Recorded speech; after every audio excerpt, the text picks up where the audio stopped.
Brothers, brothers, brother.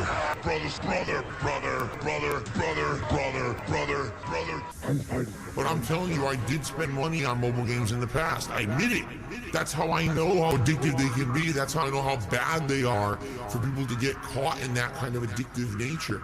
I remember playing, and there was an event. The Hulk Hogan card was in it, right? It was a legendary old school back in the day 1980s Hulk Hogan card. We've been hanging and banging, brother. Spending all my money on this Hogan. Keep spending. If they ain't 6 stars, I don't wanna Buy more. spending all my money on this Hogan. Oh, play for 2 more hours. You ran out. Buy more. If it ain't 6 stars, Keep spending. if it ain't 6 stars, I don't want it. All these pools, yeah, I'm about to bust. Spending all my money on these Hogans like I'm Elon Musk. Ridiculous amounts of money. I know it was probably hundreds of dollars for this event. I earned the car. Spending all my money on this Hogan. Keep spending. I earned the car. If they ain't 6 stars, I don't wanna Buy more. spending all my money on this Hogan. Oh, play for 2 more hours. You ran out. Buy more. If it ain't 6 stars, Keep spending. if it ain't 6 stars, I don't want it. I earned the card, right? I'm like proud of myself. Oh my God, I actually earned this card, and wow, it was very hard to do. I'm one of the few people in the game who even earned it. I think it was only like 20 people in the whole game who had the card or whatever. Okay? And I can tell you exactly what happened. Immediately after I earned that card, within 1 week they announced we're rebooting the game. The card is now going to essentially be way reduced in value. We've been hanging and banging, brother.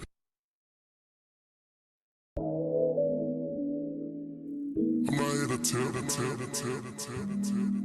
I'm not here to get shout outs. It's just me and my gang. AEG, Almighty Head Gang, what up? Baller alert.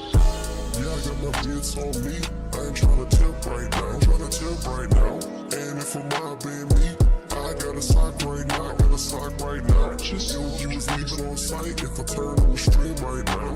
On a straight. Me and A gang, we ball. Y'all free thing right now. Gang. Yeah, I got my vids on me. I ain't tryna tip right now. And if I'm not being me, I got a sock right now. On a sock. Yo, you was leaving on site if I turn on the stream right now. Me and A gang, we ball. Y'all free throwing right now. I talk tips. I don't know what y'all cheering about. Matter of fact, as we stream, I'm counting tips right now. If a nigga play with my channel, he can get banned right now. Team no trolls, so you know I got my motherfucking mods right now. Just yo, you was all on my dick like they tryna sub right now. Said they gon' give some subs, I said I couldn't go and clock out. You need to get out. They sent me tips on their own, cause you was checking on their accounts, checking all their account while you was with no subs. I was checking on my mouse, just got the A gang, bitch. You know, we got mouth, we got clout. I go crazy with the trolling till they learn man all my niggas. Rolling up on streams to see what they about. What? It's follower only mode, so I had to change my route. I got 17 socks on the couch right now. And 500 bits from ads right now. I got whispers all on my main. How you doing? People know I'm safe, even when I'm not around. Yeah, I got my bits on me. I ain't tryna tip right now. And if I'm not being me, I got a sock right now. even on site for turn on the stream right now. Me and A Gang, we ballin'. Y'all free throwing right now.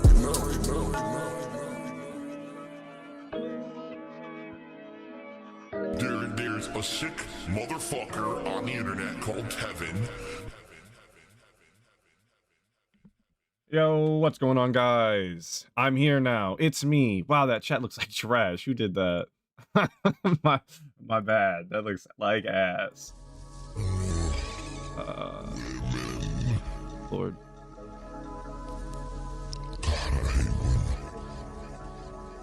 Oh. Oh. Disaster stream.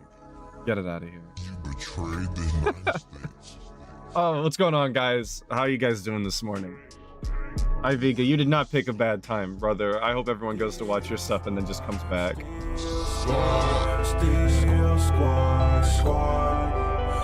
Nowhere to be has joined the gang. Yo, thank you, Nowhere to Be, for joining the gang. Big ups. Appreciate it. Right off the bat.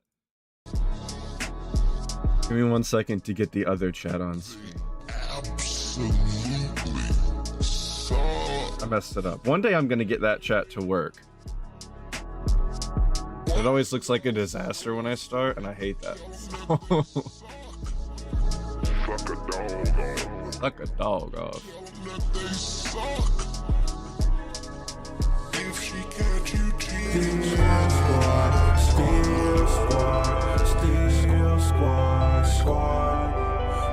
Iviga has joined the gang. Wait, 1 month? Really? Acknowledgement. The chat or the bot didn't want to act. That's kind of shitty. Yo, big ups like Vigor for the 1 month. Appreciate it, brother. Oh man, I've tried so much. Women who I hate them so much. Oh God, I hate them. Just want love right now. Hating women ain't helping me love right now. Sucks. I'll pause this. Some of you guys had questions this morning, and I did not answer them. I was playing around, unfortunately. I didn't see that he said brainwashed by the FGC last night. I went to sleep after watching Sly's stream, so I didn't have time to watch that garbage. So big ups for that. I might want to see that later. I'll look for it. Have I ever considered looking into lolcows like Only Use Me Blade or Wings? I was just talking to a coworker of mine yesterday about doing Blade content. I've been keeping up with Blade a lot recently. I just have to pull the trigger on it and actually do it. I keep thinking about doing like a different lolcow other than DSP, like once a week or something, and then I just never do because I don't know, because I procrastinate. I'm out of my comfort zone, and I'm sure you can all like relate. Being out of your comfort zone it's a little difficult sometimes. So I will do it one day, I promise. I'm getting there. I'm actively looking at a bunch of different lolcows all the time, trying to find one. What up, Renee? Glad you could make it. Good morning, everybody that showed up. Really appreciate it. Big ups, everybody. And we're back to the live chat. Yo. Yeah, acknowledgement. What up, Jackie? Glad you could make it. Blade is annoying drunk, but that is like the best part, I think. Jason Blaha, #1 fitness lolcow. I saw something about him a very long time ago, and then I never saw another thing. So I'll have to look into him again. That's a couple times I've seen his name recently. And yeah, Daniel Larson. I've been watching a lot of the stuff about him recently as well. I'm like, there's a series I'm watching. The episodes are like 40 minutes a piece. And I'm like 4 parts in now. Like I really be putting in the work watching this content. I like to know the lore before I start talking. Yeah, Jack Floyd, I'm glad you could make it live. Village Trash at Street Fighter 6. This is true. Christian does suck now. I agree. I look after the whole dimensional merge thing. Yo, shout out Kevin. Kevin has joined the gang. Big ups, Kevin, for joining the gang. I appreciate it, brother. But after the dimensional merge thing with Christian, I kind of fell off. Like we left the reservation on that one. So Everything after that is like, I don't know. I can't get behind it. But everything before that I thought was so funny. But yeah, quick business style announcement. If you haven't heard, if you don't watch WPIG 1651, I will provide a link here right now. I'll do it a couple times, even if the window will cooperate with me. Thank you. Every Saturday, well, maybe not every Saturday, not this Saturday night, but Saturday nights, the Monkey Spank monologues, where we watch old Ask the Kings and laugh at DSP. I will be there, co-host from now on, from what I'm told. So if you were looking for more Atlas content, or you wanted to branch out and check out other Detractor channels, please go sub to WPIG. We've done 2 of them now. The Monkey Spank Chronicles, monologues. It's monologues. I need to stop saying chronicles. The Monkey Spank monologues, and had a lot of fun doing it. So please go check that out. It's a blast. Today we are looking at some New Year's style content from the guy back in the day, and I really haven't. Yes, Nugs, I'm part of the Monkey Spank joints, I guess, from now on. Last week was my second one, and ALT had a good enough time that he asked me to do more. So I hope all of you can show up, or at least watch them later, and appreciate all of that. Yes, me and ALT are the same person at the same time on the show, Renee. Exactly.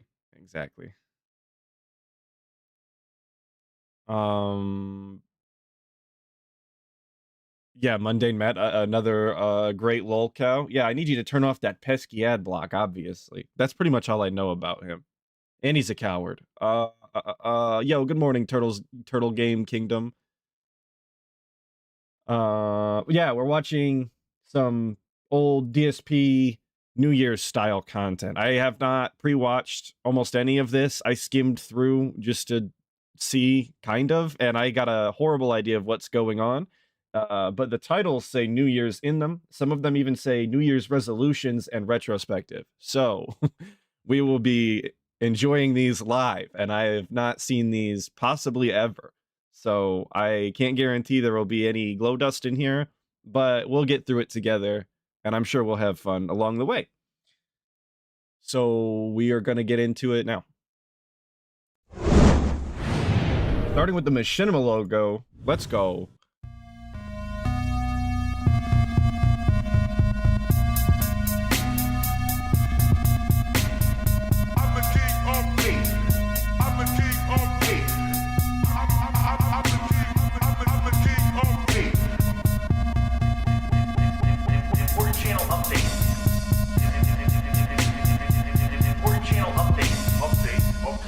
Going on, everyone?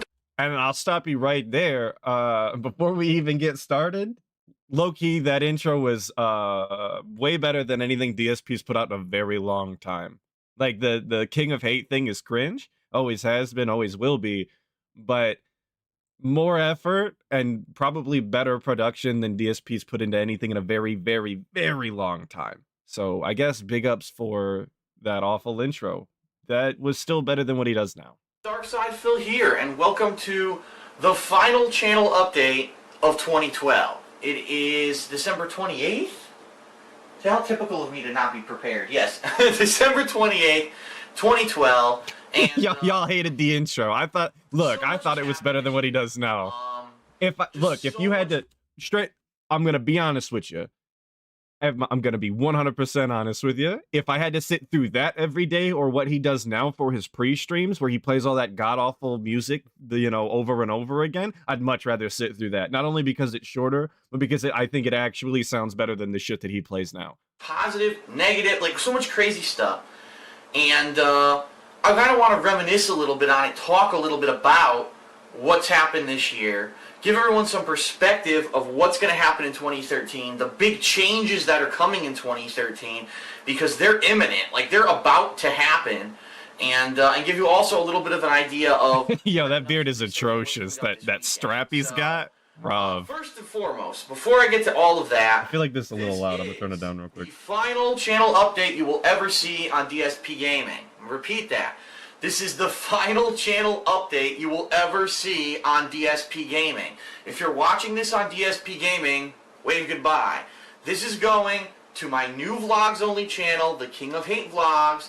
It is a vlog. King of Hate Vlogs. People have been saying they're missing my vlogs because so many videos get uploaded to DSP Gaming on a daily basis. And I can completely understand that. Just look.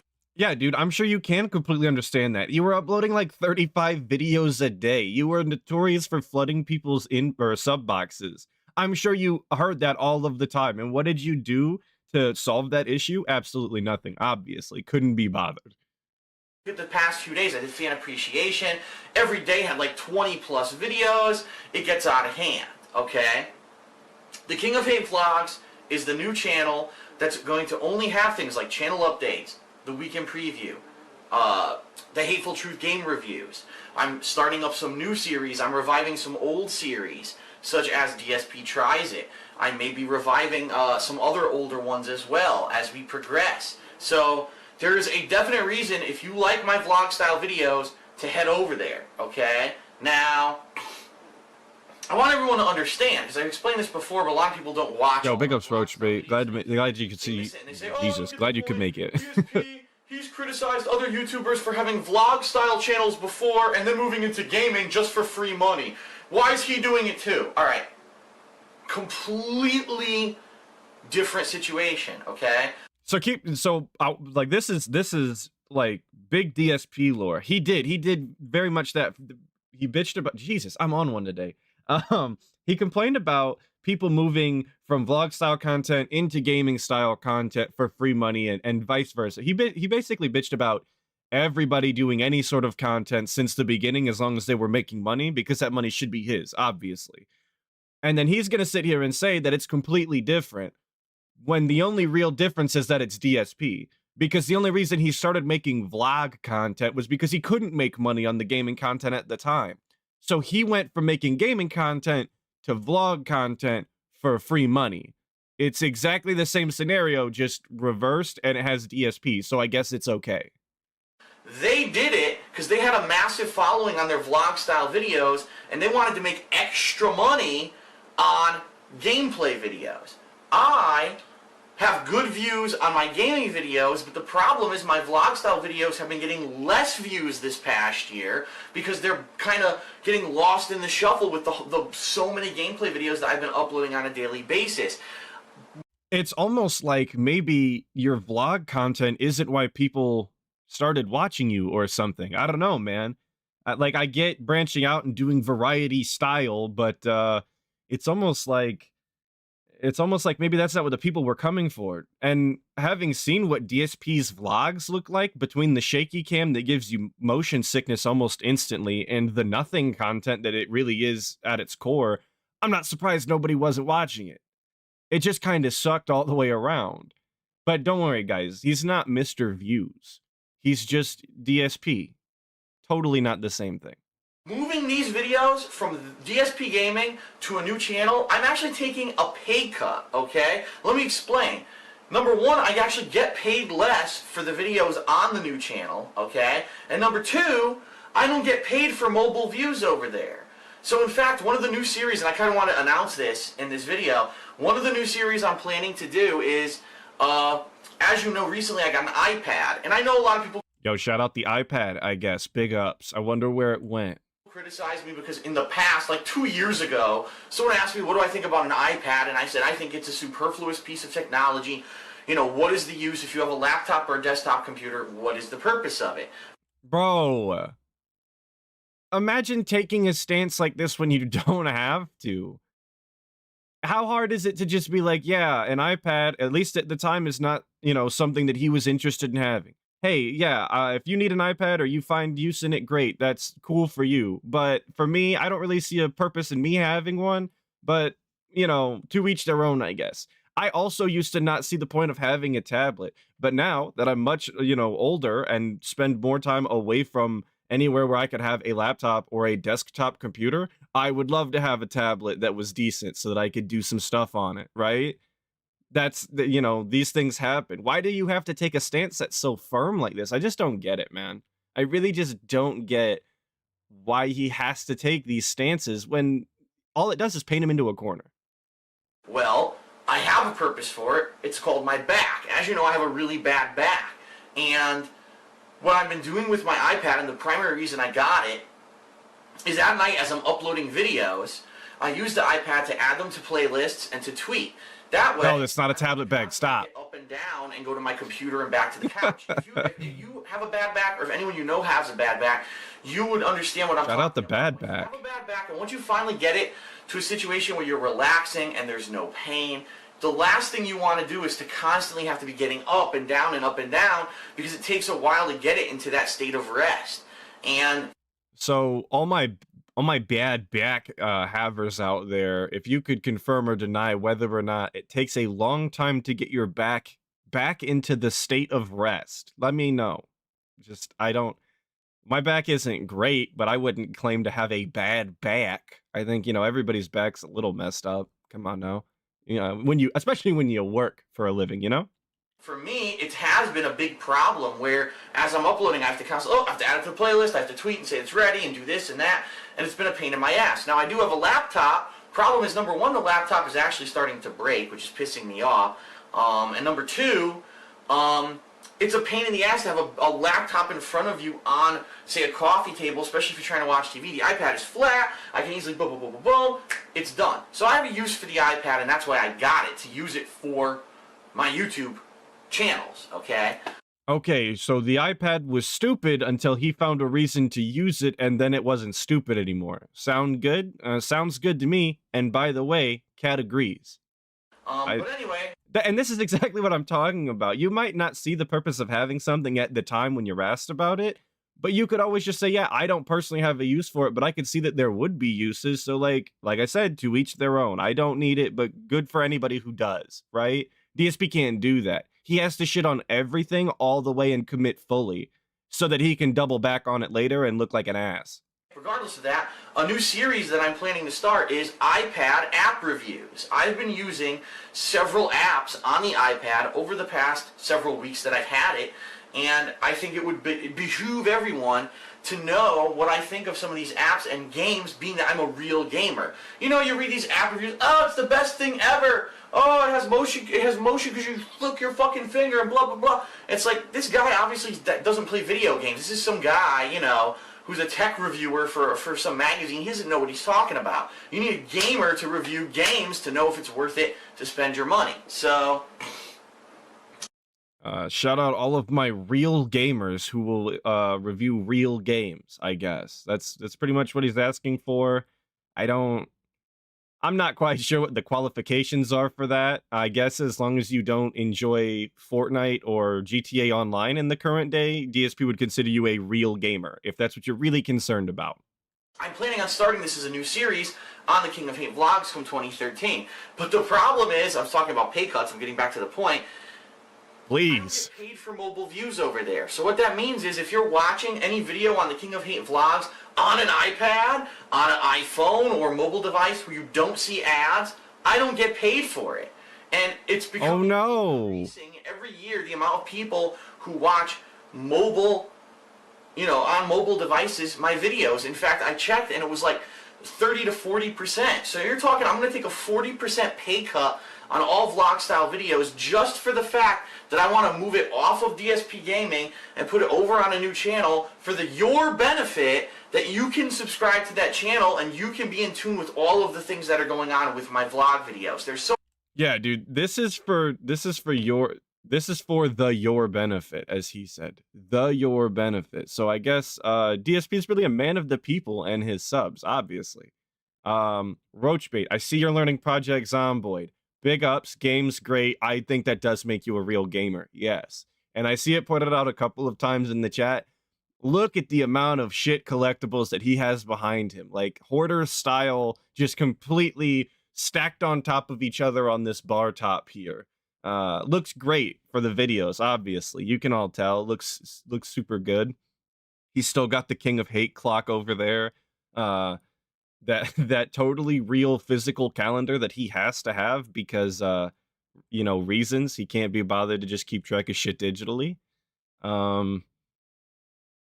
Yeah, looks great, dude. Looks great. So many people who've contacted me and said, Phil, we have not subbed to you because you upload so many videos and it What up, floods our Ghost inbox. McFright? I really love your vlog style videos, and it's a shame because I can't just see those. So that's what I'm doing. I'm doing this directly as a response from my fans, what they've asked me to do.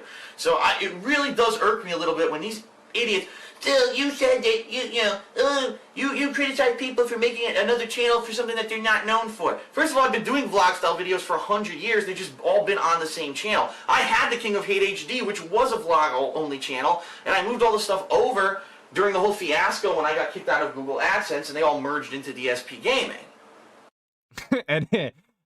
and ALT pointed this out to me when we were doing the Monkey Spank monologues. He always looks into the stein when he takes a drink from it every single time, right? So let me run it back, and we can see his eyes. They go down into the cup before he takes a drink. Like, there's going to be something in there that is not supposed to be in there, I guess. I'm not quite sure what he's looking for, but he always looks. Hate HD, which was a vlog only channel. What in the goddamn?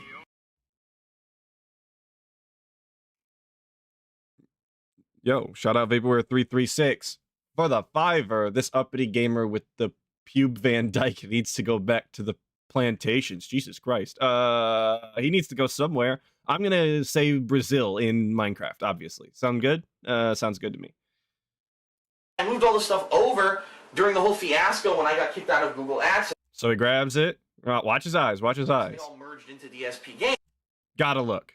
Gotta look. Can't continue to make eye contact with the camera like you're supposed to when you're doing a video like this. Gotta look down in there just to make sure there's not ant poison or something down there. I don't know.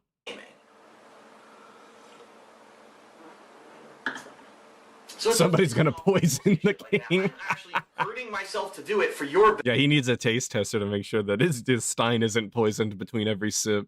benefit, and I get shit for it. 'Tis the nature of the beast, I guess.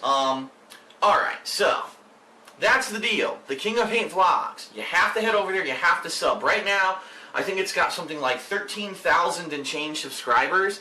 I've been saying this the entire month. I'll say it one last time. I know there's about 15 to say, you know, even up to 20 sometimes, 1,000 people who watch my vlog style video. Yo, thanks, lol boy, for the super chat of 50. Oh man, what is SEK? That's a currency. I'm gonna say that's a real currency, unlike those Canadian dollars. Thank you for the 50 real currency. I appreciate it. If somebody could let me know where that's from, I always forget. They've almost all subbed, okay? So if you like this Swedish style of crowned, videos, yeah, head yeah, over that's there what and it sub. is. This Thank your you. last chance. There will be no other warnings. I'm not going to be posting up vlog videos anymore on DSP Gaming. So this is it, okay? Come 2013, that's the only place you can see them, so head over there now if you want to be in the know and you want to follow my vlog style videos. Okay. So that being said, Yo, shout out that being said. very briefly, I want to review what I've done this week, and then I want to talk about what's coming up this weekend and next week, and then I want to review the year a little bit, okay? This week was a holiday week. Christmas.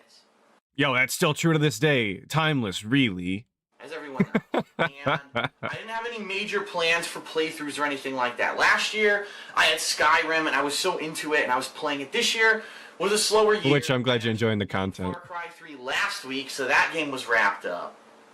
And so, I decided that I was going to do a couple things. I was going to do a year-end series, I was going to do a Christmas special, and I was going to do fan appreciation like I used to back in the day, okay?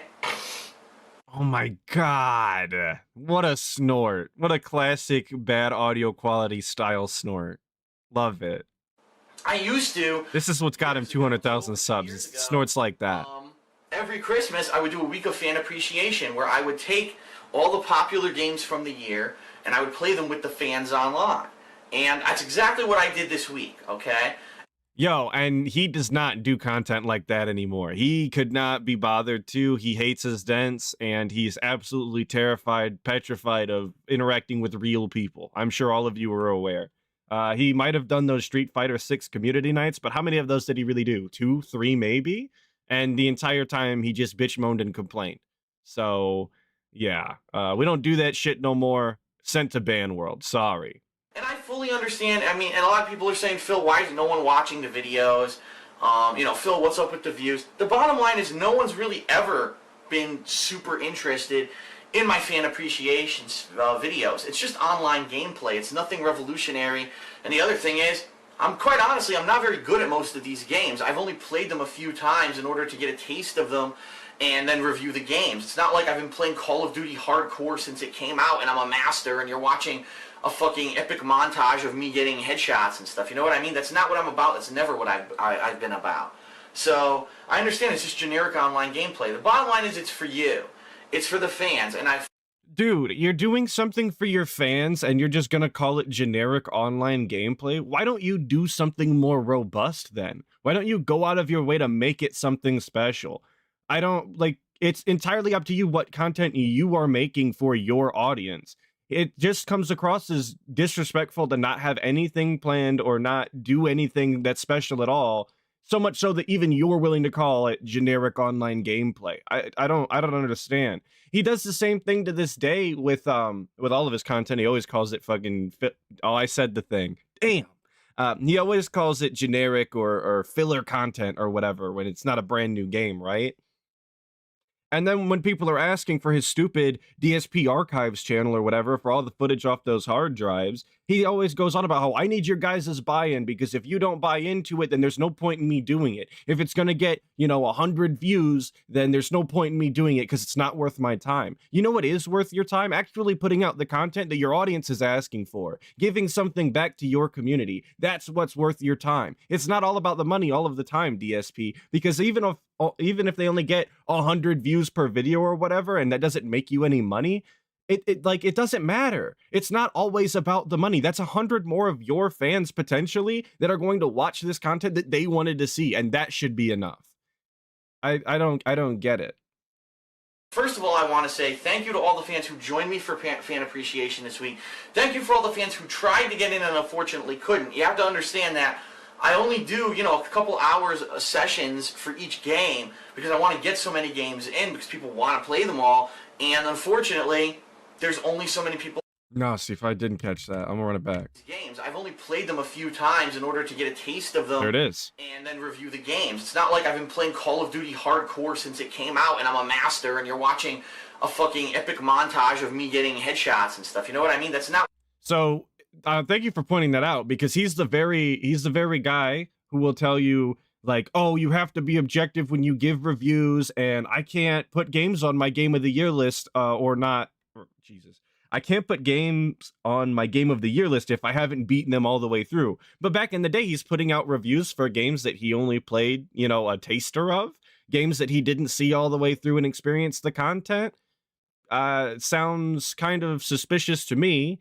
But he was sitting there shitting on Baldur's Gate 3 recently after 3 hours of gameplay, calling it, monotonous or tedious, annoying, something like that. You know how he is. So obviously still on brand from the guy, even though this was made in 2012 and it's currently the current year of 2023. Awesome. Thank you for pointing that out. I hate this guy. Like I said, he can go to Minecraft. What I'm about, it's never what I've been about. So I understand it's just generic online gameplay. The bottom line is it's for you. It's for the fans. And first of all, I want to say thank you to all the fans who joined me for fan appreciation this week. Thank you for all the fans who tried to get in and unfortunately couldn't. You have to understand that I only do, Ghost McFright, the YouTube app does not let you actually at people for some reason. Like, it won't autocomplete, so. And unfortunately, there's at least that's been my experience. Can get in.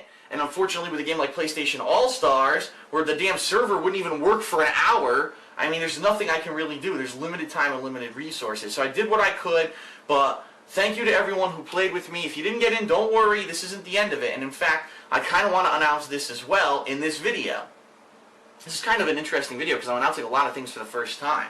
I think that a little bit of where I lost my way over the past couple of years is the sense of community around me and my videos. And let me explain what I mean. Wow. That's crazy to say that in 2012 and then to flash forward to the current present day, and it is still the case that he has no sense of community around his videos and he doesn't actually know how to interact with these people. I don't understand how I don't know. It's strange to be able to identify something a decade prior and still never come up with a way to fix it. That's wild. I have a website, thekingofhate.com. I almost never talk about it. I used to go on there and chat with the fans and do stuff, and I didn't do that for quite some time. 1 Minute Man is in the chat. Whoa. There have been some people who've left the site. There have been some people who, unfortunately, the site this year kind of had a negative turn. It was almost like because I wasn't there all the time, it became more about telling me how I'm doing everything wrong rather than talking positively about my stuff and the stuff that I'm doing. And so I kind of did make a push to turn it around, and I am there a little bit more now. But I think really what happened was I stopped interacting with the fans so much outside of the YouTube comments. I wasn't chatting with the fans. I wasn't doing fan appreciation. I wasn't doing these interactive things that I used to do. And I think I lost that little bit of connection that I used to have with everyone. So what I'd like to do in 2013, since I will be playing fewer games, is possibly, and I'm not saying this is 100% going to happen on a regular basis, and I'm not announcing a schedule for it now. DJ Realize Open. That is a great idea. We do have to watch that eventually. It's not in the itinerary today. Today we're watching the New Year's stuff. But I think that's a great idea, and I will definitely go and try and find some of those community nights or whatever that he did back in the day and see how he interacted with those people. I think that would be interesting. I got to check those out and find them. But what I'd like to do is start a pattern where I get to do fan appreciation, interaction, multiplayer stuff with the fans at least once a month, if not more. Just playing Team Fortress 2 for the first time in like a year was so much fun. And I like, wow, I missed this game. This was a game that I love, a game that I played like crazy, both on PC and on Xbox 360. And I haven't played it in so long. I'm like, why? If this is something I like and I enjoy, fuck the views on the videos. I know the game's old and a lot of people don't care about the game. I don't care. I'm having fun. So why not have fun, but also record and maybe have the possibility of making some money while I do it? You know what I mean? This is like, that's the essence of... Oh, yo, check out. He's going to look. Check out the look. Also, he's got the same diatribe to this day. Oh, I'm just going to have fun and make the content, and it's going to be super cool, and everybody's going to love it. Yeah. You know, same shit, different day. Always is with DSP. He never changes. He's always been the same person. And if you go, another selfless plug, if you go over to WPIG and watch the old content that ALT watches all of and deep dives into, you'll definitely see that he is the same person every single year, year after year. How I started on YouTube. Have fun while possibly making some money. Oh my God, he didn't look. This is what I get for saying something. Amazing. He really broke the mold on this one. That's wow. What was that though? Let me some money while I do it. You know what I mean? This is like, that's the essence of how I started. Goddamn. Yo, Hoskew for the $5. Damn, Philly B looking hella thick in this one. Got handfuls up top and an onion out back. King of hate, king of thirst maybe, with the wet emojis. Big ups. Big up, Skelly. I appreciate the $5, brother. Your taste is your taste. I'm not gonna... Hey, it's whatever, man. Yes, he preloads the failure for every game. Normal stream length today. Yes, I believe so. Whatever normal means. It's like 3-4 hours, something like that. Yeah, that's about it. Oh yeah, we're gonna catch this weird chew that he's got. Check out the rapid chew. Possibly making some money. Look at that. Bunch of little chews off of that one. Big ups. Regardless of the fact with the smack, I might not be playing as many games as I have been in the past couple of years. I think it's worth it to have a personal interaction with my fans. It was just so crazy. Like, I haven't played a game on the PC interactively with the fans in quite a while, and then I went online yesterday to do this fan appreciation for Team Fortress 2, and I figured we might not even get enough to fill a 32-man server. We had over 100 people immediately hit the chat room when we're talking. I want to play. I can't wait to play. I was like, holy shit. Sorry, everyone. It's only a 32-man server. There's nothing I could do about that. And I was like, wow, there is massive demand to play this kind of stuff. And I think I've lost touch with that. Absolutely. To this day, very much so. I 100% believe that his Phasmophobia garbage, gameplay on his recent Christmas stream would have went so much better if he could have just wrangled a couple of dents into the game and had them play the game with him and actually interact with him. But he's scared of people. He absolutely can't do that anymore. Even though he tried to play online with randoms, which was very strange, he can't be bothered to actually go play a game with the people who actually like him, which is crazy. Wild, wild, wild. So I'd like to reconnect with that over the next year. Okay, that's a major focus for me. Let's reconnect.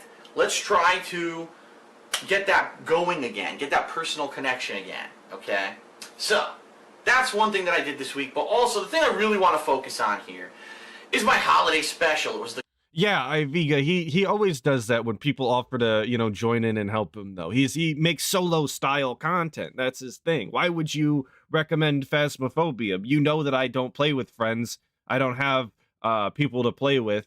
I do solo style. So, yeah, it's at a detriment to your channel, though, Bozo. So, whatever.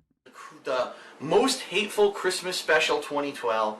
I put a tremendous amount of effort into this. And let me explain, because a lot of people don't understand. I'm not a video editor, okay? Not by far. I never took a class for it, never had any training. I don't have even, like the program that I use is a piece of shit. I have no idea how to use Sony Vegas or Adobe, whatever the fuck it is. I don't have any knowledge of it. I'm using we can tell. Crappy third-party program. That's what I use to do all my year-end series and everything, okay? Brother was using Windows Movie Maker. If you haven't seen it yet, first of all, the Christmas special is only about 7 minutes long. Now, I didn't say 7 minutes. Wow, what did it take them? An hour, 2 hours? All right, let me give you some perspective on this. To write the special, meaning to write all the stuff that I did in it, took me about 2 hours, okay?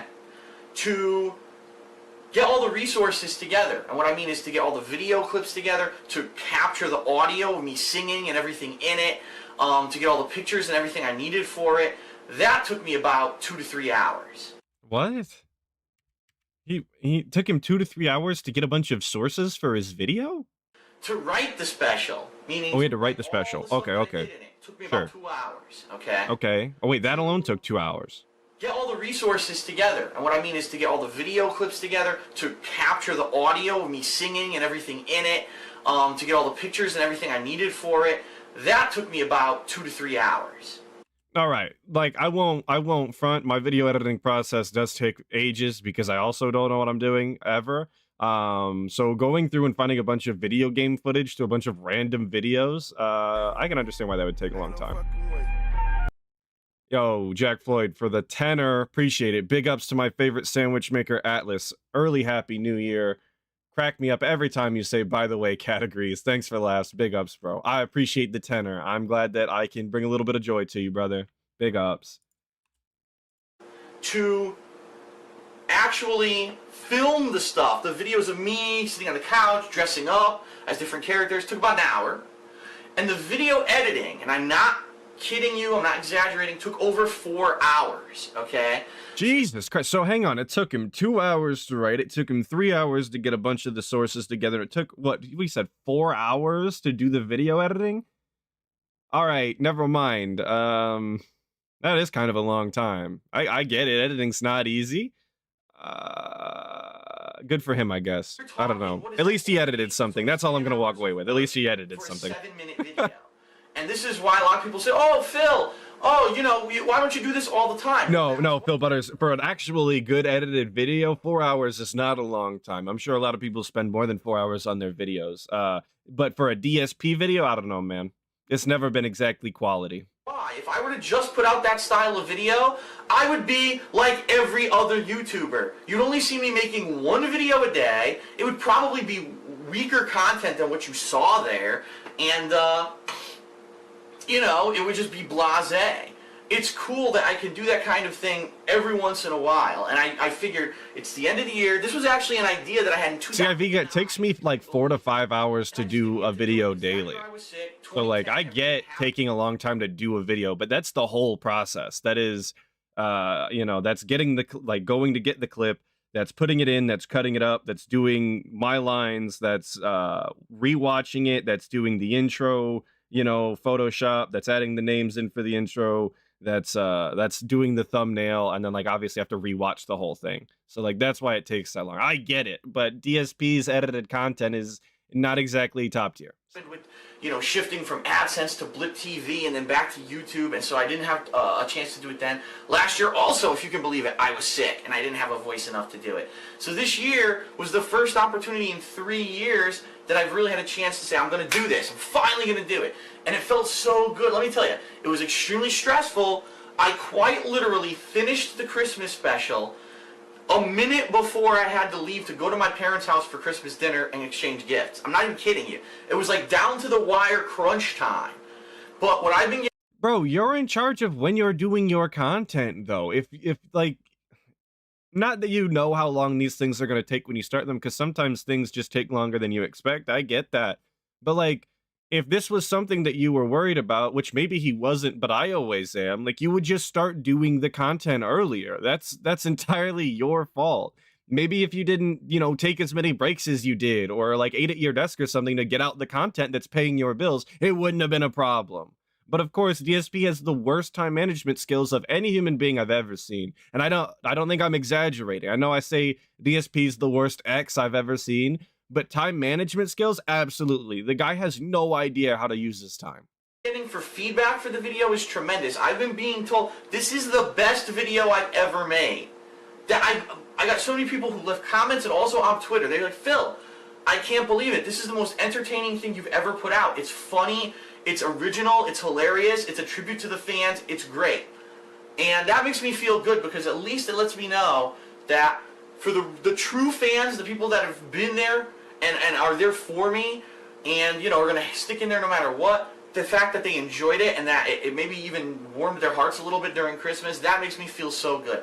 Regardless of views or whatever, because I know, you know, you look at the video, it's been out for a few days now, it's got 35,000 views. That's great. But the bottom line is this, I know this year that, you know, my views have tapered off. My views...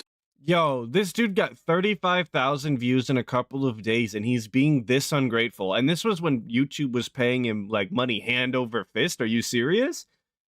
If he could be any more ungrateful, like, it might actually be a crime. I don't know what the law is on that, but I don't know if it's even possible to be less ungrateful. Or to be more ungrateful, rather. Dead Exo, his current facial hair is awful, but this is the second worst variation of him. Yeah, probably I'd have to agree. And by the way, categories are dwindling. And it's for many different reasons, some of which I'm going to talk about when I reminisce about this year a little bit later in the video. But a video like this that I would used to put out would probably get 50 to 100,000 views. So I know for a fact that unfortunately I'm not where I used to be. I'm going to make a solid effort to try to get back there, okay? And it's my fault. It's my fault because all I did, I said I'm going to play 100 fucking games rather than worry about quality content.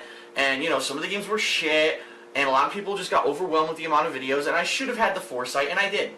So I blame myself. I really do. I blame myself for what happened. This is the second or third time that he's mentioned that people are overwhelmed with how many videos that he uploads a day. I just want to point that out. That this is this is a multiple time that he's mentioned this. Come on, man. Do something about it if you know then. It's not that complicated. If you get the same feedback over and over again and you're aware of it, do something about it. But the bottom line is I really enjoyed doing the special. Yeah, that was a long look. He picked it up looking. God damn. You enjoyed it.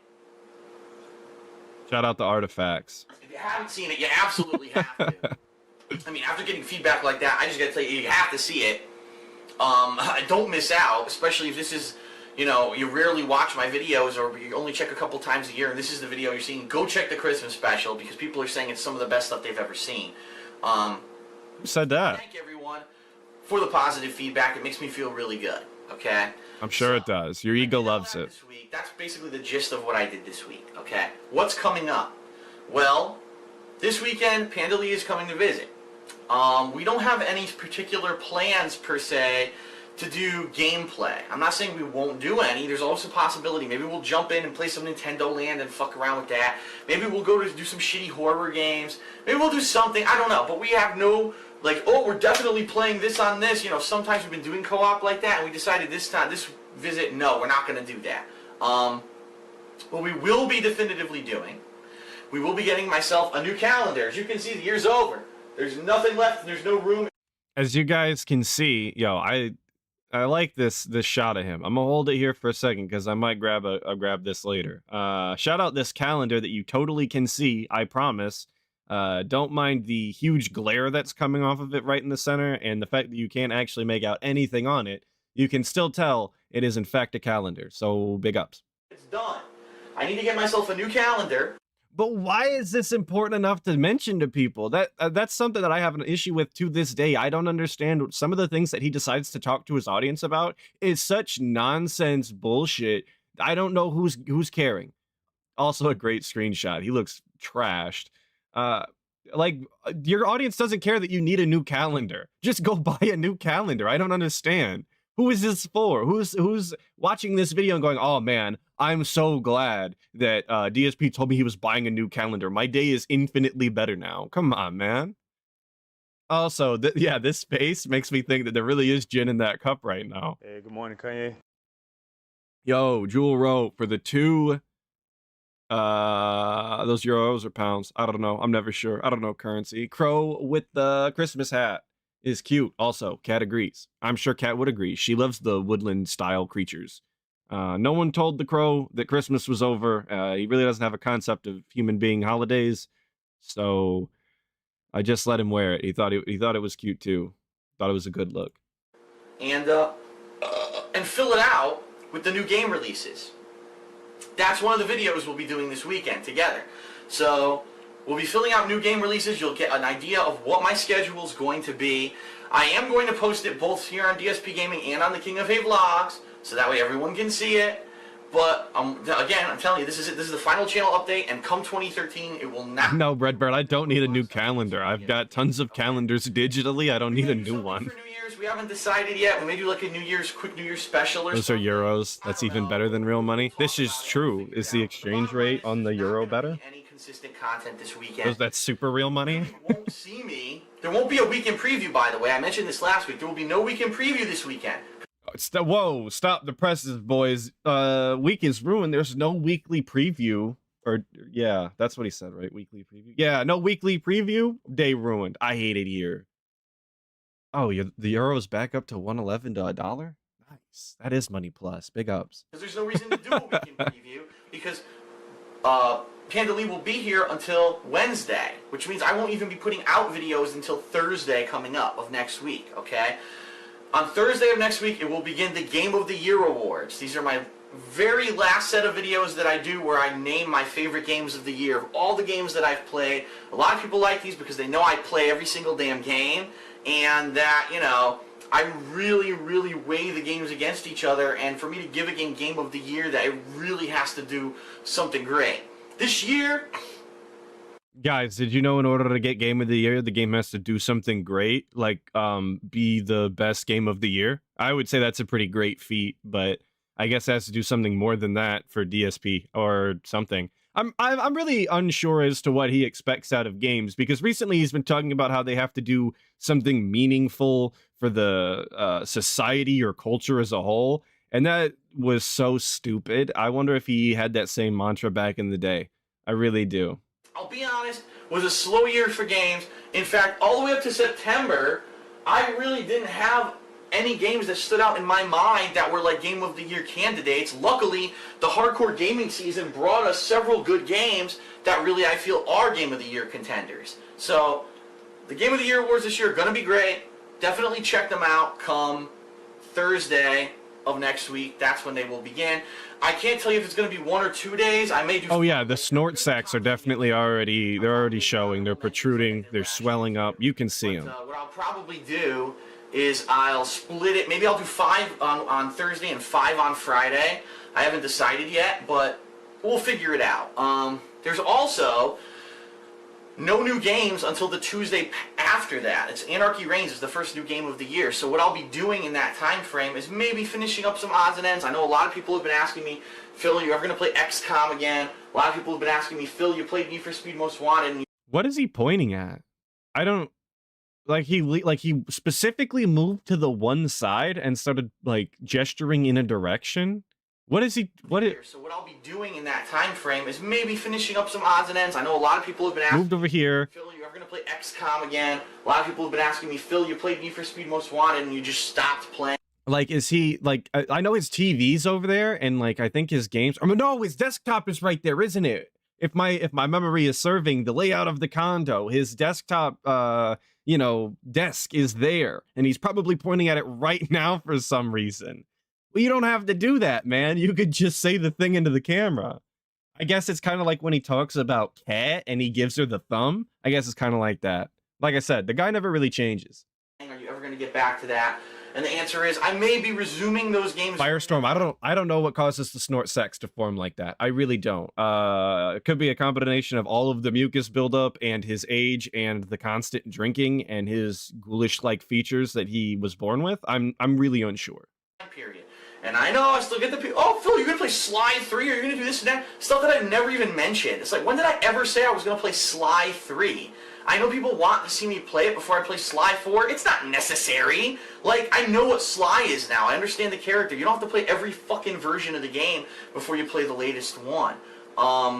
That being said, if I finish things... Yo, that being said, shout out. Something I would consider, sure, but I'm not promising stuff like that. I don't know where people get these crazy ideas in their heads that I'm going to be doing stuff that I've never even mentioned before. Alright, so that's the gist of what's coming up. Now I want to reminisce, and hold on because I want to check the time on the video. I've been talking for quite some time. Reminisce for about 5 minutes here. Oh, the big look. He could have looked behind the camera. He chose not to. Chose to come all the way back around and then look into the Stein. Classic. This has been a unique year for me because unlike 2011, where it was the first year I was doing this full time, it was kind of uncertain if things were going to turn out or what would happen. And it wasn't a year where, and remember, 2011, we had the looming SOPA and PIPA, and the government was trying to shut down internet videos. Well, we had looming SOPA and PIPA? What the hell is he talking about? Is this like these some laws and regulations or something that they, acronymed up? I don't know. I don't know what a SOPA or a PIPA is. Had copyrighted content, even though it's used under fair use, and there was a gray area, and it was all this crazy stuff. Will video game videos be allowed? Will anything be allowed anymore? And then finally they kicked the shit out of that idea when us, the people, we mobilized and we all contacted our lawmakers and said, we don't want this, and if you pass it, you're going to be in deep shit. Oh, it was some... Alright, cool. Wow, all of Congress and the House of Representatives changed their minds about the bill. Isn't it funny when the people stick up for what they believe, that the people in power who don't want to be voted out of power suddenly listen? So that was great. But we didn't have... Oh, okay, cool. Yeah. So it is laws and shit. Big ups to everybody in chat for letting me know that was actually right. My random guess. That was only vaguely educated.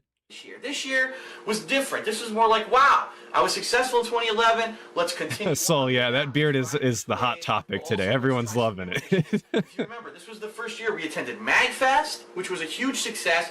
Huge success, wall to wall. Nobody could get in. There was a line outside. Obviously, you guys remember what that panel looks like. And if you don't, you can go find it. I'm not going to go out of my way to show it to you. You're all familiar, I'm sure. We debuted Project 7, which was a I don't want to derail. Success. We went to Too Many Games, which was also a huge success. We were a featured guest at that convention, which was awesome. We went to E3, which was an amazing accomplishment to be able to get in and cover that. The little independent guy at E3 covering everything. That was crazy. You're not the little independent guy, though. What are you talking about? You're a massive YouTuber. You were like, what, top 100 or whatever on the whole site at one point? Like, you're putting out massive videos. They're paying you money hand over fist. Just because you have a little guy mentality doesn't mean that that's what the numbers actually reflect. You were doing huge numbers, and you decided to squander the entire opportunity and do nothing with it because you hate to work. Yeah, the little guy at E3. Go ahead. It's unheard of. Whatever.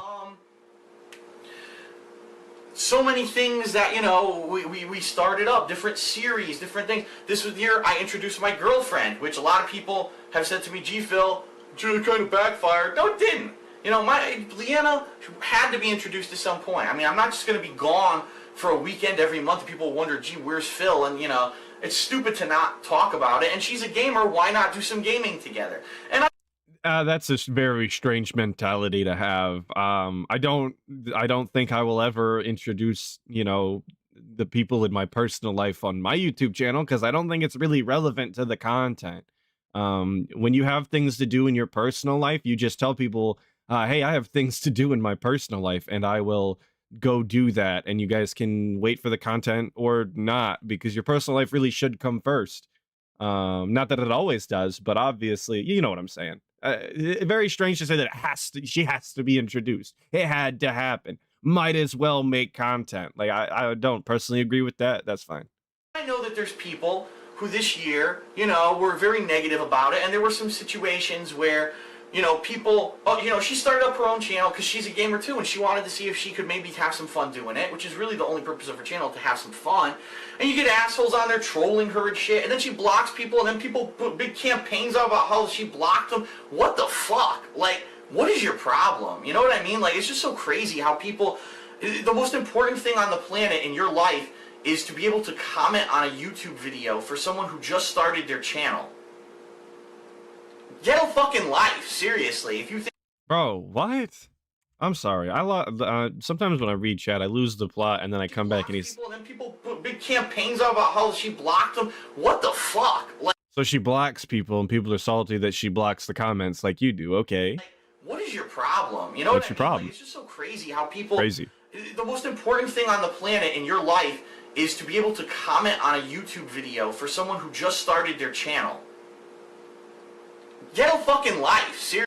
Bro, what is that? What is her having to start, like, just starting her YouTube channel have anything to do with whether or not people find it important, first of all? Second of all, why do you think that it's the most important thing in their life? Why can't it just be something that they wanted to do and then they couldn't do it and they're like, oh, that sucks. This is shit. Screw you. And then, you know, they say that and then they leave. Like, he always just blows it up to, and he does that to this day.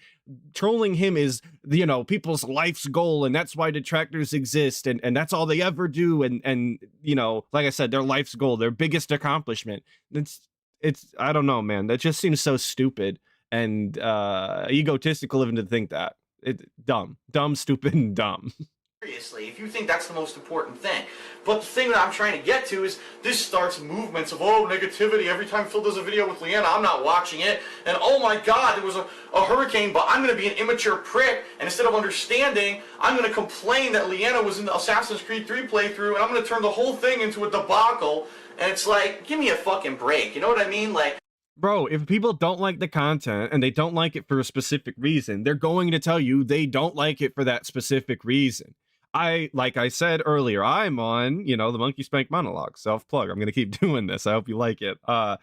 If you go over there and you're a usual ALT style enjoyer and you hear me and you're like, man, this guy sucks, I expect to see comments on there that go, hey, ALT, I love your content, but Atlas sucks. I hate that guy. I won't be watching anymore until he's gone.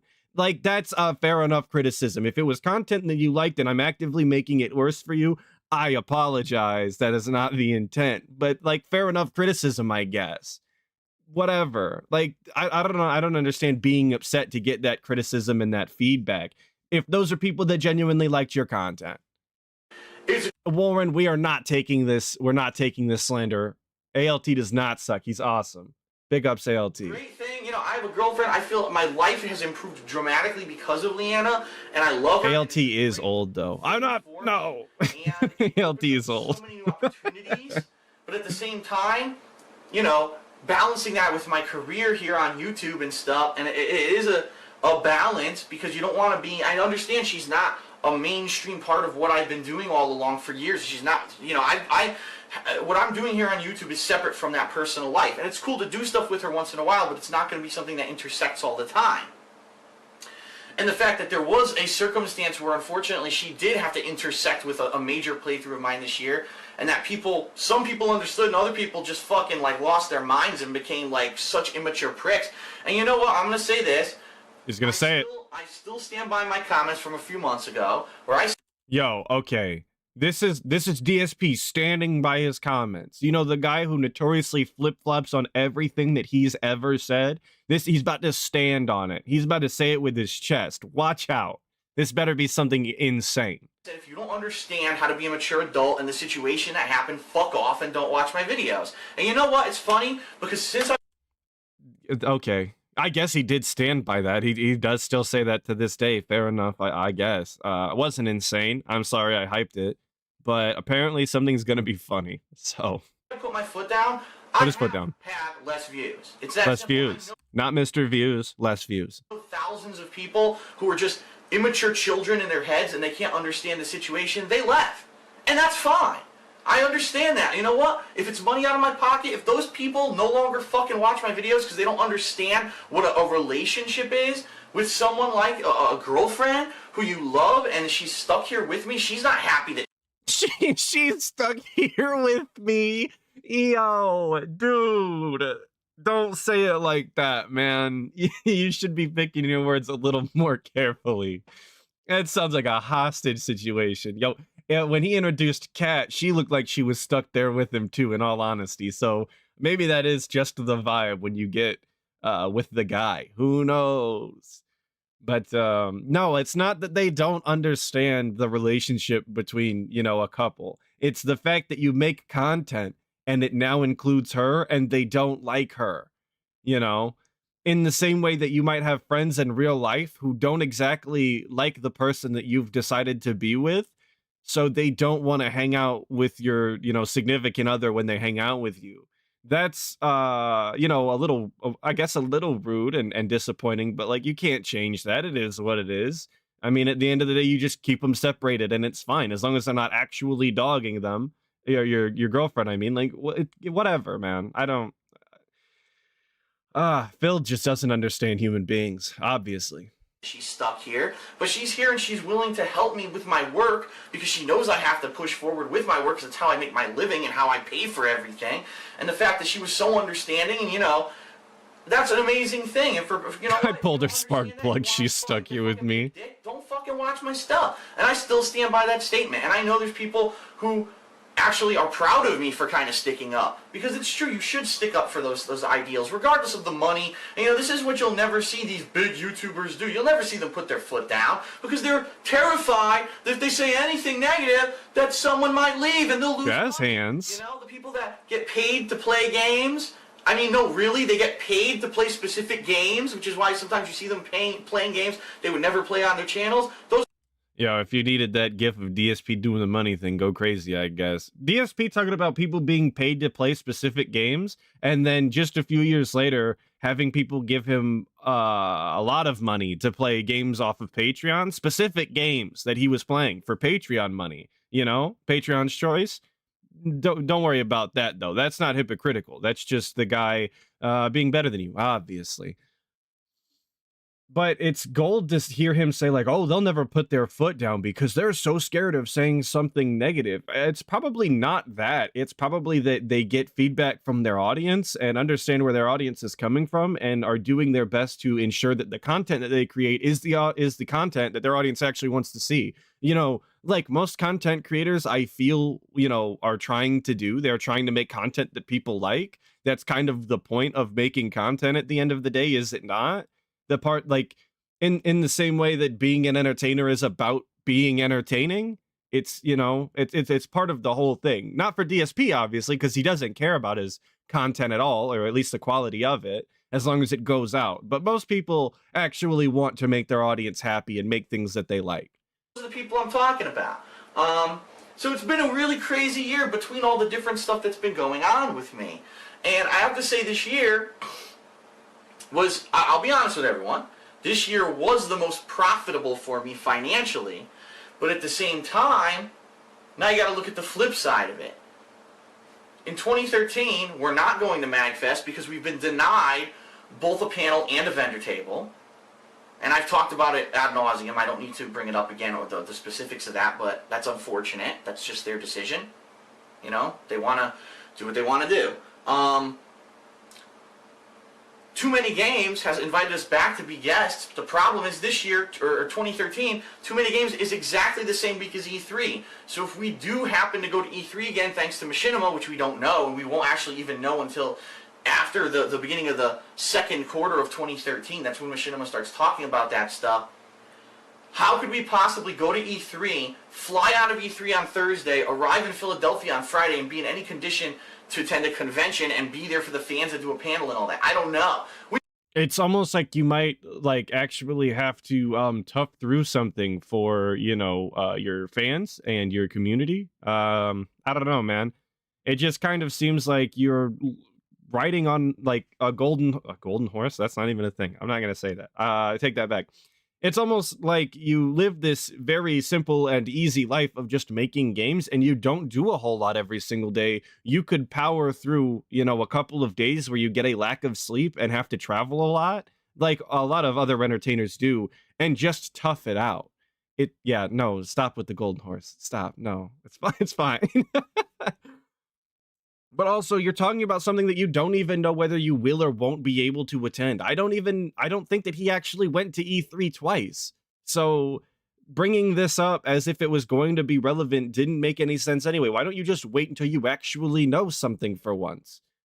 He Not that long ago, like the past couple of days, he did some big announcement and was talking about, I don't like to give you guys a half story. I like to wait till the whole thing's over so that I can, give you the full story and not leave you on a cliffhanger, even though that's a crock of shit and he does that all of the time.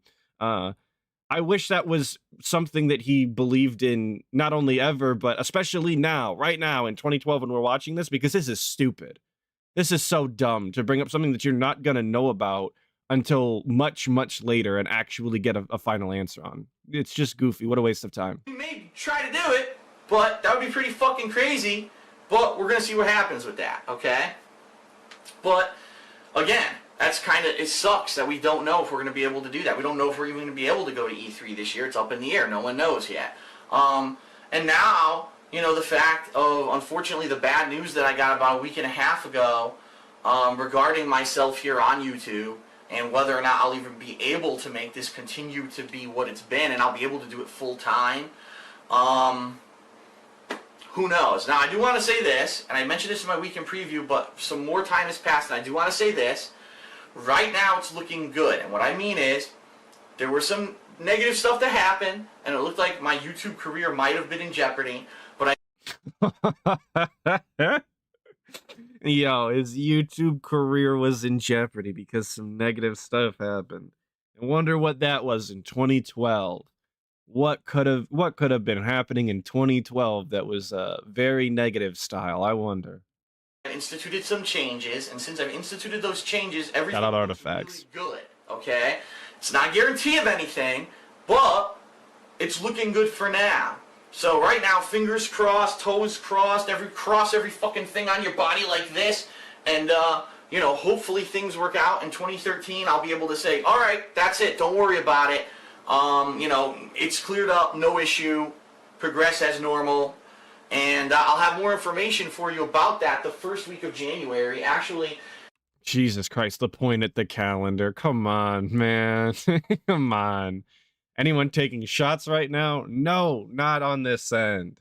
I mean, people in chat could be, I don't know, but being that it's a little after 9 a.m., no, I'm not. Well, I guess it's 10 now. Big ups. Who's taking shots at 10 a.m.? Come on, man. The point to the calendar, awful. He just said something I wanted to comment on. I got sidetracked. No. Damn it. Oh, yeah, he says, he's like, oh, I want to be able to tell you that everything got cleared up. Don't worry about it. Proceed as normal. What the hell do you expect these people to do? You expect them to sit in their condos or whatever and actively be worried that DSP is not getting the amount of money that he was before? Is that really what he expects? Even back then in 2012, he wanted people to be worried about his financial state. I mean, obviously, that's why he brings up money as much as he does. Talks about how his views are lower and how long it takes him to put out content, and they have to be understanding. Obviously, that's what he wants. But it's absurd then, and it's absurd now. it should be right after when when Leanna returns home next week. I may have more information on what's going on with that. Okay, so I'll be in contact with you all about that and let you know how that turns out. I know I am nervous, just as nervous as probably everyone else who's a fan, to know what's going on. I apologize again, I can't give you specifics simply because I'm legally bound not to. And I do want to say once legally again, bound. it's not what all the rumors out there are saying that it is. It's not that. I know people, oh, we heard this and that, and this is the news, and some drama fucking queen put out a video, and he cited certain things. It's all bullshit. Like, I don't know, if someone's a drama queen, obviously they're a drama queen because they like to stir up drama to get views. The guy's an asshole. Bro, that's you. How many content creators has he name dropped before? I mean, really. I wish I had a real list of all of the content creators that he's name dropped over the years, because it's so many. It's actually so many different people that he hates on and just shits on their content in order to just keep himself relevant and do some sort of drama that he knows that the people love. And he loves himself. That's why he does it without being asked to. It's absolutely insane. And it's always somebody doing so much better than him. Like people who actually have fan bases, people who actually make content that people find entertaining, because he's so jealous. But he's going to sit here and talk about other people being drama queens. Come on, man. He doesn't know what he's talking about, okay? So don't believe everything that you fucking hear. It's not true. I was this close to finishing the video in time. But it's really ridiculous that people spread these the kind of video stuff ended. as fact LOL. when there's no factual basis for it. And no one's talking about it because they can't, because there's legal stuff going on. Like, why would you believe a rumor from someone, especially when people say stuff like, oh, it was an employee who was, like, used to work for the company. Well, obviously they're going to make shit up. But anyway, I digress. The bottom line is, I'll have more information. But anyway, I digress. The bottom line is, what a string of, words and sentences there. I don't think those are full sentences, but like what a string of phrases. But anyway, I digress. The bottom line. Next week for Truly the guy. It'll be good. Right now it's looking good. From everything that I've seen, it looks really good. And so I'm hoping that things will turn around and I'll be able to come to you in 20 Yeah, exactly, Mr. Differently Abled the Bell.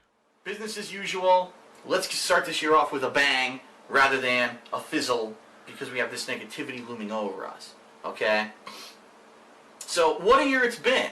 And with what I'm planning to do next year, the fact that I am going to reduce the number of games that I'm going to be playing on DSP Gaming, I'm going to focus more on certain releases that I pick out that I want to play and putting time into them, but also taking... No, Mr. Trevin, I didn't see that. I didn't catch the stream last night. I have to, apparently. People keep telling me. Series to put new effort and renewed effort into older series that I abandoned, to do new things on DSP Gaming, like fan appreciation a couple times a month if I can, fit it in. Ask the King. Poor Ask the King, I haven't done an episode. I didn't do an episode in September. I did one in October, but it was like spur of the moment, and then I haven't done one since then. And it's like, well, that's a consistent series that I like doing, and here's something that fell by the wayside. Yo, Axe the King? Not unrelated to Axe J, but Axe the King? Dude, speaking of Axe the King, you guys already know, I'm just playing. I'm just playing. That's the kind of stuff I want to get back on track. So 2013 is going to be a year of renewal, refreshment. I'm hoping that I can get back to the feeling that I had back in 2010, when this whole thing was going on, and I have to do this full time. These original ideas, and then actually over the past 2 years, a lot of things kind of stagnated. And he's willing to admit right now, and at the end of 2012, that in 2010 he had a bunch of original ideas, and over the years his content has stagnated. Like, that's the introspection that we need today. Not that he actually did anything with that realization, but like at least hearing that is something more than he's doing now, because he thinks he's the hottest shit on the planet now, and his content is the stalest of bread that's ever existed. Fizzled out as it became more about exactly, Roachbait. This could be yesterday, but he wouldn't say that today. He doesn't have the ability to say these things today. And who knows? Who knows where this will take us? Maybe I'll have more time to work on stuff like Project 7 and actually renew the series. I don't know. That's just a thing I'm mentioning out of the blue. Something that I never gonna happen. Project 7 doing it, and the fact that it fizzled out the way that it did because Respect the Pact, was so burnt out doing it. Let me give you some perspective. Because you didn't pay him. My 7-minute video took me 10 hours, okay, to work on. Imagine how long it took them to put together, a 12, 13-minute episode of Project 7 with the amount of effects and editing and professionalness in that series. That must have taken them like 10 days, you know what I mean? Like 10 whole fucking 24-hour days to put that shit together. I completely understand why they got burnt out and why they decided to leave the project. Well, they got burnt out because they weren't being paid for their work. That tends to do it to you. If you're not being acknowledged or paid for the work that you're doing, there's really not a reason to be doing it for somebody else, you know? I get it if it's your passion, it's a, you know, a project that you enjoy working on, but they weren't seeing any benefit from this and they obviously had other things to do, including having a family now. So, you know, it's your fault. But Or rather, it's Tevin's fault. My bad. My bad. I forgot. there's just so many things going on, and I have a positive feeling for 2013. I really think that it's going to be a good year regardless of what happens, and I hope that all of you will be there with me to experience it, okay? So let's wrap up this extra long channel update by saying thank you everyone for a great year. You'll hear my schedule video, but you may not hear from me again until 2013 besides that. So I just want to say Happy New Year to everyone. Happy holidays to everyone. Exactly, Thank the you to Bone Doctor, everyone. just like the And, sandwich. Let's just see where this next year brings us. We survived a Mayan apocalypse, so only good things can come from here. I'm DSP. Thanks a lot for being a fan, for being a viewer, for just being there for me and supporting me, and I appreciate it so much. I will see you in the new year. Thanks a lot. Happy New Year. Peace out. Awesome. He even cut the video before walking up to the camera like he always does. So a little bit of work into that. I appreciate that, I guess. Between the intro and not walking up to the camera at the on the outro, big ups, I guess. That's really all of the compliments I can give. And yes, the chin strap is catching so much bullshit today, Turtle Game Kingdom. Exactly. People hate the chin strap. Unfortunately, I don't think it'll make its second appearance for the day when we go on to our next clip that is from 2013. It is another New Year's vlog. Time off and resolutions. That's all it was titled. So hopefully it's more New Year's themed and less chin strap themed. All right. Hello, everyone. Oh my god, it's gone. Like the whole thing. What a pudgy man baby style. Okay, wow. Definitely sporting a different look a year later.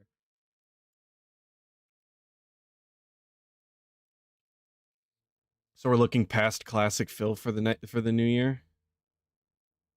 We're going to be looking at past classic Phil for the yes. If that's the way you meant it. Yes. It's just Fat Phil.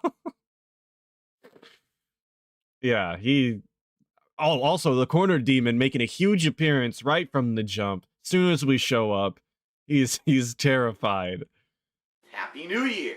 And you might be saying, well, Phil, you're recording this before New Year's. Why are you saying that? Because this week, I'm going on break. So the purpose of this video Going is to on explain to you break. how I'm going to handle that break, what you can expect, and when I'm coming back. All right?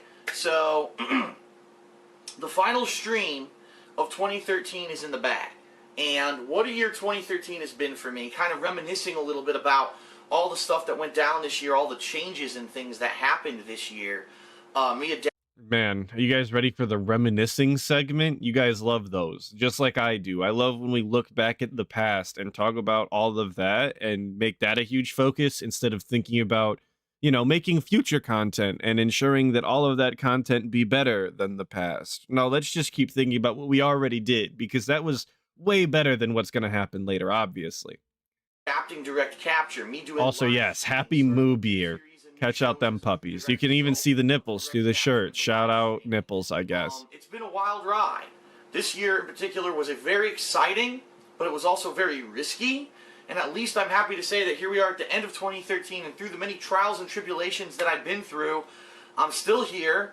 I'm still positive. I'm still pushing forward, and it's looking like 2014 may be a better year even more because of great positive things that I'm trying to plan out, including, excuse me, in January contacting a realtor and the possibility of getting the hell out of this cramped condo where my internet is intermittent, where I just don't have enough room to do the kind of stuff that I want to do, and moving into a bigger place somewhere else in the country. Yo, The only reason that condo was cramped is because you put all of your stupid shit in there because you're a hoarder. That is actually the only reason that it's cramped. And he sits there and talks about, oh, it doesn't have all of the room to do the things that I want to do. What do you want to do? You don't move, bro. You have a bad back. You don't get up and move around. You're not going to sit there and, you know, do like exercise vlogs or something. Like, what are you talking about? It doesn't have the room. The room for what? If you take out all of the empty boxes of bullshit, you would have plenty of room. My God, you're not installing a full arcade anywhere anyway. So it's not like you need more room for more gamer shit. Where the weather's better, where I'll have more space to do filming. I've got so many ideas for series and stuff, where if I had a studio where I could film and have a green screen and do all kinds of stuff that I could do amazing stuff, and I've never had that. And that's my goal for this year coming up. My resolution for 2014. 25 push-ups on camera? No, dude, I can only do them off camera. I can't move the camera. Moving out of here and into the next phase of my life. Because I can't just be here anymore. This place, quite honestly, for me, was a place for me in 2009 when I moved here to kind of be like a bachelor pad. I was single. I wanted to move closer to my job and obviously out of my parents' house, which I had moved back to after getting fired, or not, wasn't, yeah, fired from Best Buy years before, which is a long story. I've talked about it before. I'm not going to get into it now. Yeah, and that story is absolutely crazy, and you absolutely deserve to be fired from Best Buy. Not only technically because you did actually break the rules, but also because you suck. You suck so bad as an employee. I can't believe anybody actually ever hired you. You're an insane person to work with. Oh my God. But yes, this is the second condo. If in case anybody didn't know, he moved out and then got fired, couldn't afford the bills, moved back in with his parents, and then moved out again into this condo. Yes, later he did absolutely revise the history to make it sound like it totally was not the case, but it was. And, you know, moving on with my adult life, and that was an important step for me to get out of there, for me to be here, to be self-supportive, which I've been. Now it's time for me to take the next step, get a bigger place, a place where I can move in with my girlfriend, where I'll have more space to be more professional with what I do, okay? And really, when it comes down to it, that's what it's about. Not only having better weather, having better internet, but also moving to the next phase of my life, being more professional with my work, and being more adult with my life, actually sharing. Bro, being more professional with his work and more adult in his life just means moving to a gated community in a different condo on the other side of the country. There's nothing more professional about that. You're not more professional because you live in a bigger house. You're not more, you're not being more adult because you live in a different, bigger style condo in a gated community. If you don't need those things and you don't like directly benefit from them, I honestly wouldn't recommend doing it. In all honesty, if you don't need to live in a gated community, I honestly don't see why you would. I don't get it, man. There's nothing professional, and there never has been anything professional about what you do. It's not like you went and rented an office space or anything. You just decided to do it in a different room. That's cool, I guess. A living space with someone instead of going out and eating every day, planning meals out, and being starting to cook and being more responsible of a person. You could do that in the condo. What the hell are you talking about? You plan your meals out? You can do that anywhere you live. Even if you lived with your parents still, you could still plan out your meals and eat better. That has nothing to do with the circumstances of your residence. I don't understand. This guy's insane. How did DSP meet Kat anyway?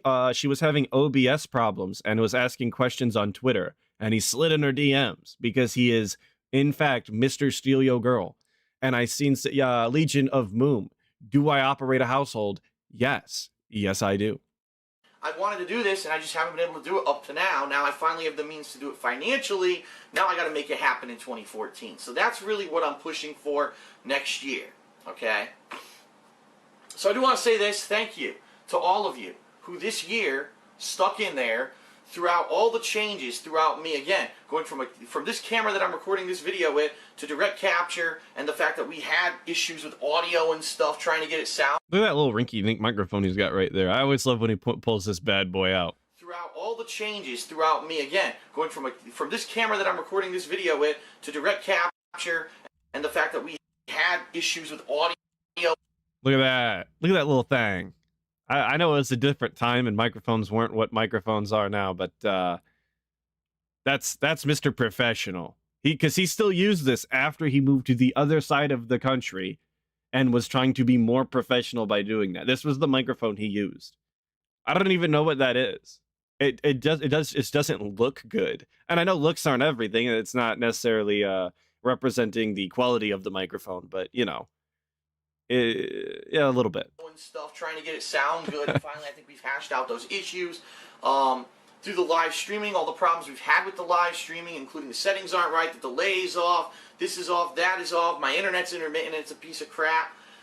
I'm really appreciative that you guys have been patient and have stuck in there. Because a lot of people, when there's changes, they turn tail and run. Oh no, something has Yo, changed. thanks Ryan for subbing to the channel. Appreciate it, brother. You gave me the benefit of the doubt. You stuck in there with me this year, and here we are at the end of the year, and I'm more positive than ever at this point.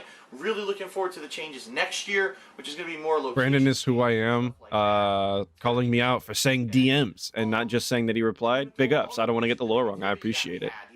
Pat's DMs were closed, apparently. Phil doesn't play games well, so he's a jerk, and we're going to make montage videos of it and all that stuff. A lot of you, first of all, I know a lot of people did leave. A lot of people said that, oh, well, Phil's a joke now. But the bottom line is a lot of people didn't. They saw how silly that was, and they said, no, I've been with Phil since the beginning. He hasn't changed. It's the mentality of the internet that's changed. It's absolutely true. So DSP acknowledging that a large portion of his audience has decided to leave because they view him as a joke. And that there is and he's thanking essentially this select group of viewers who have bought into a sunk cost fallacy that they've been with DSP for a while and they're going to stick by his side because it's not him who has changed. It's the view of the internet that has changed. The view of the internet is just looking for better quality at all times, if you ask me. And I'm not always saying that is what comes, out. That's not what comes to fruition, but better quality in like the visual and audio style, 100%. Yes, DSP was so behind on the times at this point, it was crazy. So that alone really should have made everybody leave, but whatever. Is that the internet itself has changed. The people who are using the internet, you got a whole new generation of younger people who are moving up, who aren't about gaming like I've been my whole life, who weren't around for different console iterations, and they're only here to watch a certain kind of footage. If they don't get that kind of footage, they make fun of everything else. And it's immature and it's ridiculous, but that's who's on YouTube right now. That's what the site has become, which is unfortunate because when I started this in Dustball, if I misrepresented his little microphone, I guess I apologize. I don't know anything about it. It just kind of looks like S, but if it's good, it's fine, I guess. 2008, it was a much more open-minded audience, a much more mature. I'm not here to audio shame nobody, or to equipment shame, I guess. The same few little things and make fun of everything else. But it is what it is. We're changing with the times. We're adapting. Maybe I am. And I'm fine right now. I'm in a good position. As long as there's not another overwhelmingly huge change that comes to YouTube in 2014, I should be fine. But I got to say that with fingers crossed, because how many changes have they already made? I'm very lucky to be a managed partner under Machinima and not have to put up with the bullshit that's coming. Okay? Yo, big ups Machinima. He's so grateful right now, dude. He's loving the Machinima partnership. He doesn't have to deal with bullshit. That'll definitely remain true all the way up until they shut down, I promise. He'll never have problems with Machinima. So. No, did he look down it? Sorry, I missed it. I'm very lucky to be a managed partner under Machinima. Very lucky. With the bullshit that's coming. Okay? So. Oh, yeah, he was staring down it the whole time. Wow, look at him go. All of that being said, let's talk about this week, which I'm taking time off. First of all, as soon as I finish filming this vlog, I'm uploading it to the King of Hate vlog, so that's where you're watching it right now, obviously. And then I'm going to get food, and when I come back, I'm going to finish off the funniest games of the top 10 fan-voted funniest moments of 2013. We've got 5 more to go, and I've got 5 more honorable mentions. I'll be putting those videos together, and those will be going live on DSP Gaming tonight, alright? Which is Sunday the 29th, alright, up to this December. It's kind of crazy to me that he made these videos to tell you what videos he was going to make. It just seems counterintuitive. Why don't you just go and work on the stupid videos instead of doing these and just put them out? Why don't you just announce on your Twitter or whatever that you're going to be putting out these videos? Why do you have to do these, video style videos? That's stupid. Why do you have to do these video style videos to tell people you're making videos? Yeah, and he exactly, next. He does still do it. He does still make content to tell you he's making content. I get mentioning it in passing, like while you're doing something, like, hey, I'm working on this, in the background while I do this other thing, and I do, a stream or whatever. I'm still making videos. It'll be out. I get that. But to make a video and make most of it, if not all of it, essentially you just saying that you're making videos is so stupid. It's so dumb. And that'll be the next to last year-end series. Then I'm taking time off starting Monday. So this week you will see no live streams until the earliest would be Saturday night, and my girlfriend is on. See a crazy acid trip. Stream then, all right, because I'll probably be craving games at that point anyway. So what can you expect this week now that there's no live streams this week? Well, I've got 17 videos of Dragon Age Origins and 18 videos of Blue Dragon. Yeah, I know, Dragon Overload. Both of which Dragon Overload this week from streaming. So over the course of Monday and Tuesday, I'm going to upload those videos to DSP Gaming. I'm going to schedule them out tonight, actually, so that they go live, and you'll have new footage. If you're following along those playthroughs, no problem, all right? Now, the other good news... Jesus. The footage that I have... Oh my god, dude. It's like, dude, how long, or how far are we? We're 6 minutes into... Oh, this is only a 12-minute video. All right, so we're halfway through this, and it is actually just schedule. Bro, what is this video titled? Time off and resolutions. There better be resolutions for the latter half of this video. I'm gonna be upset. I don't want to sit here and listen to a schedule. This is so dumb. Is a set of Killer Instinct matches from about a week and a half ago. I never uploaded them because I knew it was Overload. I'd been playing that game like once a week, if not more than that, and people were getting bored of the videos. So I gave it some time. Those will go live on Wednesday, New Year's Day, so hopefully if you've been craving Killer Instinct, you'll get your fix then. And then Thursday, Friday, and he is wearing the chain, though, so big ups for that, I guess. You can see it poking out every once in a while. That's real Italian style, dude. Content this year, even though I did reduce the amount of content that I put out as a direct response to fan feedback. There's a lot of resolutions, 480p, 320p. The funniest moments countdown. I didn't watch Deadly Premonition. I didn't watch any of Dead Rising Riptide. I didn't watch any of this playthrough or this playthrough. And this is a great opportunity this week, especially if you still have time off and you're on vacation, to check out those playthroughs, all right? No, Morning Darwinning. Very robust end of calendar time, for sure. Really majorly affected were Nintendo. We're going to need new calendars for everyone. And Grand Theft Auto 5. Outside of those three playthroughs, or not those three, but those three subject matters, because Nintendo obviously has multiple playthroughs, nothing else was really affected. So if you guys go back and watch old stuff, I still, make out on it, which is great. So go ahead, feel free to go back and check out this week's stuff that you didn't have a chance to watch. In addition, obviously, both Blue Dragon and... Yo, did he just tell his audience to go back and watch content that they didn't catch? Do they need to be told to do that? If you're watching a TV show, like you catch it live, on TV, who does that anymore? I know. But if you catch a TV show live, there's not going to be a bit where they say, hey, if you haven't seen the first 4 episodes, you should go back and watch those. Like, that, it just kind of comes with, if you enjoy something and you want to see all of it, you would just go watch it.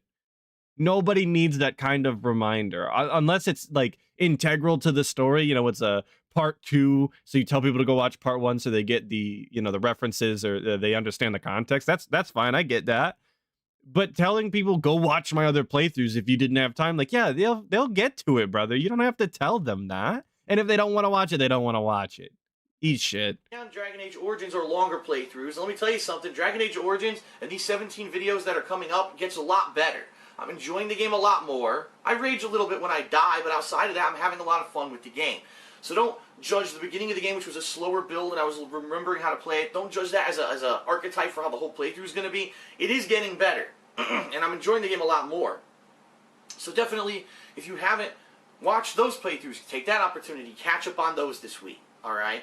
And then you're going to ask, all right, so what's the deal when I come back? When I come back, it's going to, like I said, I might be doing a stream Saturday night. It all depends on how tired I am. If I'm tired, I might not. I'll just wait till Sunday. Here's how it's going to work. What just the biggest baby on the planet. Not only can he not commit to just doing content on a certain day, ahead of time, like most people do, but also like, oh, if I'm too tired, I can't stream. Like, bro, you're not doing physical activity. You're playing video games. Even if it's a shortened stream because you're tired, you can do something. You can commit to literally anything. You make your own schedule. It's not like you have to have a bedtime that you adhere to because you have to wake up at, a certain time. You make your own schedule. Do your thing, man. I don't know. It's so frustrating the way he acts like streaming and doing his content is some arduous task. It's not. Game of the Year awards starting that Sunday, so a week from today. I also don't think he's going to do resolutions. My personal picks for Game of the But Year. we still have 4 minutes, so not gonna do 20 like I did a couple years ago. That was insane. Top 10 games of the year, in my opinion, starting that Sunday. So it'll probably be like I've been doing. The first half of the day will be a gaming stream, and it'll probably more than likely be Dragon Age Origins, since at this point I just did Blue Dragon today. So I'll probably do Dragon Age Origins for like. I just did Blue Dragon today. The second half of the day will be Game of the Year awards, although I need to do a weekend preview at some time in there too. So maybe the Game of the Year awards will only be 1 or 2 videos that day, and I'll stretch it out over the course of the week. We're gonna have to see. All right. Bro is actually putting off doing content on Game Awards, actual real content, so that he can make time to do his weekend preview content. Like anybody actually gives a shit what he's going to be doing in the week and isn't willing to just find out when it happens. What an absolute ass, dude. It's never made any sense, the things that he decides to do. I can't say it enough. It's so stupid. I'll never understand the choices that he's decided to make. Goofy. Oh my god. But I think, yo, what up, Mistra? Happy New Year's. Glad you could make it. Wait till the next year.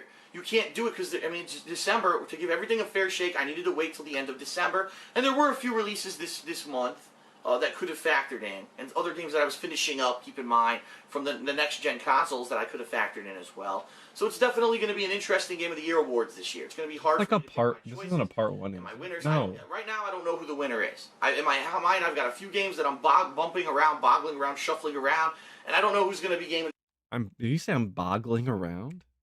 It's going to be hard for me to pick my choices and my winners. Right now, I don't know who the winner is. I don't know who's going to win. I've got a few games that I'm boggling around, shuffling. Yeah, he's bumping around. He's boggling around. Do you boggle things around? Is boggle? Okay, Google. Is boggling a word? Here's the definition of boggle. Informal. Of a person or their mind. Be astonished or baffled when trying to imagine something. I don't think that's what he meant to say. Bobbling? Nah, dude, boggling. Bobbling? Maybe it's bobbling. Okay, Google. Define bobble. Here's the definition of bobble. A small ball made of strands of wool used as a decoration on a hat or on furnishings. I'm not convinced. I don't know if that was being picked up by the microphone, but I'm not convinced. Around, and I don't know who's going to be Game of the Year yet, but I'm going to let you know soon enough, okay? And so, that week when I... I'm sorry if that messed up anybody, because I was shouting out their AI assistants. I'm so sorry. I'm sorry, guys. I didn't even think about that. I looked into it, nothing. And supposedly no DLCs, although no one shares. There's a lot of rumors that The Wolf Among Us Episode 2 may be coming out this month. There's the Spinal DLC for Killer Instinct, which has no release date yet, but is supposed to come out in January. So there's a lot of rumors swirling about... No, I'm not going to slow-mo it. It's not that deep. If not, well, I'm going to continue on with Blue Dragon and Dragon Age Origins and balance that with the Game of the Year awards for variety's sake for the course of that first week that I'm back. Still doing variety, even back in the day. Big ups. Something new. You've got Assassin's Creed Liberation HD. You got the first DLC for Dead Rising 3. You've got Dragon Ball Z at the end of the month. I think it's called Battle for Z. I think I'm going to check it out. Last year, I tried Naruto, Ultimate Ninja Storm Shippuden. Okay, all right. I'll run it back. We'll go back to bobbling or whatever. I'm back. And then those next 3 weeks, every week, rumors swirling about things that may be out. If those things are out, there are no new releases at all. My winners, right now, I don't know who the winner is. In my mind, I've got All right, hold up. We'll slow down. It's one of these buttons, I promise. We'll slow it slower. 67 times speed, or 0.67. A few games that I'm bumping. Nice artifacting as soon as I actually need to hear the thing. Thanks. Well, So it's definitely going to be an interesting Game of the Year awards this year. It's going to be hard for me to pick my choices and my winners. Right now I don't know who the winner is. In my mind, I've got a few games that I'm boggling around. Boggling. It's boggling. Like the Boglum himself. It's boggling with G's. I don't. So yeah, it's boggling. There you go. We did it. We figured it out. We reversed. We slow mode. We had fun. We always do, don't we? Next 3 weeks, every week there's something new. You've got bog bumping boggling. Yeah, that's the combo. The bumping boggling combo. You've got Dragon Boggle is a game. I think it's called Battle for Yeah, the Boggle's a game. So is Peggle. Shout out Peggle, I guess. I tried Naruto, Ultimate Ninja Storm Shippuden, Super Bumblefuck 3 or whatever the fuck it was called. And I really liked it. And Cody very H. positive feedback about it, saying the playthrough Doing it was great. again. I don't see why I shouldn't continue on with that pattern and try out these anime style games. So I've never done. I have to get the notification for that up. Oh, shout out everybody who got gifted from Cody H. Be sure to thank him. He is going crazy again with the bomb. Big ups. That's something I was looking to do while these played. I forgot. Oh, what the hell was I doing?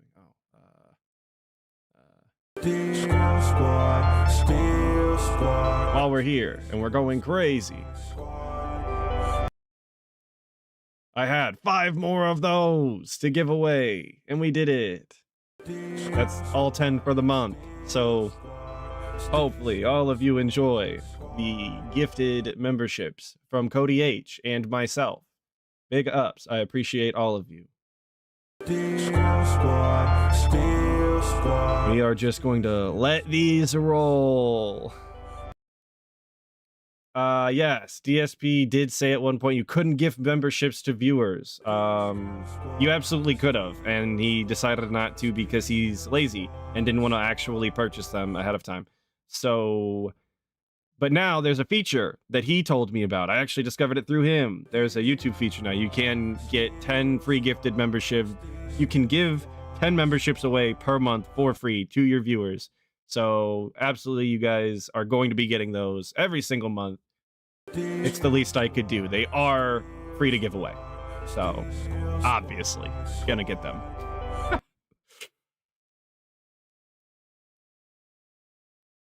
And with that comes the early style content that hopefully you guys enjoy. So I won't be nearly as late on talking about topics as I usually am when they come out at noon. Usually you'll get them at like 8 p.m. the day prior. So they're usually pretty relevant then. So obviously, yes, Nugs, obviously. Yeah, Renee, I get nothing from it. Why bother? Because I like you guys, at least a little bit, obviously. I need to stop saying obviously. Obviously and style need to get out of my vocabulary. I hate it. You wonder why Brand Dude hasn't gotten his 10 free yet? I don't know if he even knows it's a feature. You should tell him if he doesn't know.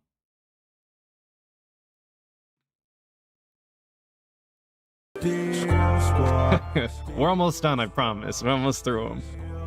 I want to give everybody their time to shine.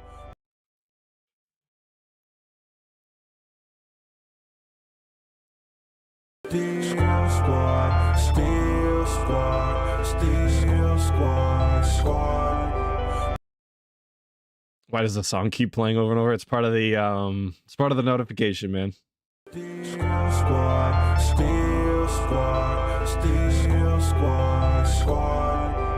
Everybody's getting their memberships. It comes with the territory, you know. Not gonna take that away. Part of the shtick.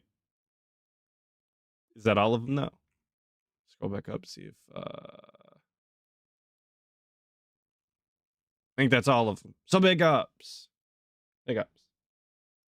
On a Dragon Ball game before, people have asked for it for years. That might be a great opportunity for me to do something different outside of the box. And by the way, I'm a fan of Dragon Ball. I've seen the entire series, so I'll know everything that's going on in it. Do you have to have a certain number of members to get the free gifteds? I don't think so. And even if that's the case, I believe that Brand Dude has significantly more members than me. So he should be well within the realm of getting them, even if that was the case. But I don't think so. Pretty good. Okay, so that's a rough view of January for you right now. Ongoing longer RPG playthroughs with Dragon Age Origins and Blue Dragon, balanced with new content and the Game of the Year award. So it should be good. Maybe a little bit on the slower side. You need to be monetized. You need to be eligible for memberships to begin with, obviously. The But first several months of the year were like overdrive new releases because most companies were trying to shove games out before the next gen came out. This year's the opposite. This year it's like, well, we're going to do a slow build. A lot of people are making games for next gen. They're not ready yet. A lot of these games have been in development for a while. They're not rushing anything out. So this video sucks.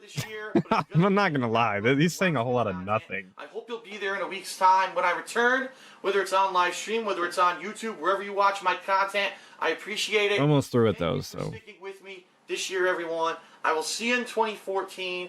Stay positive. Great things can happen to you if you are positive and you stick with it. Yes, positive showing right now. Big ups. Don't give up. Don't let this deterrence and the bullshit people that tell you that you can't do something or you're not good at something and that you shouldn't be successful. You go like this and you fucking push on. Jesus. With your so positive. And you're gonna do Flip great them off. with your life. That's my attitude, and look what I've done so far.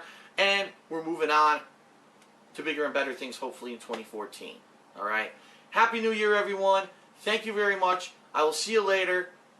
Yeah, no resolution. I don't know why this video was titled what it was. I didn't write that. Like oh, you can't even see it. New Year's 2013 vlog, time off and resolutions. I didn't title it that. That's exactly what the video was called when I downloaded it, and you know, we wound up here. So I guess I apologize. Big ups for toughing through it with me. It was a video about other videos. Very cool. Thanks, DSP. Asshole.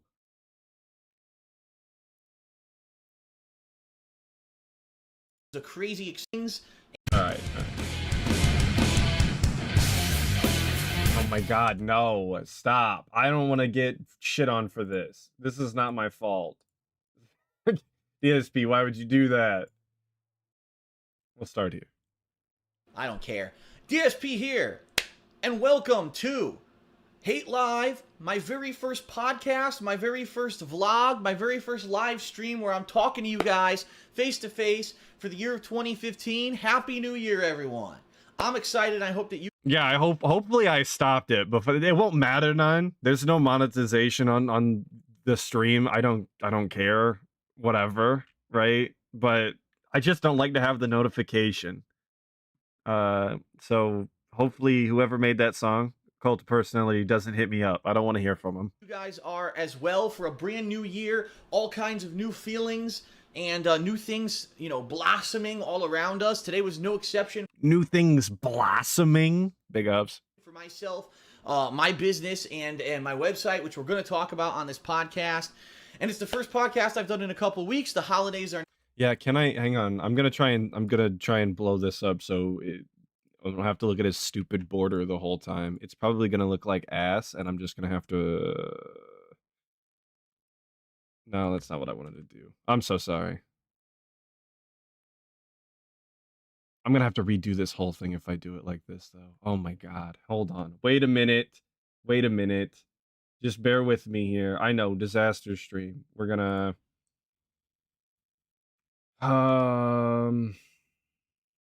God, I hate it here. Why does this border have to be so big and stupid? This is real asshole behavior.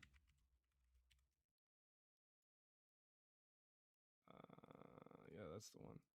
And it's black. Why is it black? Why? Oh, why is it black? Oh, okay. You know what? Nope. This is how we're watching it. We're gonna suffer together, gang. Sorry. Sorry. If I would have thought about it beforehand, I would have set it up differently. My bad. Now officially over. Humbug, right? I mean, I love the holidays. I don't know how much you guys know, but I love the holidays. It's one of my favorite times of the year. I go full holiday mode. Oh shit! We hit 100 likes. Big ups, guys. There's bubbles today. I'm seeing it. Can I just zoom in with... Nope, that's subtitle text. Nope, that's volume. Can I just zoom in with zoom double? End up Didn't do shit. Video zoom. No. VLC doesn't want to do what I want to do. It hates me, and that's fine. I don't think cropping is gonna do shit. Sorry. Yes, but there's bubbles or control plus zoom. Yeah, I tried that. That's the subtitle text. It's not alt and zoom. Or scroll. It's not just scroll. That's the volume. I don't know. It's not shift and zoom. It's not tab and zoom. Anyway, sorry, bubbles. We're here. Bubbles, bubbles, bubbles. Bubbles. Look at them go. Crazy. decorating the house. I watched tons Wow. of holiday movies like Christmas and all that, and into New Year's. And my parents were visiting this year, which was a crazy exception, and it was just a lot of fun. And I had so much fun that now I'm disappointed that it's over. But you know what? That's fine, because this year we're going to be doing things a little differently. We're going to be doing things hopefully in a more entertaining and fun way for everyone, and hopefully it'll take maybe a little bit of the burden off of me. We'll have to see. But we're going to talk about that on tonight's Don't worry, guys. We're going to talk about podcast. So first of all, thanks for being here, whether if you're live on stream or if you're watching on YouTube.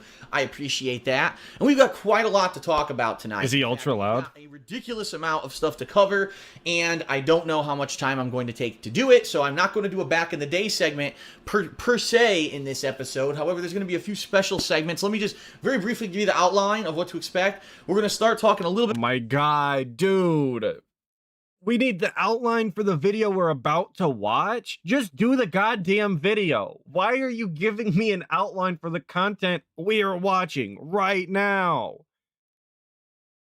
Also, yeah, shout out the casting couch. I've just noticed that we are on the casting couch that is at a very peculiar angle with the unicorn NES pillow. Shout out. Classic DSP style. About New Year's. I'm going to start talking about all the stuff that I've been doing in the past couple of weeks, the content that I've been putting out in case you missed it because you were busy for the holidays. We're actually going to talk about the return of my website, which is an amazing accomplishment. Finally, after a month and a half, we're back, and it looks like it's a good, positive thing. A little bit of information about, unfortunately, some attacks that I've been suffering this past week. I just want Hell yeah. There's actually going to be something interesting in this video. Let's go. Detail about it, what's been happening, and what to expect if it happens again. All right.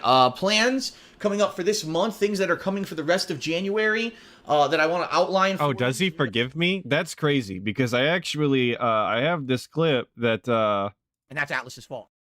So I don't think he does if he's blaming things on me. Asshole. You guys are aware of what to expect, how it's coming, and also some changes, especially Patreon, which I am going to adopt at some point this month. I want to talk about that. I'm going to talk about a calendar update that I need to do, my gaming schedule update, so that you know what's coming in the next few months for games. The bottom line is for January, it's very light, so there's no real rush to do it, but I want to do it by the end of this month. And, of course, then I want I'll see you, Mr. I'm glad you can stop by the stream today, though. Have fun making dinner. I'm going to be doing this year when it comes to travel, when it comes to time off and or special events, so you guys know exactly what to expect. This will be the first day of the year. Why not? Why not talk about that stuff so that you guys are well aware, way ahead of time, what to expect when it comes to myself, my streaming schedule, my content, etc. Okay, and of course the opportunity to possibly meet me in person, which we'll talk about as well. I don't think that ever happened. And then we're going to take a break. It never happened. That, which I'm sure that's going to take quite a while to get through all that stuff. When we come back, there's going to be a dual segment for the second half of the show. The first half of the show is Yo, akimbo segments. Awesome. What are we gonna guess that the akimbo segments are? I think we're gonna do did we just do the schedule? I felt like we just preempted the schedule already. I was gonna say the schedule with the game of the year segment. Like that's the dual Bernelli segment. Hell yeah, dude. Akimbo style. So stupid. It's going to be a tribute to my friend. No. He passed away this past week, just after Christmas, and I knew him for quite some time, but then I've really lost touch with him. This took a turn I didn't expect, even though it's in the title. That's not funny. Around the early 2000s, when I really stopped I stopped playing competitive Street Fighter. Then I got into it again, but when I got into it again, I wasn't really in contact with him. His name is Yeah, Scott. this is the exploiting the dead segment, but it's not T. But I want to No, kind Rip of do a T big though. tribute to him because he was one of the most influential people in the Connecticut fighting game scene. He's the reason why I and many others from Connecticut ended up leaving the state to go play games outside of the state. He was very influential in that regard. He was a good friend, and even though I haven't really seen or talked to him in quite some time, he still deserves a tribute segment on this show, which we will do. And then to close. Bro, I don't understand. This video is from 2015, and he's like, "Oh, I haven't talked to or heard from this person in quite some time." In 2015, you absolutely could have got a hold of this person if you wanted to keep in contact with them, even if it's just to check up a couple of times a year and you know make sure that they're doing like well and just hear about what's been going on for the year, like literally a couple of times if you really care. The problem is you don't. You just don't. The show on a positive note, we're going to talk about Christmas and what I actually did during my Christmas break, because as you guys know, about a week ago I took a significant amount of time off from the Iviga's the spaghetti meme yours, is that what I'm hearing? daily uploads to spend personal time with my parents and my girlfriend Leanna for the holidays. My parents came from Connecticut across the country to the state of Washington to visit us in person. I'm going to talk about the food, the decor, the things that we did around the house. It's going to be a fun kind of recap. You're going to hear some little mini stories about us going shopping and stuff that you don't know about. I'm going to talk a little bit about some funny stuff that happened in the house, some Twitter pictures, and all kinds of stuff. It's going to be a good segment to end the show on a positive note, okay? So, all right, everyone, let me get situated here. First of all, the first thing you might be saying to yourself is, what the hell is that next to Phil? Good point, Shody Tane. He is getting really worked up for what is just a preamble to the content that he's going to do. I have no idea how he's so good at riling himself up over actually nothing. There's nothing even negative being talked about. He's talking about his parents coming over and decor and food, and he's just like starting to get agitated and yell. Awesome. Why? One of the Christmas presents that Leanna actually got me for Christmas were these cool throw pillows that are like retro NES cartridges. Look at them. I'm actually looking at the stream over here. That's what I'm looking at as I look to the left. And, he got these for Christmas? I didn't even know that was the lore. Big ups, Leanna, for giving us these classic pillows that we will come to know and obviously love. Parodies of classic NES games tossed to the 80s. So this one, right, is a pillow that says Unicorn's Revenge. I think it's supposed to be a parody of like Karnov's Revenge, which was a famous NES game. And it actually has the characters from the movie Legend on the front, which is pretty funny. That's supposed to be Tim Curry playing the devil, by the way. And then over here, we've got another one, Lava Jump, which is, again, look at how cool it is. It's supposed to be like an NES cartridge. It even has the thing on the bottom like you plug into the NES. And all right, hold up. Wait a minute. I'm being handheld, and I'm not seeing what you're even talking about. Right-click. I'm going to right-click VLC, adjustment and effects, video effects. I don't even see that. Where is that? There's some effects and filters. I'm going to click that. Is that the thing? Video effects. I'm not. I might be in the wrong thing. I'm dented. Oh, no, geometry. Interactive zoom. Oh, shit. Oh my God. It's too zoomed. Unzoom. De-enhance. De-enhance. Can I de-enhance? Oh. Did I zoom too much? How do I de-enhance? Hey, good morning, Kanye. No. Yo, shout out Riv Ska's official Bara Furry Spank Bank of Dick. what a name you got there, killer. Is DSP the guy who touched himself on live stream? Yes, he is. Thank you for the 2. Yeah, we're too close to the guy. Wait a minute. Let me. How do I? Interactive zoom is one style. It doesn't give me an option. I'm dented.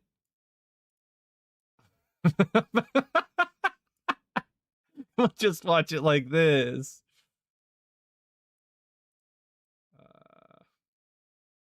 Oh. Yeah, we're watching his Twitch. No, the mouse wheel's still the volume. And it's not shift, and it's not control. And it's not alt scroll. It's none of the things. Can I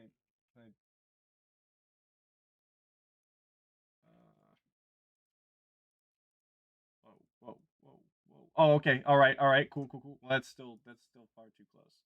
Oh, okay. Well, I'm getting it. We're getting there. On the fly learning. Look at that. Yo, no, Ghost McFright. Thank you for the handhold. We appreciate it. It's better now. Look at it go. Thank you. How do I hide this?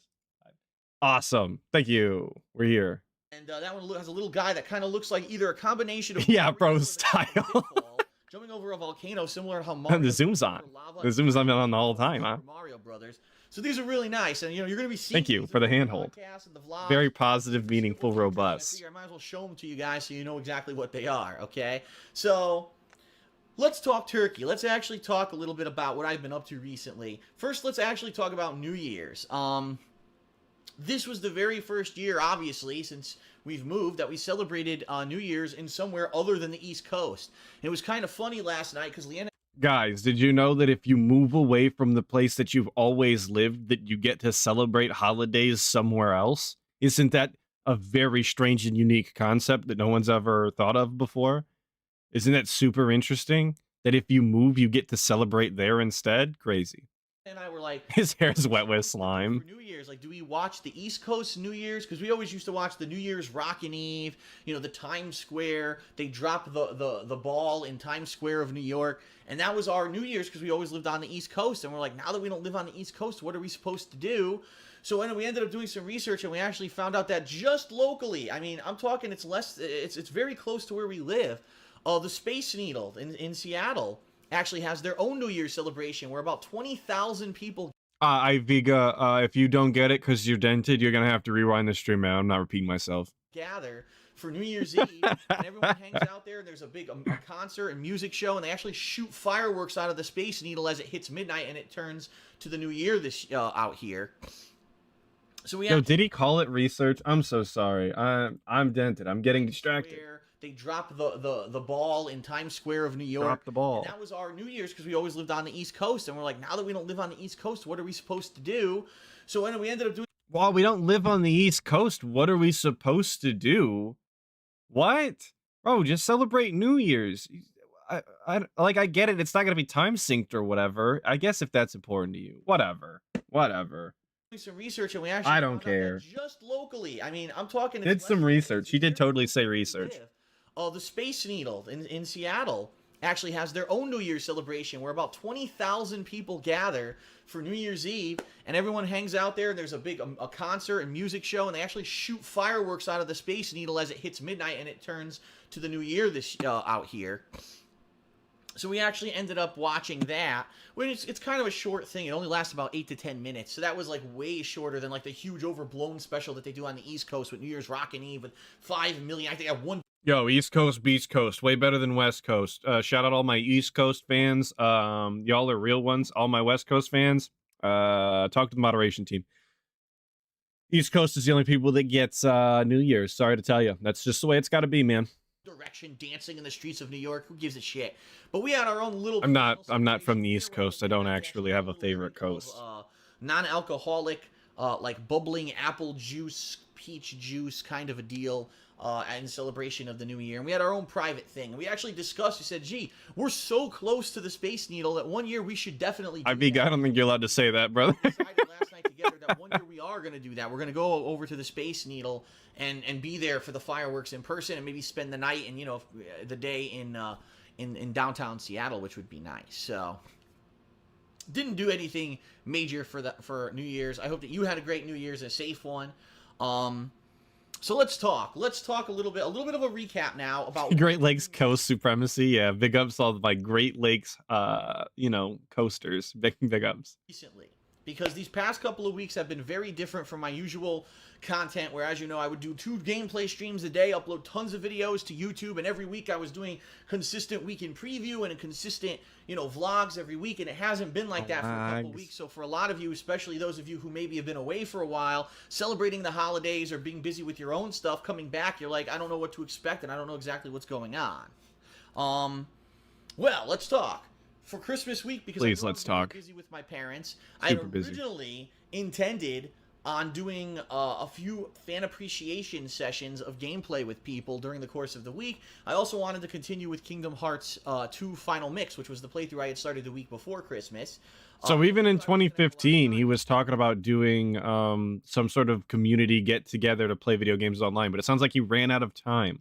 So I guess those sessions stopped more recently than I initially suspected. He wasn't quite traumatized yet. So I tried to basically squeeze it in, and during the course of Christmas week, I was able to do a couple things. I was able to actually do one stream of Kingdom Hearts 2 Final Mix, and I was actually able to do a fan appreciation session of Super Smash Bros. On the Wii U. So thanks to those who Christmas week were patient. You know, a lot of the times I have consistent gameplay during Christmas week. A lot of the times, you know, back when I lived in Connecticut, it really wasn't that different from a normal week for me besides Christmas Eve and day when I would spend some time with my parents. And usually I would even have time to do a Christmas special. This year was the exception because I was so busy with my parents' visit that it kind of, you know, took up all my time. And yes, we are going to talk all about that visit, like I said, in the second half of the show.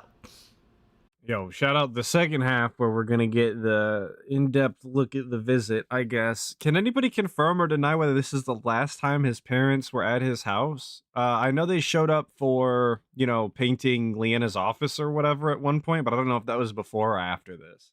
Or even if it was the same thing. I don't know.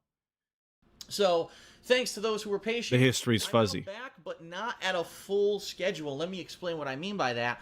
Oh my god, dude, the filler! Just shut up! I'm back at full capacity, except for the fact that I'm not. What do I mean by that? Let me explain. Here's the thing. Bottom line is, like, just shut the hell up and go.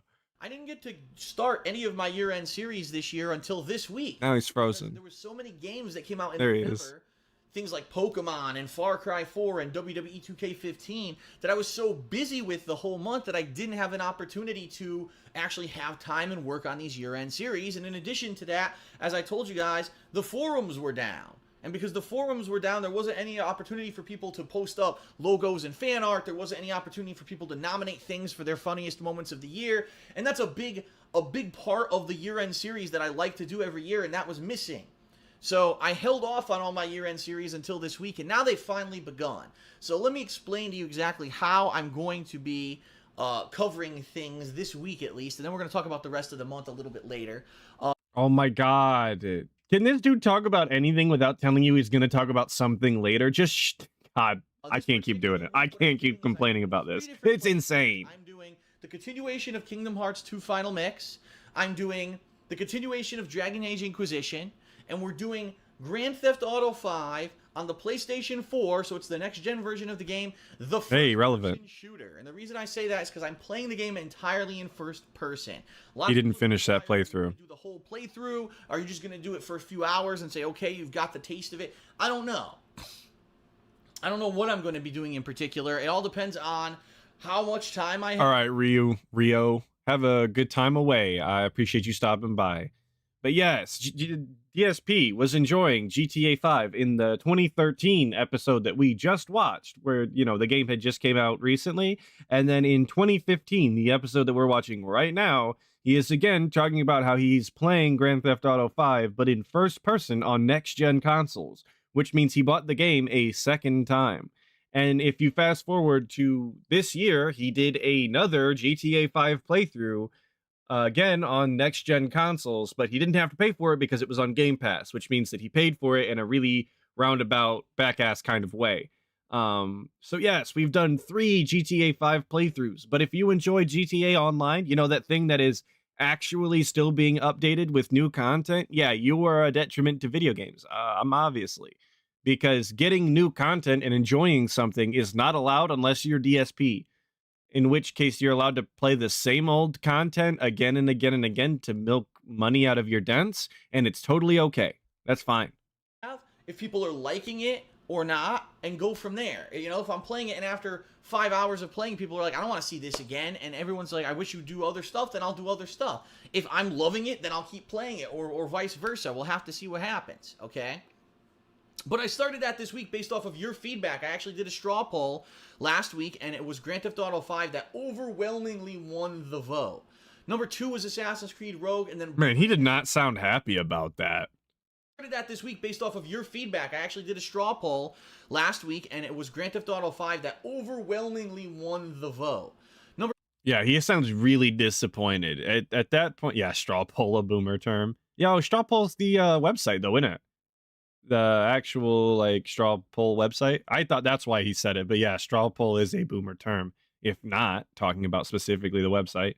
But yeah, he doesn't seem excited about what actually won the poll. And if you're gonna act like an asshole because you didn't like what won, you shouldn't have made the poll. Sorry. Number 2 was Assassin's Creed Rogue, and then behind that we had finish up older stuff like Parasite Eve and Tales of Exilia 2. I'm not saying I'm never gonna finish those. I'm just saying at this point, people are wanting to see fresh content. That's what I'm gonna give them. You know, I'm gonna give the people what they want. And for me, I'd love to finish those projects, but I also wanted to try Grand Theft Auto 5 first-person shooter, which I'm liking as well. So I'll do whatever, right? Got the Stein. Didn't look down it, but we gave it a couple chews. Those playthroughs as my first streams, but then I'm not doing second streams because what I've been doing is taking the time the second half of the day to work on my year-end series. And if for those of you who have not seen them yet, maybe you're out of the loop, you haven't been paying attention, or maybe you just don't check out my gaming channel, DSP Gaming. That's very possible. I know a lot of people follow my vlogs, but not my gaming stuff. Who are these people? Who actively wants to only see DSP's stupid face? Well, I guess me. Damn. I called myself out. Who are these people that want to see DSP's face in his vlogs and all his real life content, but don't want to watch his gaming? I mean, like I said, I do because I'm a tractor style, and I don't actually. He's not good at video games. And I don't find his video game playing interesting unless he's rage quitting and being salty. In which case, I'll just watch the "This Is How You Don't Play," right? But like the people who genuinely like DSP should not be only following the vlogs channel. They should be watching the gameplay because, according to him, that's what he's supposed to focus on. That's the real content right there, I guess. Yeah, ALT does. He loves looking at DSP's face and looking at the real life stuff. Like I said, as do I, because I guess I'm just as dented. They started on tractor Tuesday, style dent. Last night. The 4-video series of the best and worst DLCs of 2014 is live and ready to go. So head on over there if you haven't had a chance. These are the kind of videos people wait for all year, and let me tell you, within 2 days, I've got a lot of views on it, and I'm very pleased that I'm putting the time and effort into it to do it, all the video editing and everything that it takes to do it, and people are liking it and watching it and obviously spreading the word about it, and that's awesome. So thanks very much to those of you who've checked it out already. If you haven't, definitely check out that series.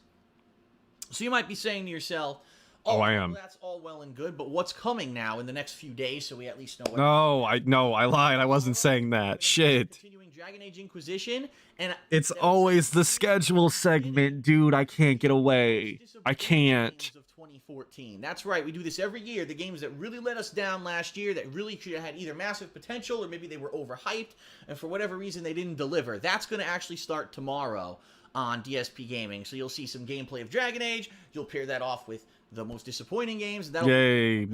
I'm gonna watch those eventually for a stream. We will watch all of the DSP disappointing games or favorite games or whatever the hell his countdowns are or whatever. We will find those and we will watch those. I promise. Kind of like watching the old community multiplayer sessions. Well, we'll do that on stream. Those are stream style content to cover for sure. End to the week. Saturday, I'm only going to be doing the one stream. It's going to be Grand Theft Auto 5 first-person shooter mode continuing. So for those of you who missed it earlier this week, you should get caught up by Saturday because that's when that's going to continue. I will not be working on the year-end series Saturday or Sunday because... Oh, Iviga, you're going to be doing the 2023 list? Big ups. So I will try and make that because obviously I'm not going to watch his actual content. That's stupid. I got to watch my tractor content. But I probably won't do the like modern day 2023 one or whatever. We'll be watching the old ones because old DSP is so much better. And that's strange to say. Old, worse quality DSP, I think, is usually more entertaining than boring, huge inflated ego DSP. I guess his ego was always bad. I don't know what I'm talking about. We're going to go out, do some shopping, some critical stuff we need to get done. And then Sunday, the stream is going to be the continuation of Kingdom Hearts 2. So for those of you who... Kingdom Hearts 2? Try to get caught up for Sunday because that's when the next batch is going to be coming out. And then we're going to have the weekend preview at night. and then probably nothing else because I'll probably be working on the year-end series then, but I don't know if I'll have any new episodes released, but by Monday, we'll be starting that up again, okay? Now, what I really need to do very shortly, within the next is week, get a job. You need to get a job. I find the time, but I will do it. I need to update my gaming schedule calendar. Oh my god, dude. I'm about to uninstall my life. I can't take it. Purchase the new one. There it is. It's right Calendar there. segment. Purchase the replacement calendar. All right. Oh. Is I need to put that replacement calendar on my wall, and I actually need to fill it out. What's going on, Sea Wrangler? We're having fun. What I mean by that is I think it's too small. Yeah, I bought the smaller version. And he just left. He just got up. He'd rather yell from across the room, I guess. I bought the smaller version, which is actually fine. It's going to be a little bit more cramped on the wall, but it'll probably be easier to fill it out. But this is the wall calendar that I'm going to use. I'm going to populate it with all the... Yo, he did subtle wedgie pick, didn't he? I'm gonna run it back. The smaller version, which is actually fine. It's going to be a little bit more cramped on the wall, but it'll probably be easier to fill it out. Maybe not. Maybe it was just leaning. I'm going to populate it with all the games coming out in 2015 that I'm interested in playing, and I want to make a video of that for you guys. You know, gee, what can I expect? What's Phil going to be playing? I honestly... Oh my god, if they gave a shit, they just listen to you talk about it once a week when you talk about the weekend preview, or they just listen to you in this very video talk about the things that you're going to play during the year, or they would catch you every single day when you tell them what you're going to be playing for the next foreseeable future. Every day. It's every day. Get the goddamn calendar away from me. I'm gonna puke. I can't take this shit no more. I can't take this shit no more, man. The GameCube remake, that comes out this month, and I know that Dying Light's later on this month, and that's all I know. I don't even know what else is coming out this month, if anything. So, I'm definitely going to be out updating this and filling this out and doing a video of that in the next week, okay? So, I know for those of you, gee, what's Phil playing next? This is how you're going to find out. But in the meantime, you can expect those 3 playthroughs that I'm doing right now. Yeah, he tapped it. This is how you're going to find out. I want to hear it again real quick. Out and doing a video of that in the next week, okay? So I know for those of you, gee, what's Phil playing next? This is how you're going to find out. This is how you're going to find... Anytime you want to know what DSP is going to play, check his calendar. Never mind that it's in real life, not accessible to you except for in the one video. This is how you're going to find out. Double tap the calendar. But in the meantime, you can expect those 3 playthroughs that I'm doing right now to be continuing along with my year-end series. Am I going to cover his vacuum cleaner crisis? Potentially. I hope there's another vacuum segment, because the one that we just got, I don't know if it's really in-depth or long enough to warrant anything. I still need to do Printergate. Obviously, haven't done that one yet. I know there's been a couple of times he's mentioned it now. I might try and combine both of those and make it one video. But as far as the vacuum goes, we'll see how it develops. It's an ongoing story, dude. It could just go out. Those year-end series, have you decided? And the answer is yes. In addition to the best and worst... Yo, thank you, Hosku, for stopping by, brother. I hope you appreciate your meaningful time with your parent-in-laws. It's actually going or to be your in-laws in general. Big ups. Trends of 2014, okay? After that, it's going to be the fan-nominated funniest moments of 2014, and I'm going to tell you a little bit about how you can nominate moments for that in a moment. Oh my god. He doesn't ever talk about anything. He just tells you he's going to talk about it later. And I'm hoping that, you know, it's probably going to honestly take me about 2 weeks to get through all those series. So you can expect those 3 games to be continuing for the 2 weeks, and those year-end series to be continuing all along with them, all right? And what I'm hoping is that by the time that the 2 weeks is up, that I'm caught up now. I can start new content and or new games, and I can kind of reassess what I want to do. Because this year I do have new shows and new stuff that I want to start. I've already told you previously about some of these ideas. A show about movies, the return of Project 7, a show that's a parody show about YouTube, and literally none of that happened. This is 2015. He's got 3 separate ideas of things that he wants to do. None of it happened. Which, like, I know is gold coming from me, someone who wants to do, you know, other lolcow content to, you know, eventually. I have to pull the trigger on it. I talked about it earlier, but like DSP has 3 ideas for content that he wants to do and then isn't working in any way to actually make them happen. So big ups for that, I guess. I really want to start those up, but I need to get the year-end series done before I can even consider working on those. So that's what to expect in the next couple of weeks. Okay. I don't think Cat literally ignited the vacuum yet. I don't think it's on fire quite yet, but it's definitely on the horizon. The good thing is, thank goodness that it's a light January, right? Yeah, Strider, hopefully coming 2024. Absolutely, it will happen within the next year. I promise. Like I said, I'm actively looking and searching and getting more familiar with other lolcows. I promise it will happen. I probably won't do Wings because I don't find Wings as interesting anymore. He's much more normal than I initially thought him to be. Year-end series, which is weird to say. This is from 2015, Sea Wrangler. Okay. So now let's talk. The glorious return of thekingofhate.com. My website, which has unfortunately been down for about a month and a half. I'm not even going to talk about that anymore. We're going to move forward positively. The site's back. When I say the site's back, I mean the homepage is back, where daily I'm now going to be posting up the schedule for the next day, as well as all my current ongoing or recent playthroughs. There's also the search function on the homepage where you can search for any playlist that I've ever done. And from what I'm to understand, it is shortly, if it hasn't already been updated, it's going to be updated so you can search for videos from any of my channels on YouTube ever, including... Yeah, pull that hairline back. Hell yeah, dude. Just rip her back. Red Dead DSP, where I did my playthroughs of LA Noire and Red Dead Redemption. What's the other one? It's like DSP or Dark Side Phil Final Fantasy 13. That's the one where I did the playthrough of Final Fantasy 13. That's going to be on there. And those are the exact ones that people are asking for off of those hard drives because those channels no longer exist and never will again. And DSP is probably going to wind up rebranding KO Gaming so that he can put that style content up as DSP lost footage or something stupid like that.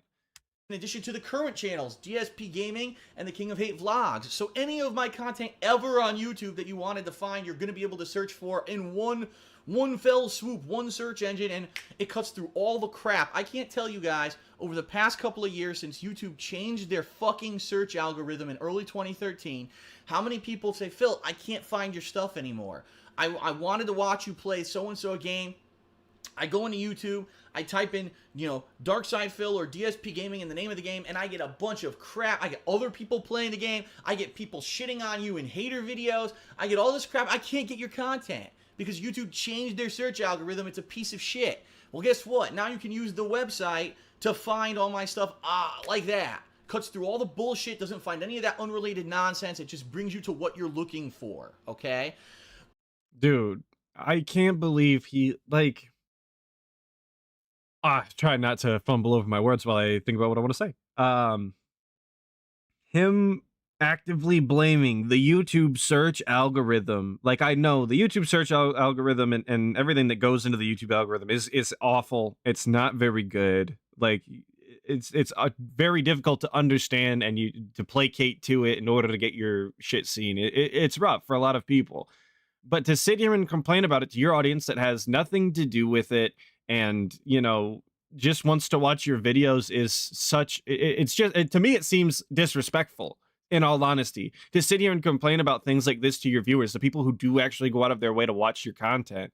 And I know it's so he can advertise this stupid website, the King of Docs Forums, but I don't really think that that's something he needed to do to begin with. So I don't know. I hate this. I really do. It's stupid. But not only that, but the forums are now live. As of right now, they went live about an hour and a half ago, I'd say. So people are jumping onto the forums right now and registering. And I'm going to tell you right now, go to thekingofhate.com, go to the forums, and register as soon as possible. I'm going to repeat myself. Do that as soon as possible, and here's why. Because undoubtedly, there's going to be idiots who are going to try to rush there and I'm going to register all these names. Oh, I know that there's a certain person who always watches Phil's content, so I'm going to register their name and 10 variations of it. So if they actually want to register for the site, they can't get it. That's already happened to a couple people. So I highly recommend this. Yeah, because getting your username on the King of Docs forums is so important to so many people that they're actually upset about it. Run over there and make sure that you get the name that you want, dude.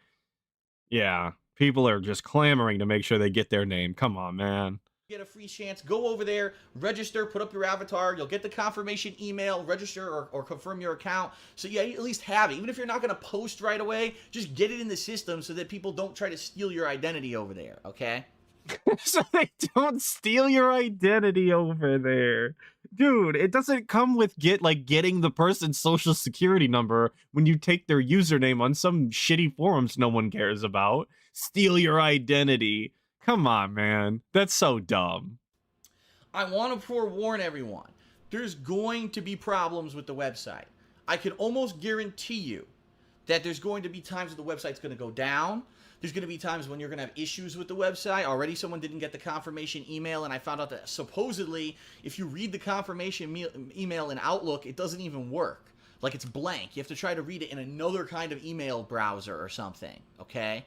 Yo, Outlook is a detractor. Microsoft is actively plotting against the guy. It's a known conspiracy at this point, obviously. So I guess no big ups to Outlook. What is the opposite of big ups? I don't think I'm allowed to say little downs. So no shout outs to Outlook. Get banned. Don't come back.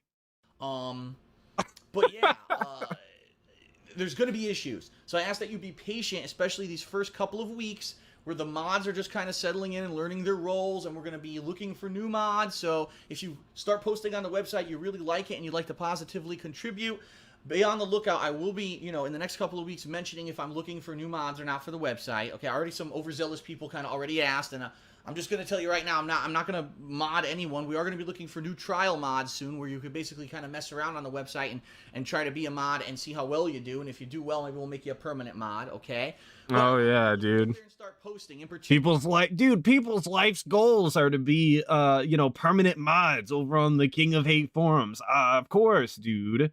They love it. That's so important to them. The things that I need the most right now. Number one, I need you guys to start nominating the funniest moments of 2014, because as I just mentioned in those year-end series, I need it. I will die if you don't nominate.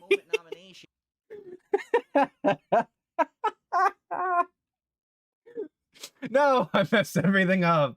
No, I leaned into the keyboard. The terms of service of Patreon, and they still I hate it here. Still didn't do it. So I don't know if they're just being lazy about it. I don't know if they don't read their inbox. I don't know if they've been gone for the holidays. You would think if you operate a legitimate business, they would take down accounts that say in big letters, parody account at the top, but they haven't done it. We're now trying to shut down my stream series and stuff like that. It's a light January, right? There's really not much going on at all. Yeah, it's like DSP or Dark Side Phil, Final Fantasy 13 issues with the website. Already someone didn't get the confirmation. Montage of all the funniest moments. There is already a section. I need it. I'm dying. For this. I did lean in. Check it out. You'll see that there's a section where you can post up stuff about the year-end series and stuff like that. That's where I would like you to start posting that.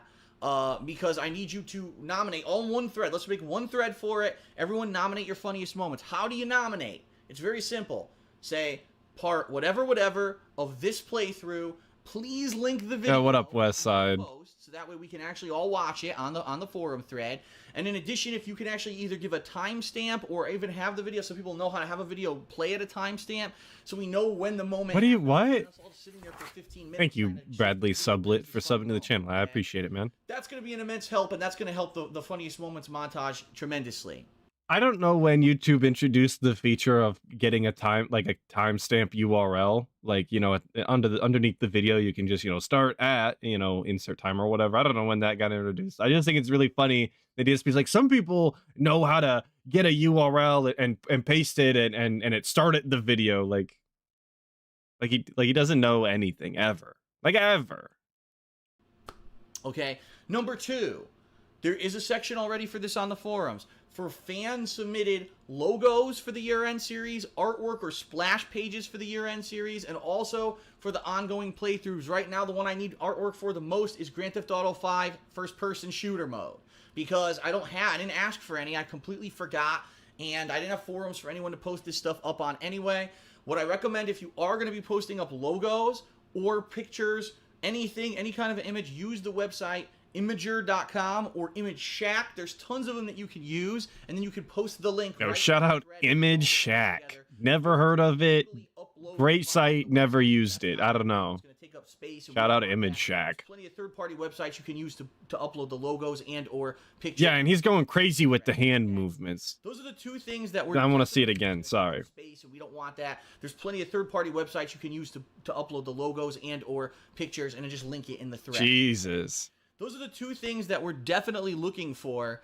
Like as majorly, like right now, red alert stuff that I need right away, because the sooner I get these logos, the easier I can use them, or more quickly I can use them. It's red alert urgent that I get these logos for free from you guys so that I can use them. Obviously, I need free shit. I'll die without it. That's why it's red alert, dude. Like the game that DSP's probably never played.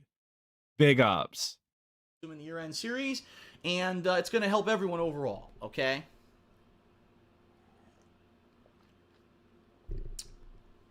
Now, I just want to make it clear, I'm very busy right now. I'm working on year-end series. I'm working on these new playthroughs, and I'll be honest with you guys, I've been so busy that I don't even have time to do stuff that's like normal. So busy. Like, I need to make a phone call to schedule for people to come and install a new toilet in the master bathroom, and I haven't even had a chance to do that this week. That's how busy I've been.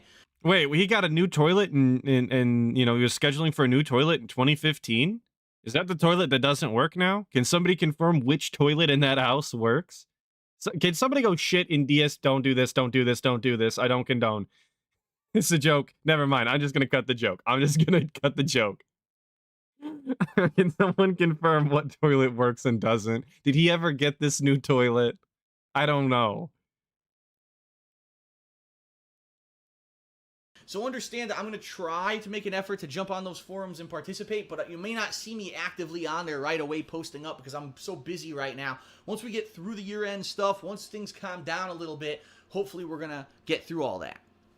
If you have a problem with the website, like for example, oh, it's down, or oh, I'm not getting the confirmation email, you can tweet me or you can tweet the Mighty Onyx on Twitter. Both of us will try to review. Now, I don't know anything about the technical side of shit. Yo, we're name dropping the Mighty Onyx, our best mod over at the King of Hate forums, I guess. Big ups. So understand, if I get something like Lost to time, the Mighty Onyx. I'm going to be redirecting it to Onyx and or other people who can figure this out, okay? So I just want to make that clear. If you email or if you tweet me about, oh, I didn't get my confirmation email, don't expect a direct reply from me. Oh, well, I re-enabled the email. I don't know anything about that, okay? I'm not a technical-minded person when it comes to websites at all. I don't control that. I don't know anything about it, all right? But we'll do our best to try to answer your concerns as they come. Now, the one thing that I want to say, and I want to address, I'm going to address it very briefly, and we're going to move right on because there's no reason to dwell on it. Earlier this week, it is... Okay, keep in mind, I'm going to get the timestamp here at 24:53. Let me write that down physical style. We are watching DSP after all. 24:53. We're going to address something very briefly because there's no sense in dwelling on it. Let's see exactly how briefly we are going to... This is just a guess. My guess is that it's not going to be very briefly, and it's going to be quite a bit. 100% confirmed that this past Sunday and Monday that I was attacked. We were attacked on Sunday and Monday. Yeah, this is definitely not going to be a very short segment. I can hear it. Attacked by, I guess, one or more persons. I have no clue because I don't even know what the situation is. I don't know what's going on. I don't know why in particular it happened. No one directly came to me and said anything. Basically, as I was trying to do fan appreciation matches in Advanced Warfare with people on Sunday, and then also on Monday when I was trying to live stream my Kingdom Hearts 2 Final Mix stream, I got DDoSed. He got DDoSed. This dude has never said DDoS normally in his entire life. It's always DDoS or DDoSed. He can't just say that he got DDoSed. It's kind of insane. You might say, what is the that? hell? What's a DDoS? I don't understand. What is a DDoS? Denial of service. And what it means is that basically someone got a hold of my IP address, which is my location on the internet, and they sent an insane amount of data. Adidas, and that's a DSP with a DDoS attack. DDoS. If you're live streaming, it kicks you off the internet for a few minutes because there's so much data coming through your IP address that it can't handle it, and it just completely shuts down. They also attacked the website. So the website, which wasn't even live I love Bloodborne. Also got attacked, and that was down for a while. And I don't know what's going on. And the bottom line is, I don't give a shit. I'm not going to sit here and say I'm angry about it, and I'm not going to say I'm upset about it. The bottom line is, I'm glad that all the years that I've been doing this on YouTube, if it took this long for it to happen, I think that's a good thing. 6 years before some person decided to target me for whatever kind of malicious attack or whatever the hell it was. But it definitely happened, and yeah, there's confirmed proof. There's people who are tweeting about it. Oh, we got him and all. I don't care. I don't even care. Dude, that's not confirmed proof. I don't like when people, see people posting up on Twitter, what could be essentially just false claiming that they did something, and they go, that's proof someone did something to me. Like, I do genuinely think that he got DDoSed back in the day. I think that's been confirmed. But him going, I have proof, this person on Twitter said so. Like, you're regarded, bro. That's not real proof. You need like evidence and logs and shit to actually prove that. You can't just take some child on the internet saying they did it as facts. What it's about. The bottom line is, and he's frozen again. Hashtag bottom line is. Now my IP is protected, so at least for my live streams here, you're not going to see, hopefully, the streams go down, because I found out how they were getting my IP address, so I got rid of that. I put up safeguards against that, and we've done our best to put safeguards up on the website about it as well. So hopefully, fingers crossed, these guys aren't super intelligent and find some crazy way around it to find all the information anyway. If they do, they do, and there's nothing I could do about it. Unfortunately, cyber crimes like this aren't really taken very seriously by many people, especially when it's someone like me, an individual, versus say, oh, all of Sony was DDoSed. That's different than Darkside. Yo, imagine if Sony was DDoSed. That would be crazy. You remember? That's not what happened. They got hacked. Anyway, unrelated. Who was just doing a live stream was DDoSed. No one really cares. Local law enforcement doesn't have a cyber crimes division that handles it. All I could really do is try to file like a claim. There's an online form you can fill out with the FBI, and they're probably not going to do anything with it. I'm just going to have to put up with it. Now, yeah, dude, tell the FBI. Hang on, I'm sorry. Yeah, tell the FBI you got DDoSed. Like, they're going to give a shit. Go ahead. Unfortunately, their only real way, 100%, to protect myself from being attacked again is to get what's called a VPN. All right? What that would do is it would completely protect my network from any kind of an attack like that. The problem is that it creates latency. And so for me to live stream, it may actually destroy the live streams and make them either lagged up or unable to stream altogether. And I don't want to have to do that, obviously. You know what I mean? Obviously, doesn't want to have to get a VPN. I'm honestly surprised that in 2015, DSP even knew what a VPN was. I don't know who told him a VPN existed, because he clearly doesn't know how to look things up for himself. But yeah, DSP never actually got a VPN. Of course not. He cannot be bothered. And I don't know how the case was in 2015, but you absolutely can stream over a VPN in the modern day now. And that's all I have to go off of, because I don't have experience back then. But yeah, he could definitely get a VPN now and be totally fine streaming off of it. That wouldn't hold up today. But of course, this is 2015. I don't know.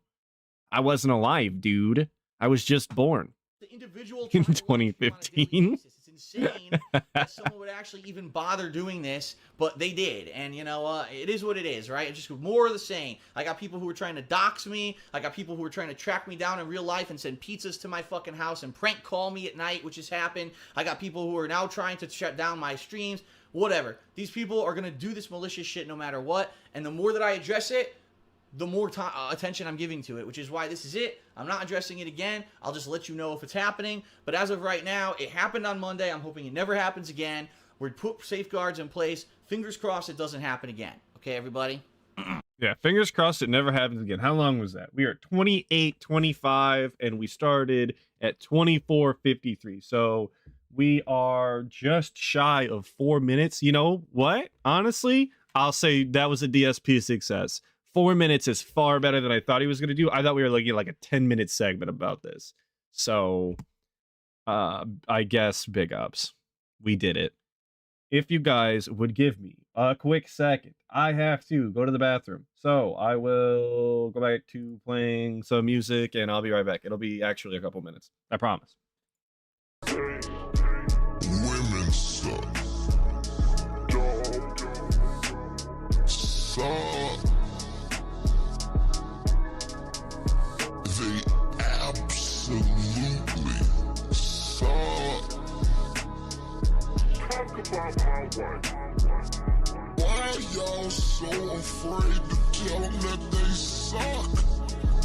Suck a dog. Tell them that they suck.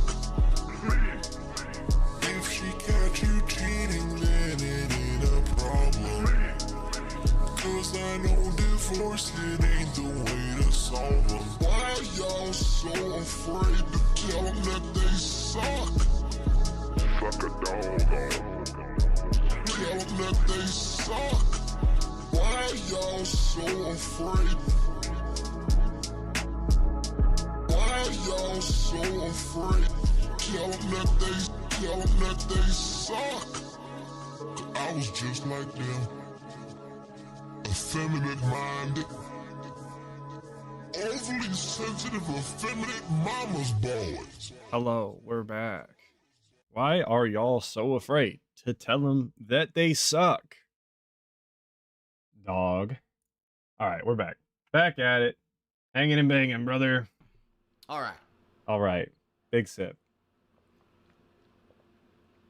No, it's not that I'm not subscribed to Snortwave. It's that it's a private browser and I'm not signed in. That's all that is. It's like anytime that you see I'm not liked to something that I'm watching, I'm totally liked, I promise. Especially if it's something like the music that I play on the stream. Come on now. I've been better about my like game, I promise. All right. So now let's move on. Let's talk about I already talked about. Yo, what up, John Doe? Glad you could make a stream. Going to go, right, in regards to the 3 playthroughs going on with the year-end series. Once the year-end series conclude, we're going to see how far I've gotten with the playthroughs that I'm in. Again, Kingdom Hearts 2 Final Mix, Dragon Age Inquisition, and the Grand Theft Auto 5 first-person shooter playthrough. At that time, I will decide, do I want to continue moving on with these? Do I want to, like, for example, in the case of Grand Theft Auto, say, all right, maybe I played it enough and I don't feel like playing it anymore. We're going to then reassess at that time, all right? Because there's new content this month. Like I said, there's the HD re-release of Resident Evil 1. I believe there's a DLC coming out, like a standalone DLC for Saints Row, which I know, what the hell, it's been over a year since they had one. That's kind of weird that it's coming out then, right? And there's also going to be Dying Light at the end of the month, which is a game that I'm very interested in, and I'm sure you're probably very interested too. It seems like when it comes to like these scary survival horror style games, those are the games that people like to watch me play the most. I mean, Evil Within and Alien Isolation both were fan favorites this past hardcore gaming season. Yo, it really takes me. It's really a back in time style segment. When he talks about these games from back then, that's kind of weird to hear them all put together like that when, you know, it all kind of blurs together after a while, you know? Big ups for that. Stop saying big ups. Don't do it no more. I'm making a note out loud. So I'm definitely looking forward. Can you place an order from the sandwich skeleton? We're closed on Saturdays. Sorry. That you know, we'll have enough time this month to do the year-end series, to play the new stuff, and to continue on with the other stuff. Hopefully by the end of the month, I'll know exactly what games are coming out when, and I'll give you more of an idea of what to expect. Okay, but one thing that's definitely coming this month in particular, by the end of the month, this is definitely coming. Hate Live, and I want to talk about it again right now. It's like Phil. Patreon. And so you might be saying to yourself, "Oh, Phil talked about this. What is he? How's he going to do it? How's he going to implement it?" I talked about this. Oh, this is pre-Patreon? Dang. We're really getting, like, we're starting at the beginning. The pillows get introduced today. We're talking about starting Patreon. Love it. Yeah. Patreon specifically, not Patreon. Patreon.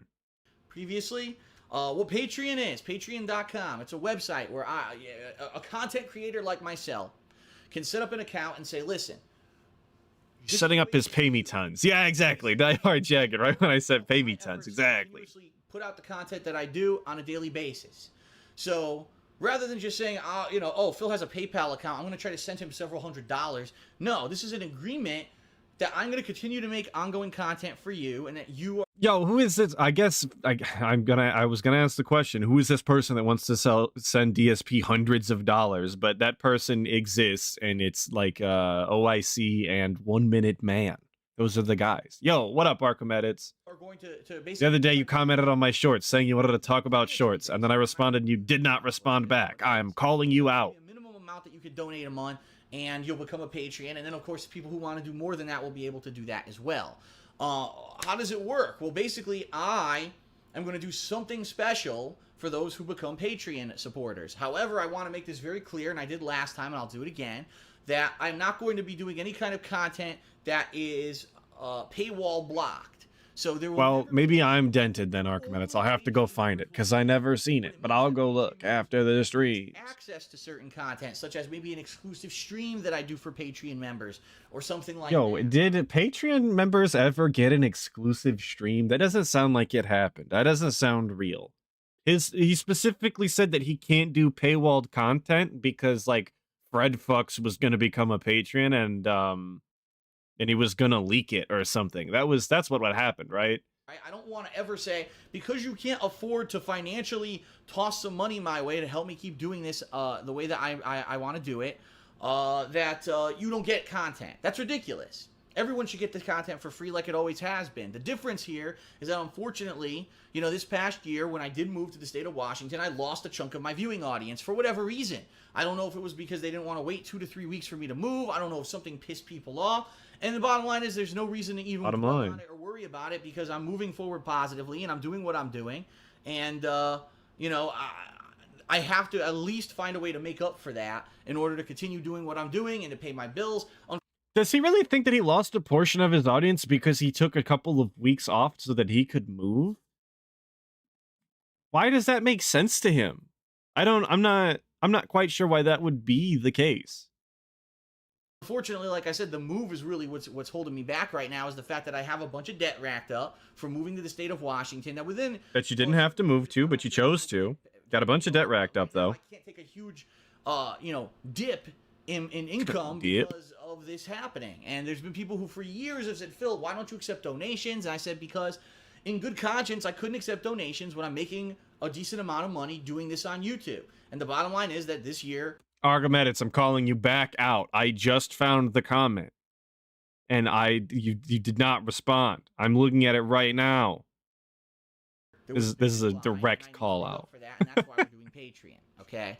So it's going to go live this month. Why haven't I done it already? There's a couple reasons. Number one, because I was more focused on just getting to this new year, working on the year-end series, and getting... I'm just telling you what I'm seeing, man. Was kind of lingering, and I wanted to get that out of the way before I moved on to the next big hurdle. That was number one. Number two, because there is an idiot on there who's impersonating me and thinks it's funny to say nasty things about me and make a fake account, which, by the way, violates Patreon's terms of service. Yo, new lore that I forgot. I guess it's not new if you just forgot it. But yeah, somebody made a fake account for DSP on Patreon back in the day. Isn't that crazy? Maybe he should have rushed to get his name on Patreon so that he wasn't getting his identity stolen, dude. Should have taken his own advice.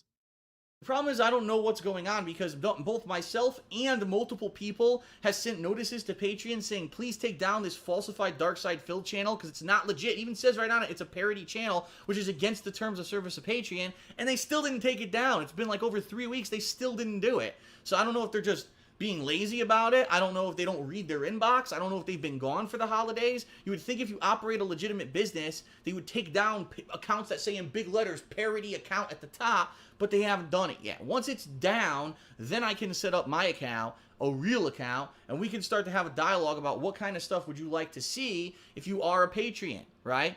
Once they stop people making fun of me, then I can actually do the thing. Come on, dude. I need the company to baby me and bully other people for making fun of me, obviously. Arkham, I'm not buying it, man. We're talking about the short where he dumps the grease in the toilet, which, if you guys haven't seen, is gold. DSP dumping bacon grease down his toilet is comedy, obviously. And I never got a response. I'm not seeing him. I think I'm lying. If you're a patron of my arts, as they would say, you're a patron who wants to see me continue creating the content that I create, what would you want to get in advance? Yes, Bradley Sublett, he dumped bacon grease down his toilet. He said that's the best way to get rid of it. If you haven't seen it, it's so funny. Topics. Would it be shout out Inked Blessings for the idea. A game that normally I wouldn't have played, and you want to see me play it you know, in advance, you know what I mean? An exclusive stream, and then I upload it later on in the week for everyone else. We'll have to see. All right, we'll have to see.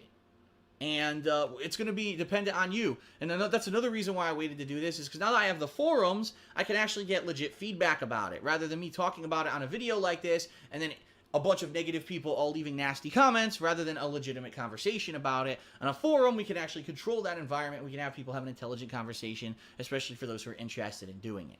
Bro, are you serious right now? Did you just, y'all heard what he just said, right? He said, now that he has the forums. Yeah, comment on the new one so I can see it. I am blind, I guess. He just said that now that they have the forums, that he can actually take proper feedback. Unlike previously where he had to take feedback from the comments where people were just being negative. Now that he can control the environment on the forums, he can actually take the feedback. So now that he can tell people what they can and can't say and remove them whenever he pleases, that's when he can take the feedback. When he gets rid of all of the negativity that comes with being actually on the content itself. Of course.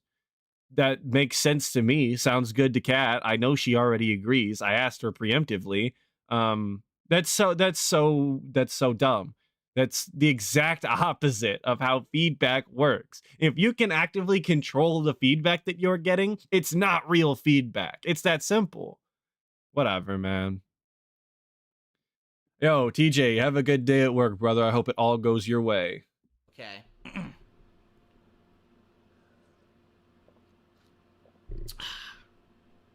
Okay.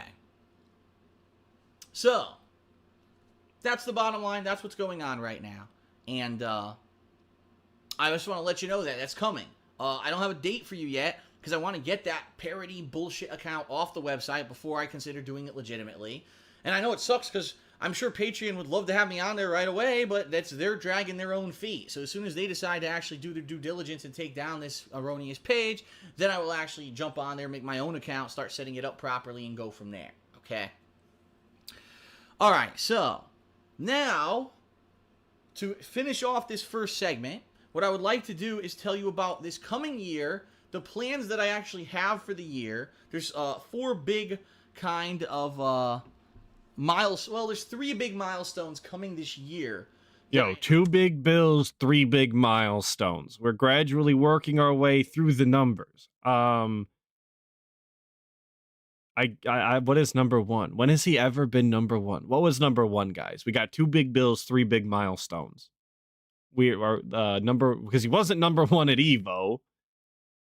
I don't know. Help me out. I'm gonna have to be doing or busy doing. I'm not creative enough. Travel and stuff that I need to tell you about. So you're 14 big credit card debts. Yeah, that's facts. That's facts. We're gonna talk about, long view wise. Yo, he was number 1 in WWE Champions on Christmas. Yes, down from the rafters, number 1. Yo, he also was number 1 American at Evo. This is factual. Number 1 American. Shut up. All right. So first of all, one guy on his island. Excuse me. Boy, I have a sip of water here and I explode. Coming up relatively soon, it's actually in about 2 weeks' time from today, is Leanna and my 3-year anniversary. It's the 3rd anniversary of the first time when she came to visit me in Connecticut, and we spent like a long weekend together, basically like an extended date. Keep in mind, back then we didn't live in the same state, so she would travel on a train for about 2 to 3 hours to come see me. And then we'd spend a long weekend together, and then she'd go home for the rest of the month. And that was really the most we got to see each other for over 2 years, until finally this past June, we moved in together here in Washington. And boy, my... Yo, well, he looks like he's sweating because he's trying not to out himself for what he did to Panda. But imagine traveling 2 hours via train to go visit the guy. That's crazy. Who would actually subject themselves to that? Imagine being so attracted and enthralled by this guy that you're looking at here, this pig roach man, that you were willing to get on a train for 2 hours straight, one way, to go see him and then do it all again to come back. Gross. No, never. Glad that's over, by the way, because I'm very much like living with her way more than that. It was just so stressful planning the trips, and it was a nightmare. It's so much nicer to be able to live with your significant other, let me tell you. But our anniversary is coming up, and we want to do something for it, and we've been discussing things that we can do. And I do know that I'm going to be in the midst of a bunch of stuff, like I said, the ongoing playthroughs in the year-end series. And it may not be exactly on our anniversary, but coming up in the next few weeks, we're going to maybe plan to go into Seattle for a day or two. And And what I mean by that is maybe we drive to Seattle one day. Well, I'm an idiot. We're in Seattle, but we're kind of on the outskirts of Seattle. Let's put it that way. We don't live directly in downtown Seattle because that would be No, dude, they don't live in Seattle. He has told everybody 100 times he does not live in Seattle. But he does apparently live in Seattle on the outskirts. Totally. Come on. insano expensive to live in the Yeah, the staycation. of a busy city. Did he specifically say staycation? Did I miss it? I'm running it back. But coming up in the next few weeks, we're going to maybe plan to go into Seattle for a day or two. And what I mean by that is maybe we drive to Seattle one day. Well, I'm an idiot. We're in Seattle, but we're kind of on the You didn't say it yet. outskirts of Seattle. Let's put it that way. We don't live directly in downtown Seattle because that would be insano expensive to live in the downtown area of a busy city. So what we want to do is kind of drive into the city one day and spend the rest of that day, maybe have a nice dinner and do whatever that night, and then stay at maybe a hotel for overnight, and then the next day go out and do some more fun stuff and then come back. That's really what we want to do. But we don't know when that's going to be yet. We're going to let everyone know as we plan these things out, okay? Okay, sounds good. Is that the staycation where she was basically presenting in the vlog and he totally... That was loud. And he totally didn't actually capitalize on that, or was that a different staycation? It was one of them. It was one of them where he was doing a vlog and she was clearly presenting on the bed and he was not having it. Regards to that trip, because I want you to know when it is. I don't want to just spring it on you. Oh, by the way, we're go ahead and do this out of nowhere. Now you're like, oh man, well, you know, and then I thought you were going to be doing ongoing gameplay or whatever, right? So that is coming up, and I'll let you know when that happens. And more than likely, if we do anything interesting, we may vlog it, okay? May vlog, dude. This is a good one. In March, coming up in March, we are going to be attending Emerald City Comic Con. Now, for those of you who don't know what that is a comic book, video game, sci-fi, television... Jerry D, that's allegedly...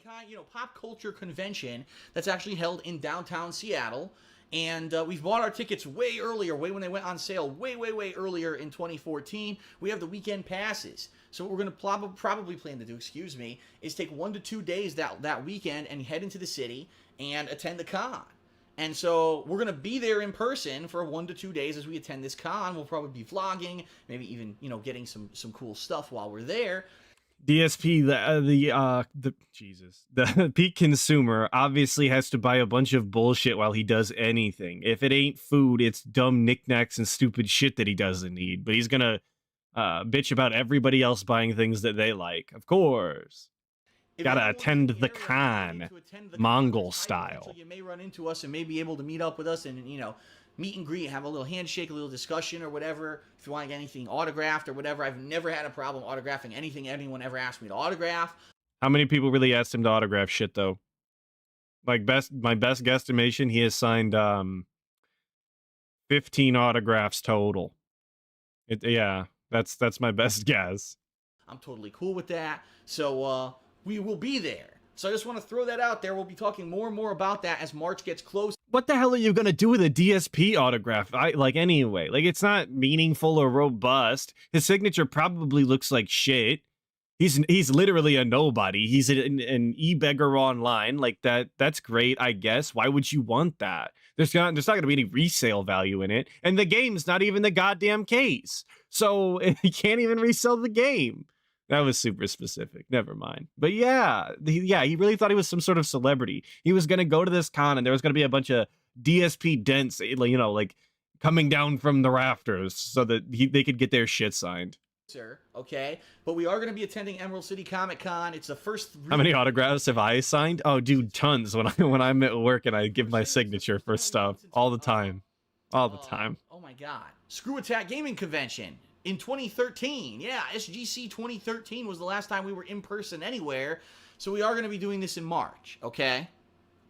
Now, fast forward to way later in the year. We're talking around November-ish, okay, of 2015. Leanna's brother is getting married. Her brother, back on the East Coast, is getting married, and all of her family is coming together to attend this wedding. And she says, I got to be there. I'm sure we're going to get an invite. I got to be there. I said, all right, family is very important. And, we got to be there. So that is going to be a trip that we're going to be doing in November of this year. That didn't happen. That didn't happen because he wanted to stay home and play Fallout 4. Also, he was worried it would get swatted or something because he announced it on this episode right now. We just heard him tell everybody on the internet that her brother is getting married in November, and they already know the general area in which they live. I'm not going to say was asking for it, but absolutely he gave away too much information to people that he knows don't have his best interest at heart. And of course, he wanted to play Fallout 4. It was kind of, it like, even if it was partly the swatting thing, it was also partly the Fallout 4 thing. That there's no denying that. Fallout 4 was huge, dude. He made so much money. And I don't know when yet. Is it going to be around Thanksgiving? Is it going to be before Thanksgiving? Is it going to be during a busy gaming week? Who knows? All right. But that's coming later this year. Once we have dates and things set for me to let you know exactly what to expect with that, I will definitely let you know so you will know what to expect with that as well. Sure, we'll probably vlog it a little bit, but we're not going to vlog her whole family. Or I mean, she wants to, that's fine. I'm not going to do that, but I might vlog a little bit of the trip or whatever. So there is going to be some time in November where, even though it's the hardcore gaming season, this is more important, and we're going to take some personal time out for that, okay? Big sip. Couple chews. Hell yeah. Okay. So that's coming in November. So basically what I just outlined for you are our rough plans, and we do kind of plan maybe 1 or 2 more times this year to possibly go into Seattle and do things as like a little mini weekend trip. And we'll there. Sorry, I seen somebody. Where did it go? It was there somewhere. Gone. Banned. Yes. Grady. There. Yeah. All the way up. Yeah. Sorry, I had it on top chat instead of live chat. I don't know why it defaulted to top chat. That's stupid, and it's not the setting that I had. I'll have to look at that later. So yes, that's why some of the chats weren't showing up on the screen. I apologize. when those are coming up. But unfortunately, and I say this. Oh, so yeah, chat doesn't like links. Because, Sorry. If you were sending a link. 2 straight years. Apparently, those are banned. We're probably more than likely not going on vacation anywhere this year. Last year in 2014. Wait, what? Wait, so we're not going on vacation anywhere, but he just talked about how in November he was intending on going to this wedding, and in a couple of weeks or whatever, he intended on going to Seattle for a staycation with Leanna. Those are both vacations. What are you talking about? Just because you have something to do or you're going there for a reason doesn't mean it's not a vacation. Come on, man. When I went to my girlfriend's aunt's wedding in a different state, it was a vacation. We left the state. We had like 3 days off or something. That is absolutely a vacation, whether you have to do something or not. If you disagree, you can disagree. That's fine. But if you don't actively have to work, which DSP never does, but if you don't actively have to work and you're out doing something, vacation. Sorry. Focus was really moving. And so the trips that we took, where we came out here to Seattle, we did it for tourism, to see if we liked the area, but also to house hunt. And that was Jacob, I'm full of blunders and disasters. What can I say? And then our second trip was in June when we moved out here. And that was it. That's all that we did, basically. There was no other travel that we did in 2014. Coming up in 2015, quite honestly, the bottom line is, between the fact that we have to travel back to the East Coast for this wedding, all right, and we know that's going to be a pretty expensive venture, and the fact that I am currently, as I said, I'm not lying, we've got a significant amount of debt that we're trying to pay down from moving out here. I don't think it's going to be viable for us to go anywhere else on vacation. And, we've talked over the past couple of years that we either want to go to Vegas, but now that we've moved out here... All right. You're lying. You're lying. All right, I was given DSP... I'll pull this up. For everybody. If you guys are interested, I was giving shit for a stupid autograph. But if you're interested for some reason, look at this. Thank you for letting me know this exists. This is the very ultra rare, obviously photographed. This is the thing. Autographed style copy of GoldenEye listing. Here, it still exists. Everyone is obviously clamoring at the bit for the $250,000 Dark Side Phil GoldenEye 007 Wii copy. And yes, his signature is insane. It looks like it was done by like an edgy third grader. John Rambo, real signature, kind of. Like at least the John is in cursive. Little X through the O, big ups. You know, it's something. Again, it looks like DSP could have carved that with a knife instead of drawing with it like a marker. So that's probably OIC's bid. I don't even. That's a bid. That's what OIC should be saving up for, though. He should be getting this. Oh, he even signed the controller. No shit. Oh, he signed everything. Wow, he really went all out. Gave him the special Nintendo controller. Just signed it DSP. How many watchers? 45 people are watching this right now. I hope it's all of us. I hope nobody ever sees this. Amazing. Dude, there's no more information on this. Anyway. But yes, big ups to Buyers Heaven 23 for this immaculate listing. There's a where's the description? I don't know how eBay works. I don't be on this goddamn site. Where's the description? 4 or 5 people watching delivery payments. Oh shit, there's a description. Below the other related items? Get the hell out of here. That's stupid. This is your chance to purchase history. For sale as an autographed 007 game box by John Rambo and Darkside Phil, aka DSP Gaming /DSP. This is incredibly rare. John Rambo and DSP used to be friends until DSP ruined everything. DSP notoriously mistreated John Rambo for years. DSP read Rambo's private text messages on YouTube. DSP scolded Rambo like a school teacher on YouTube, and DSP decided or seemed to only care about money. It was DSP's fault. He lost Rambo as a friend. This is all true. This is all true. Now's your chance to own a piece of meme history. I would like, please note, I would like to donate a portion of the sale to John Rambo. However, I will not send DSP any money from the sale. Repeat, I will not send any money to DSP for the sale. DSP doesn't deserve any of the money because he would just spend it on WWE champions. When was this listed? What does it say? Estimate, no, that's delivery. No. Last updated in April of this year. Cool. Additionally, to receiving the autograph box by Rambo and DSP, you will receive a DSP autograph controller, a DSP autograph game case, and a DSP autographed instruction booklet, and the game disc on autograph. Those items are included for free with purchase because DSP's autograph alone is worthless. Please note, price will only go up. John Rambo and DSP will never autograph another item together because DSP is a terrible human. This is an opportunity to own a piece of meme history. This may seem like a joke. The auction is not a joke. This is 100% real autographed item by both John Rambo and DSP, shipping via FedEx delivery within 1 business day, and signature required. Well, obviously, you gotta have a signature. You can't let this just go to anybody, you know. Super important that we get this. So, again, thank you for showing me this. This is fantastic. It is WWE Champions time. What we want to do is go to California. If you guys remember back in 2012, that first year when we were dating, we actually went to Florida together for a trip, and we went to Universal Studios, and we went to SeaWorld, and we did all this fun stuff in Florida, and we kind of want to do similar stuff in California, where maybe we walk the Hollywood Walk of Fame, and we go to all those museums out there, and we go to Universal Studios out there, and one thing we definitely want to do. Yeah, guys, go fun. We're gonna start a tips goal for $250,000. I'm gonna be the guy to purchase the DSP autographed 007 copy for Wii. Obviously, I need your buy-in. I need your support, please.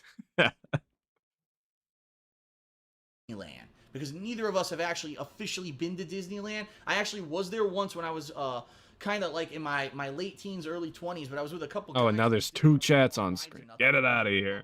Because we got free passes to get in.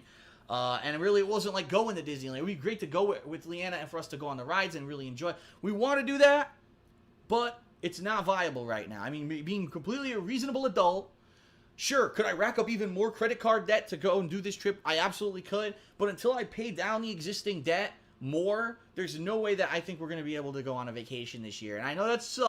Dude, like I said, you already intend on going on a vacation, a staycation to Seattle, a vacation to go to the wedding and all of that. But What stopped you from previously racking up credit card debt to go on trips that you didn't need to go on? Like, I don't understand, man. I really don't get it. What is the difference? Like, this is meaningful, robust time with the person that you claim to love and want to spend the rest of your life with, and you're not willing to rack up your credit card debt or whatever. But when it came to playing Street Fighter 2 in, you know, God knows where, you thought that that was well worth it and worth your time at that. Yeah, that was a good idea. Good decision-making skills by DSP, obviously. I wanted to do it so bad. It's in 2 years straight now where it's looking like we're not going to have any real vacation time. It's going to be me working all the time, you know, constantly playing games, working on playthroughs for you guys, working on these new series that I'm going to be doing this year. It's going to be a lot of work, but I think that overall, as it's going to pay off, as I pay off all this debt that we incurred when we moved here, and hopefully within the next year. He did not pay off all of that debt, obviously. We filed for bankruptcy instead. Go on a vacation, but for me, it's pretty much going to be, you know, what I forget the word for it. You know what I mean? Something to the grindstone. I always forget the saying. What the hell is it? No, not pedal to the grindstone. Put your pedal to the grindstone. Hell yeah, dude. I like that more. I'm gonna start saying that. You gotta put your... Sometimes, when you really want to get something done, guys, you gotta put the pedal to the grindstone. For sure. Obviously. Because nose is so difficult to remember. Pedal to the grindstone. You gotta get on your golden horse and put the pedal to the grindstone, obviously. That's how you get things done. I can't remember the saying, but basically working hard to try to get back to a position where I don't have a ton of debt lingering over me, all right? I've been in my life, many times in my life, where I had a ton of debt lingering over me. I've been in my life where many times in my life, is that what he said? Working hard to try to get back to a position where I don't have a ton of debt lingering over me, all right? I've been in my life, many times in my life, where I've been in my life many times in my life, you know? I've lived my life many times, obviously. Had a ton of debt lingering over So me. stupid. And it wasn't until I started doing YouTube that I was able to pay all that debt off. So now that I have a little bit more back, I want to do the responsible thing like I did last time. I'm godsmacked. Not spending a lot of money, but instead kind of pull back this year. Good thing is I have a new gaming PC. I don't need any kind What of... up, a psychotic assault? I'm doing it today. We're having fun, hanging and banging. Too much that we're gonna have to spend a lot of money on, and hopefully we can get that kind of out of there. You know what I mean? We can get all that paid off, and hopefully by the end of this year in a much better financial position. So maybe next year we can look to do that kind of stuff. So that's kind of our short-term outlook and long-term outlook. The short-term, you know what we're doing and I'm doing in January. You know what's coming up long-term, and it is what it is. It is what it is. Some people are saying pedal to the metal. Nose to the grindstone. That's it. Nose to the grindstone. We got him, boys. Nose to the grindstone. We did it. Mystery solved. We did it again. Mission accomplished. We got him. Hell yeah. I'm glad we could reach the natural conclusion to his fumble there. That's Jesus. what I was looking for. Everyone in the stream chat literally said it at the same time. So thank you for that. I got to remember to keep your nose to the grindstone. That's basically going to be this year. Me busting. I got to remember nose to the grindstone. Ongoing playthroughs that I've always done. And what a weird individual. By the end of this year, you know, like I said, we'll see. We'll reassess. Maybe halfway through the year, we'll reassess, and I'll let everyone know how things are going. Okay? All right. So really, the only other thing that I really want to talk about in this first segment of the show is the only one real big piece of news that's happened since the last podcast that I did 2 weeks ago. If you remember, the big news story when I did this podcast 2 weeks ago. You guys remember 2 weeks ago? If you do, let me know what he was talking about 2 weeks ago that's relevant to this story, please. Movie The Interview was canceled. That Sony Pictures said they're not releasing this movie anywhere. It's not going to be on demand. It's not going to have a theatrical release. No, it's not going to be released at all because there was this big hacking that happened to Sony, supposedly by North Korean hackers or terrorists or whatever you want to call them. What? I'm so displeased that the movie featured Kim Jong-un and that he gets assassinated in the movie in a parody manner. Oh, this is about what's that movie? Please. Yeah, no, Arkham. I know he played Baldur's Gate 3 2 weeks ago. I meant 2 weeks ago in 2015 when this was done. The Interview. Oh, yeah, he literally said The Interview. He literally said The Interview. What a yeah. The movie, not an actual interview. Weeks makes, because in the past 2 weeks, how things have completely flip-flopped. I don't even think I can talk any. Could you have ever seen any more of a 180? First of all, Sony Pictures said, yes, we now agree that if theaters want to release the movie, they can. So very few theaters really have. Few small release, but the movie really hasn't seen a big theatrical release. But all of a sudden, over Christmas and this holiday break, the movie's on demand everywhere. You can get it on Xbox Live. You can get it on PlayStation Network. You can get it on... They do hate us because they ain't us. You can basically get the movie on demand anywhere. Any means you want. So even though the movie didn't get a theatrical release, probably more people fucking got it on demand digitally than any movie before, I would almost think, because it had such hype and controversy surrounding it that everyone probably said, I gotta see this movie. I didn't see it. I was one of the few people that I kind of said, I really wasn't too thrilled with the premise of the movie anyway. I don't think that... Yo, everybody was so hyped for this movie. They were like, I gotta see it. It's so hyped and crazy. I didn't see it. I'm one of the few people who's a special, unique style, and I couldn't be bothered to actually go watch the thing that other people were watching so that I could, talk about the things that people were talking about. Now, that's not me. I'm not going to do that. I'm one of the few. Bon, I'm glad you said it like that, because that's the exact thing that I always talk about when he says things like that, about how he's unique and different from other people. It's just, he's not like other girls. He's just not like other girls. He doesn't do the things that other people do because he's different. He's just not like them, He's unique and quirky. Murdering a world dictator is kind of a funny thing, but maybe that's just me. But I almost assume that tons of people must have seen this movie. And have you ever seen anyone flip-flop or wishy-wash on a movie like that? Seriously. At the same time, it was weird because it was like almost everyone came out of the woodwork. From Jimmy Kimmel to Thanks, Blessing. You don't get to show up now and start banning people. That's not... You're on thin ice being this late. During that week, it's saying this movie should not have been banned. This is censorship of the biggest degree. And when you do this, the terrorists win. And basically, you're saying that terrorists can now just threaten to hack anything, and we'll have to change our way of life because you didn't release this movie. It's a parody, and it should be covered under freedom of speech. And maybe that's what made Sony change their mind. I don't know. I don't know if what you guys think. If any of you have seen the movie. And maybe in the comments of the video, you could say if you saw it and if you liked it or not. I didn't see it. God damn it. This is exactly why you should have saw the movie. If you were going to talk about it, if this was something important enough in the culture, in the media or whatever, and you knew that you were going to talk about it, you should have saw the movie so that you didn't have to ask people, well, you guys could leave it in the comments and tell me if you like it or not. Like, why didn't you just watch the goddamn movie then? Then you would actually have an opinion that meant something to somebody, because you could speak from the experience you had actually seeing the film. God damn it, dude. I hate that he does this to this day. He'll go out of his way to not do something and then ask other people what they thought of it.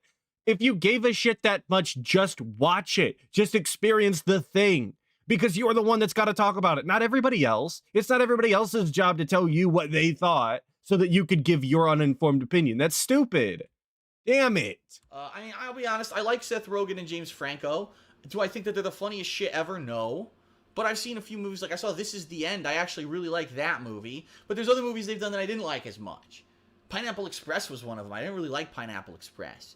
So it's hit or miss for me. And I don't... Hit or miss. I guess they never miss, huh? Or whatever. No, I didn't even really care. And quite honestly, I didn't really hear too many people talking about it. Besides the controversy, I haven't anyone said, oh, I saw the movie and it was amazing or anything like that. So I don't know. We'll have to see. We'll have to see, I guess. Maybe I yeah, dude. Of course, he doesn't like Pineapple Express. He smoked a weed one time, and he got crossfaded and shit his pants or something ridiculous like that. I'm just not sure if I haven't looked into it at all. I'm curious. Choking the herb, don't you know? It's exactly based true, of course. Oh, it's not available for rental for $6 or $5. You have to buy the movie digitally for $20. Like, what? Obviously, if I can get the movie, I could rent it too. You're just being a dick and not allowing me to rent it. You're making me buy it, which I don't want the fucking movie permanently. I just want to see it once. This is coming from the guy who has like every movie that's ever existed on Blu-ray that he never watched. Well, he did have them. He said that he sold them. I have no evidence that that's true because he won't show us the house. But yeah, this guy owned every Blu-ray ever. I don't know. People are now commenting in the stream chat. Some people are saying they think that there was no hack or there was no issue with the pineapple. Agent Proper heard Herb and he showed up. Big There ups. was no issue with the interview. The whole thing was faked just to get the movie to actually sell digitally. That there was no actual terrorist threat. Other people are actually saying that the movie was terrible. I see someone saying James Franco is the most annoying fucking person ever in the movie. Wow. So anyway. So people told him what they thought, like he asked them to do, and then he reads it and obviously doesn't know what they're talking about and can't give his opinion to, you know, agree or disagree on the movie, because again, he didn't see the movie, and then just goes, okay, anyway. Then why the hell did you ask people to tell you what they thought? So that you could not have a reaction? So you could not disagree or agree? What a waste of time that was. I'm super glad we did that. Thanks. For the dumbest movie, you know what I mean? It's like the dumbest premise for a movie. The amount of controversy and hype and all kinds of news that this movie made because of this was so silly to begin with. But now it seems like this whole censorship issue that really sprung up because of this is completely a moot point. The movie's everywhere. People are even saying people got it. It's all over the internet. People are torrenting it. You can get it if you want it. Don't worry. You know, it's not a big deal. Fuck North Korea. The movie's free out there anyway. So, yeah, Jackie, he's been going crazy with the hand movements in 2015. It's kind of wild. I think that I'm surprised he didn't lose all of his moob weight just by throwing his hands around like a maniac. That's probably why he's looking like he's sweating right now. It's not just the Italian style grease in his hair. It's all the sweat that he's raking back to hold it into place from gyrating his arms around like that. Holidays.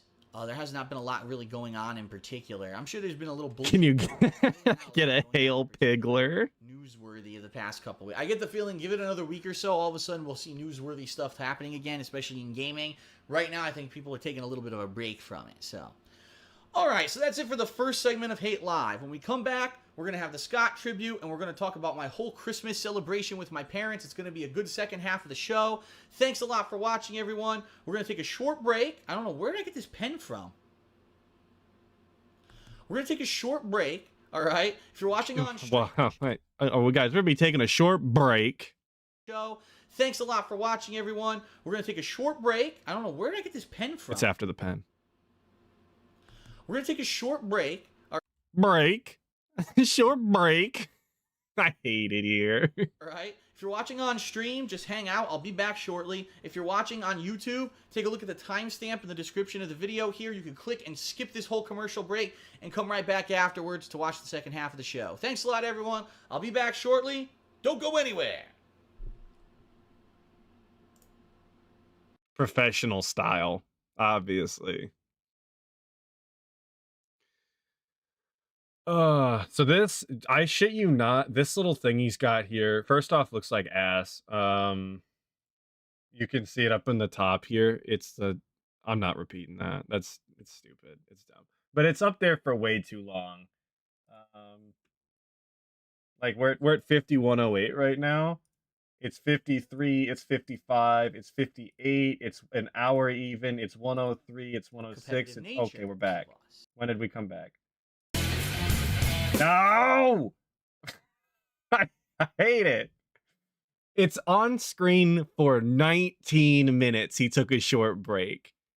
19 minutes. Insane.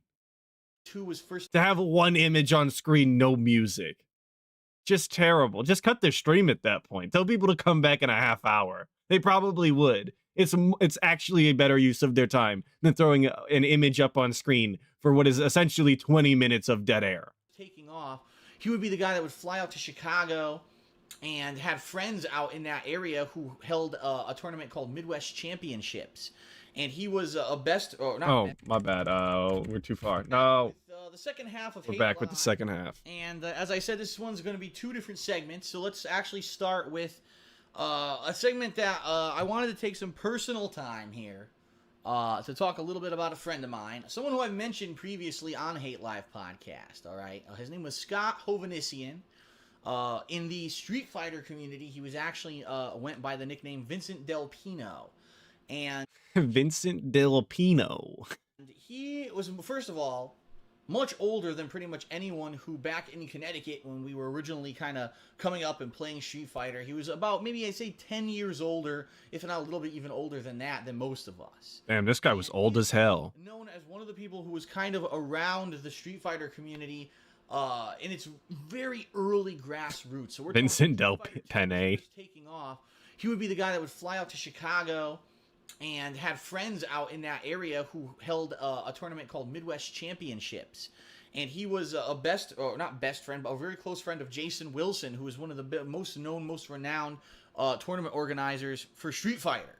Okay, in the Okay, sounds good to me. I don't know shit about Street Fighter or the tournament scene, so go ahead, keep going. Involved in the grassroots Street Fighter community before it blew up, before it became this, oh, it's digital now and everyone plays everyone online. It was more about the in-person arcade experience. And I remember when I was growing up, in the 90s, playing Street Fighter in arcades, I had a friend of mine named T. Carter, who also I've talked about on the podcast before, who befriended this guy, Scott. I guess what happened was that Scott had started going to local arcades and seeing, gee, what's the local talent like in Connecticut? He was one of Bro, this story sucks. I'm gonna speed this up.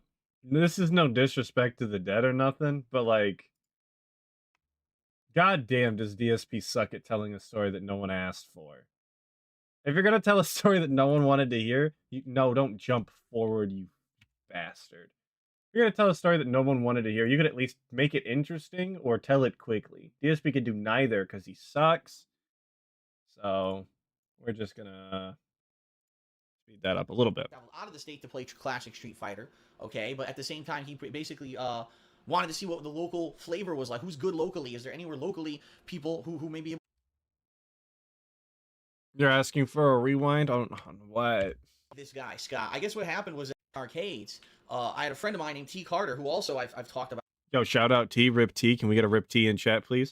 on the podcast before, who befriended this guy, Scott. I guess what happened was that Scott had Scott. It's Scott. Like in Connecticut. He was one of the guys who traveled out of the state to play classic Street Fighter, okay? But at the same time, he basically wanted to see what the local flavor was like. Who's good locally? Is there anywhere locally people who may be able to stand up to people outside of the state in a competitive nature? Again, keep in mind, everything was very small. There was maybe 2 or 3 major tournaments in the entirety of the United States in the 90s, okay? And 90s style segment. Shout out all my fellas that were born apparently early enough that you remember the 90s. Big ups. He went to our local arcade, which was located actually in Bridgeport, Connecticut. And he went to our local arcade and watched T playing Street Fighter and was like, wow, this kid is really good. And I think that, looking at his skill level, the amount of stuff that he's pulling off that he figured out by himself. Keep in mind, again, this was before the internet, right? Before everything was completely public on the internet. He said basically, wow, this kid could maybe stand up to others and could possibly even, be a tournament level competitor. And he was the person who kind of convinced T, come with me, even if it turns out to be nothing, come with me this once to the Midwest Championships. I want to see if you came out to a tournament and played people from all around the country, how you would do. And he actually, from what I understand, he paid T's way to go out to the Midwest Championships.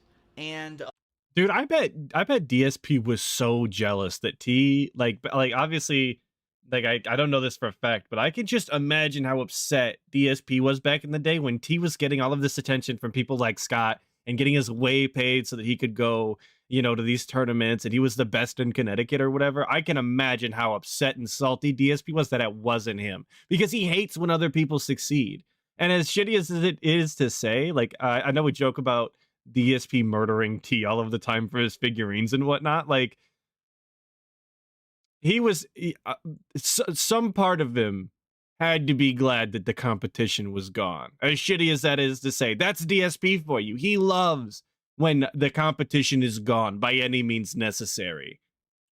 T ended up winning the very first ever Street Fighter Alpha 3 tournament ever held in the United States. It was held at Midwest Championships on arcade cabinets. They had gotten advanced copies that you couldn't get anywhere else in the country. Jason Wilson had gotten his hands on advanced copies of Street Fighter Alpha 3, and T ended up winning the whole tournament, to which he got a lot of respect and renown in the mainstream Street Fighter community. They were like, wow, that's pretty awesome that this kid, this unknown player, comes out from nowhere and ends up, winning this major tournament. And so when T came back from that event, he told me all about it or whatever. He's like, you got to start going to tournaments. I was like, how did you even know about this? I don't, again, no internet, right? The internet that existed was so basic. You didn't know about tournaments and stuff. He's like, oh, this new friend that I made, Scott, he's the one who took me out there and you should really meet him. Yeah, got T out of the way for 4th place. Went to Scott's house this one time. We walked inside Scott's house, and like I said, he's an older guy. He's about 10, 15 years maybe older than us. So we're talking like probably at that time he was in his late 20s, maybe even early 30s. I don't know. I'm not 100%. I never really asked him how old he was because I didn't give a shit. And we go in his house, and he has an arcade cabinet in his freaking house. He's like, yeah, I play. Very cool. He's got the arcade. Turbo Player, of all things, the game that I'm really good at and I love. It's my favorite game. Was his favorite game. He was always really good with Zangief. And Scott was a quirky guy. First of all, he's short, right? He was about. I'd probably say he was maybe about.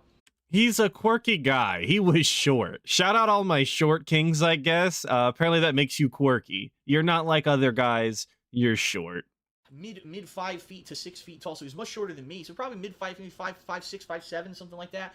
And he had long brown hair that he always tied back in a ponytail. He looked like the guy literally looked like a grunge rocker from like the 1980s and maybe even early 90s. Is kind of how he dressed. All right, and he was always kind of like an outdoorsy guy. He always had a job where he was either hands on, the kind of guy that would either be fixing arcade cabinets, so he's covered in like oil and shit and transistors, or at one point he was a landscaper. Then he was into electronics and speakers. So he was that kind of a guy. He always had like tools around or whatever. So I go in his house. He has a freaking Street Fighter cabinet set up there, and we stand there playing Street Fighter for hours, which was out of control. Over the years, I got to know him a little better, and he always wanted me to travel. He's always trying to convince me to travel and go to these tournaments, to which I was like, I don't know. And then eventually I did. Eventually I started traveling. I went to the East Coast Championships, and he was there with us, and we went to many tournaments and stuff together. And then after that kind of died out, I'd probably say around maybe 2002-ish, I took a step back because that was the time when I was just finishing college, or I was in middle of college into finishing college, and I really wanted to find a job that I could keep, and I wanted to basically pay my bills down so that I could get my own place and move out of my parents' house. And at that point, I'd say probably around we went from talking about going to whatever championships, whatever tournament, and Scott was there, and he had the arcade cabinet, all that shit. Now we're talking about he went away to college, and he had to pay his bills, and how did we get here? I must have missed it. I know we're at 1.2 times speed, but that doesn't make that big of a difference at the end of the day. I watch a lot of things at time and a quarter speed. Hey, good morning, Kanye. How the hell did we get here? Yo, Jarrett Hughes, CDC intern, just with the super chat for the 2. Sounds like Cyrax claiming a dead man is his friend. Yeah.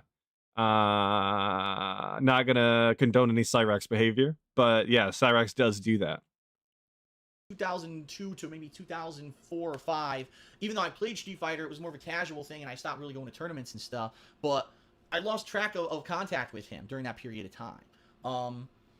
And Scott he was a unique personality. Ain't you take that back. Kind of guy you take that back, I'm not quirky. He would joke around about stuff. He would be kind of like always the jokester, always trying to be funny. You ever watch when I do a playthrough, or even sometimes when I'm just having a casual conversation or a vlog, and I go, oh, you're a dick, man. You guys are a bunch of dicks, man. He used to do that all the time, and he was hilarious. He would just bust out with that in the middle of a conversation, and you'd laugh. And yeah, dude, he used to call you a dick in the middle of a conversation all of the time. It was so funny.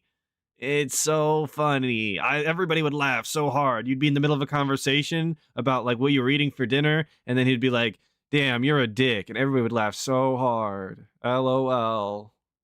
I don't know. If Scott is where DSP got his sense of humor from, Scott, I'm blaming you. It's Scott's fault. He was a little bit of a weird guy, I'm not gonna lie. My dad knew him because, again, when I was going to the arcade, my dad was giving me rides to the arcade. This is before when I was a young teenager. I didn't have a car or anything, and Scott would be there playing games and hanging out with T. My dad was like, he's kind of a weirdo, but he was a fun weirdo, and that was the thing. Later on, years later, flash forward to the late 90s, early 2000s, when we were traveling, going to tournaments together, Scott would have this truck. All right, he would actually have a SUV/truck, and in the truck, he would have an SUV/truck. What? Do those exist? I'm not a car guy. I thought it was an SUV or a truck. What is an SUV/truck? What? We'd have multiple TVs. Keep in mind, before games were portable, before even flat screen TVs existed, he would have big tube TVs and game systems hooked up in the truck into his power adapter so that we could play Street Fighter. Yeah, sports utility truck, an SUT. And from the way to a Street Fighter tournament in the back of his truck. I know they make crossovers, but SUV truck style? Stuff that he he came up with. Pretty insane. I actually, if you want to hear the story, a testament to how funny Scott was of a guy, go back to the episode of Hate Live where I talked about ECC stories. And if you remember, I talked about how in our hotel room at one time we were at the East Coast Championships, I had my laptop and I had a giant beastly Alienware laptop. I mean, this thing was like literally like this thick. It was a big monster. It weighed like fucking a ridiculous amount. It was super heavy, right? It weighed like a ridiculous amount. It was super heavy. DSP couldn't give you a rough estimate because he's like it's parts like these where he wants to give you a detail, and I don't know if he's leaving out the detail because he genuinely doesn't want to remember, like he doesn't remember and doesn't want to misrepresent it, or if he just is embarrassed to give you like a general amount that he thinks and recalls that it was, because he doesn't know what is and isn't like a general heavy number, you know? Like if he said it was 12 pounds or something, he doesn't know if that's a lot of pounds because he's a weak muscle atrophied style guy. So yeah, I'm always very skeptical when he leaves out details like that. And I guess I had some porn or something on there that I hadn't deleted, and he starts looking on my laptop because I had it in the hotel room. It's my fault, right? It's my laptop. I shouldn't have had that shit in there in the hotel room for everyone to use. And he finally started playing it for everyone. He goes, "Hey everyone, come over here, take a look at this giant black meat." And people were like, "What?" And they run over. It's like porn with a black dude banging some white chick or something. It's like, that was, I mean, he caught me out for having it on the laptop, and everyone was laughing a good laugh. And what? What? It's my fault, right? It's my laptop. And I had a giant beastly PC I mean, this thing laptop. was like literally like this thick. It's this thick. It weighed like fucking a ridiculous amount. It was super heavy, right? Super heavy. And I guess I had some porn or something on there. Why? Huh? And he starts looking on my laptop because I had it in the hotel room. It's my fault, right? It's my laptop. I shouldn't have had that shit in there in the hotel room for everyone to use. And he finally started playing it for everyone. He goes, "Hey everyone, come over here, take a look at this giant black meat." And people were like, "What?" And they run over. It's like porn with a black dude banging some white chick or something. It's like, that was, I mean, he caught me out for having it on the laptop, and everyone was laughing a good laugh. And I remember there was this time when Yo, what? Oh, I hate it here. And we're watching this shortly after he was just saying the other day that Cat doesn't like white chocolate. Man, you self-snitching, really, all the time. Nobody needed this information. You could have let this die. You could have let this go to the grave.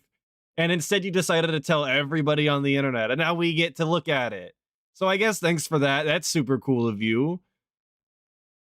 Yeah, Chudgoo, exactly what I'm thinking. God, he sucks. we were all asleep in the hotel room, and everyone was like trying to pass out, and they were all joking around, having fun. I was serious because I was super serious, and I really wanted to do well at the tournament the next day, while everyone else there was really there to have fun.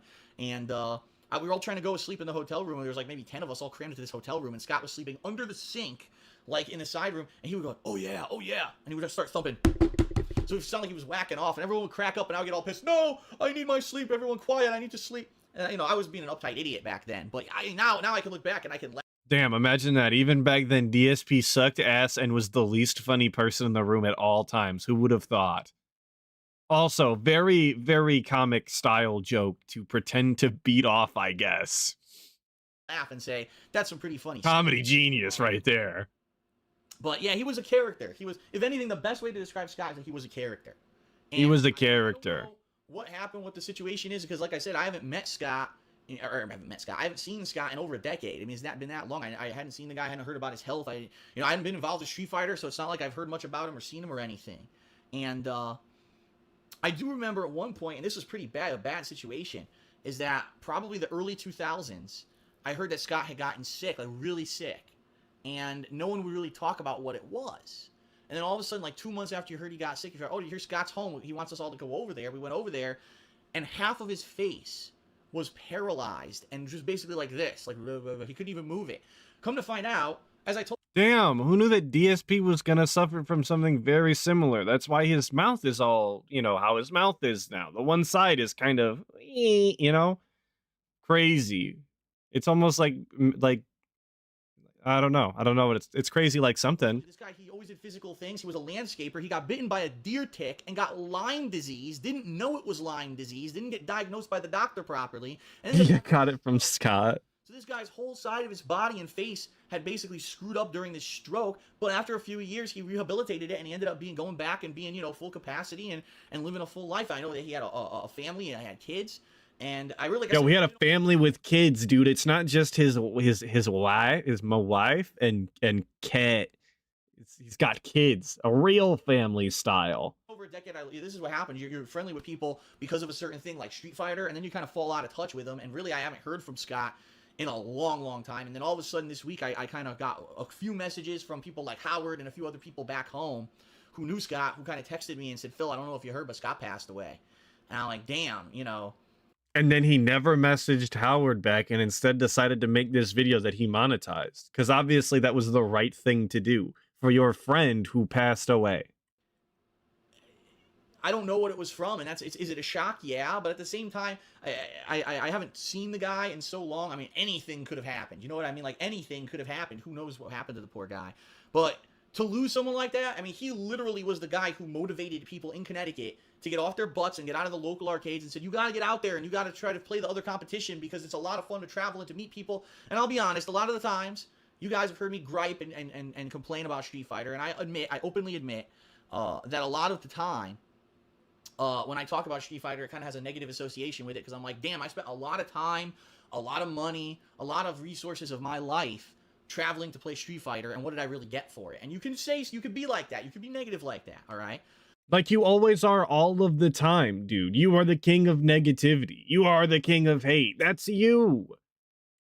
But if something doesn't directly benefit DSP, he is not interested in it at all, and he's going to let you know that he hated every second of it all the time.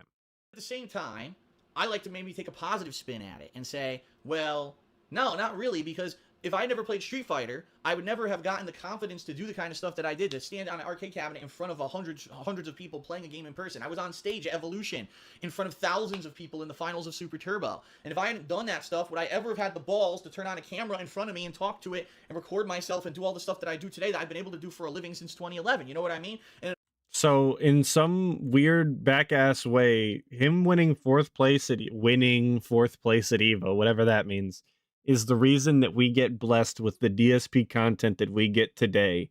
So it's Scott's fault, it's T's fault, it's Tevin's fault, it's the Cannon brothers' fault. All of these people are to blame for the DSP that we have now. I hope all of you are happy and you are living great lives, unless you're not living anymore, in which case I hope you're having a wonderful afterlife. Thank you for blessing us. In a large capacity, I really think that becoming a competitive Street Fighter player gave me the confidence to do the other things in life that I ended up becoming successful at. So if it wasn't for Scott motivating all of the state of Connecticut and really giving us... You're right, Evil AJ as well. It wasn't relevant now, but also Evil AJ's to blame, of course. He ruined his career, dude. Half the people I met in my life, I never would have seen half the stuff that I've seen in my life. I never would have experienced a lot of the fun things that I've done in my life, and I may not have even be here. This podcast itself may be owed to the direct actions of Scott Hovannisian. And you say to yourself, wow, where's his royalties then? The domino effect that you can see from a simple little action like don't stand here and play Street Fighter, leave the state and go play Street Fighter somewhere else. Yeah, that actually could have, in a way, led to where I am today. So I'm incredibly grateful. Scott Hovannisian was an amazing character. He was a fun guy. Again, he was an amazing character. I loved what he did in Chapter 3. It was super cool, dude. His arc was insane. I loved him. I hope to see him in the next season of The Guy. Season, what are we going to be on now? 14? I hope he makes a comeback. I hope the writers rewrite him in and he wasn't dead the whole time. What an amazing character. Spearheaded the Connecticut Street Fighter community. May he rest in peace. I hope that, obviously that his family and everyone, my condolences are with you. And that's it. Okay. All right. So now to end tonight's Hate Live podcast, hopefully on a higher note, what we'll do is we're going to talk about Christmas. We're going to talk about what I did for Christmas week, how the trip went with my parents. I'm going to give you all the details, the funny things, and some of the cool information about the food and stuff that we ate. And, I'll be honest with you guys. I don't really talk about my parents that much, all right? I don't. It's because you don't ever talk to them, and they pretty much want nothing to do with you at this point, aside from your mom potentially being 1 Minute Man. Which I'm doubting less and less now that 1 Minute Man is talking, because I highly doubt that she wants to handhold you through Baldur's Gate 3. That just seems like she's going above and beyond at that point. I feel that, their personal stuff, okay? The personal stuff like that. Could I talk about my parents and tell you all their personal shit? Absolutely. But I think that's for them to decide. And they never came to me and said, even talked about you talk about us or whatever. And every once in a while here on the podcast, I mention them. I don't mention too much about them. So you may not know this because I don't think I've ever really talked about it. But my mom is not in very good health. My mom has a few things going on. I'm not going to reveal what they are or whatever at this time. Quite honestly, later this year I might, because there's a few things going on with her health insurance right now that are incredibly fucking pissing me off to the point where, let's put it this way. Right now, if she could receive a certain medication, she could have a much better life, and her insurance just denied her that medication. And if they keep this up, I think it's time to rip the fucking roof off this shit and really expose these healthcare companies for what they are. Oh my god. Oh my god. I'm sorry. I'll let him finish. I'll let him finish. I promise. I couldn't take it no more. Which are basically death panel councils to save a buck rather than to actually save a fucking life. But we'll talk about that later. But okay, yeah, we'll talk about that later. Dude, this is 2015 that he's talking about how his parent, at least his parent, his mother, is in poor health in 2015. She's still alive to this day in 2023, but she's in poor health in 2015. And he is like, oh, I don't really want to talk about it, which, like, good on you for not, talking about your mother's ailment that has nothing to do with you, really. You should have followed that same, you should have had that same energy when it came to Panda just a couple of years later, but I digress. But to sit there and be like, but I might talk about it later because the health insurance is really pissing me off, dude. I'm about to rip the roof off this place. I'm about to go ham, egg, and cheese on the ass. Like, dude, you're not Billy Badass. What are you gonna do? You're gonna get on stream and bitch and moan and complain like you do about everything? Like, that's actually gonna accomplish anything? Like, anyone's gonna give a shit? I just don't know what he wants. I don't know what he thinks he's going to accomplish by crying like a bitch. I just don't get it. Anyway, it was a special thing for my parents. They should have just gave her a pill. I'm gonna go grab a sweet real quick. Number one, I'm hungry. Because since Leanna and I moved here to Washington in June, we haven't seen anyone we know. You know what I mean? No one moved out here. We don't know anyone out here on the West Coast. It was a big and adventurous move for us. And in that 6 months, quite honestly, we were so busy either setting up and furnishing the house, and then it was setting up and getting ready for the business, right? Or after that, then it was me kind of settling into the hardcore gaming season, and there was just so much going on that with it's sweets. not like we've had time to make friends or anything out here. We haven't. We've been so busy. And so basically, my parents coming out here was the first human-to-human real contact of someone that we knew who we met out here. The only exception is we actually did run into Carol Ann and Carrie, who were the two people who were part of Athena's Wink, who we actually are very friendly with. Remember, OJ was dating Carol Ann for a while, and they've been in, remember the white mage who was in like John Rambo's vlogs and some other stuff back when we were attending conventions. We ran into them. They hung out with us once. But outside of that, we haven't seen anyone, and it was awesome to have my parents come out here. And it's an undertaking because, like I said, when my mom's not in the best of health, for her to travel across the country is a pretty difficult thing. The fact that she, when she's in the airport, a lot of the time she has to get wheeled through with a wheelchair, and they have to put her through the special security screening because she has some metal in her body from operations she's had and stuff. And so it was nice to have them come out here, and I don't know if or when I'm going. So it's a whole ordeal because she has to be wheeled through the airport. Like there's a lot of old people that have to be wheeled through the airport. That's not necessarily all that strange. Or she's got metal in her body that she has to like disclose. Like, yeah, a lot of people do. It's not all that particular. I don't know, man. It just sounds like he's making this a big deal, and it really doesn't have to be. Just like he does with everything. Like I said, she's still alive to this day. He acts like she was on her deathbed in 2015, and it's this huge undertaking. Like, yeah, I mean, getting old people through the airport is always kind of an undertaking, isn't it? But like I said, she's still alive, so it couldn't have been that bad. Should have just bought the Wolverine toy, dude. To see them again, so it was a really special thing, and I decided that because they wanted to come out here, that I was going to make time for it, regardless of the fact that, oh, we're in the hardcore gaming season, right? Oh, I'm in the middle of playthroughs. I don't care. My parents are more important than all of that, right? So I did. I made time, and we made a big plan. So here's was our plan, and here's how it worked. His parents are more important than that. Do you guys remember not that long ago on the other streams we watched where his mom called him during the holidays and he decided to not answer the phone so that he could continue doing his stupid video? You guys remember that? But they're super important, dude. And I know it hasn't happened yet, but his parents are super important. His family is super important. But he's gonna skip Leanna's brother's wedding so that he can play Fallout 4. This is Mr. Family Man, obviously. My parents flew out on a Sunday, but the thing is, my parents wanted direct flights. They didn't want anything with a layover, especially again with my mom and her back and her health. Wouldn't have been able to do a layover and stay in an airport for 12 hours and waiting for a plane to, the next plane connecting flight or whatever. They wanted a direct shot. The problem is, most planes that are direct shots suck. They have like no room, they're cramped, so they wanted to fly JetBlue. So they did, because JetBlue has more room in their seats, but JetBlue only has 2 flights to and from Seattle. And they're terrible times. They're basically super early morning or super late at night. So my parents ended up getting a kind of a crappy flight where they arrived around, I think it was almost 9 p.m. Our time, locally here. And it ended up getting delayed, the plane, so they actually touched down not even until almost 10 o'clock. So Leanna and I drove out to the airport. And I know 10 o'clock is like, 10 o'clock is is late for old people, but like reality is 10 o'clock is not that late. As someone who goes to bed way before 10 o'clock typically, you can totally stay up till 10 o'clock to get off a flight or whatever, and then go home and like go to bed. Like it's not that big a deal. Meet them. We met them at the gate, which was nice, and then we took them to the car. We got all their bags loaded, and they stayed at a hotel. And I saw a lot of people over the course of the week.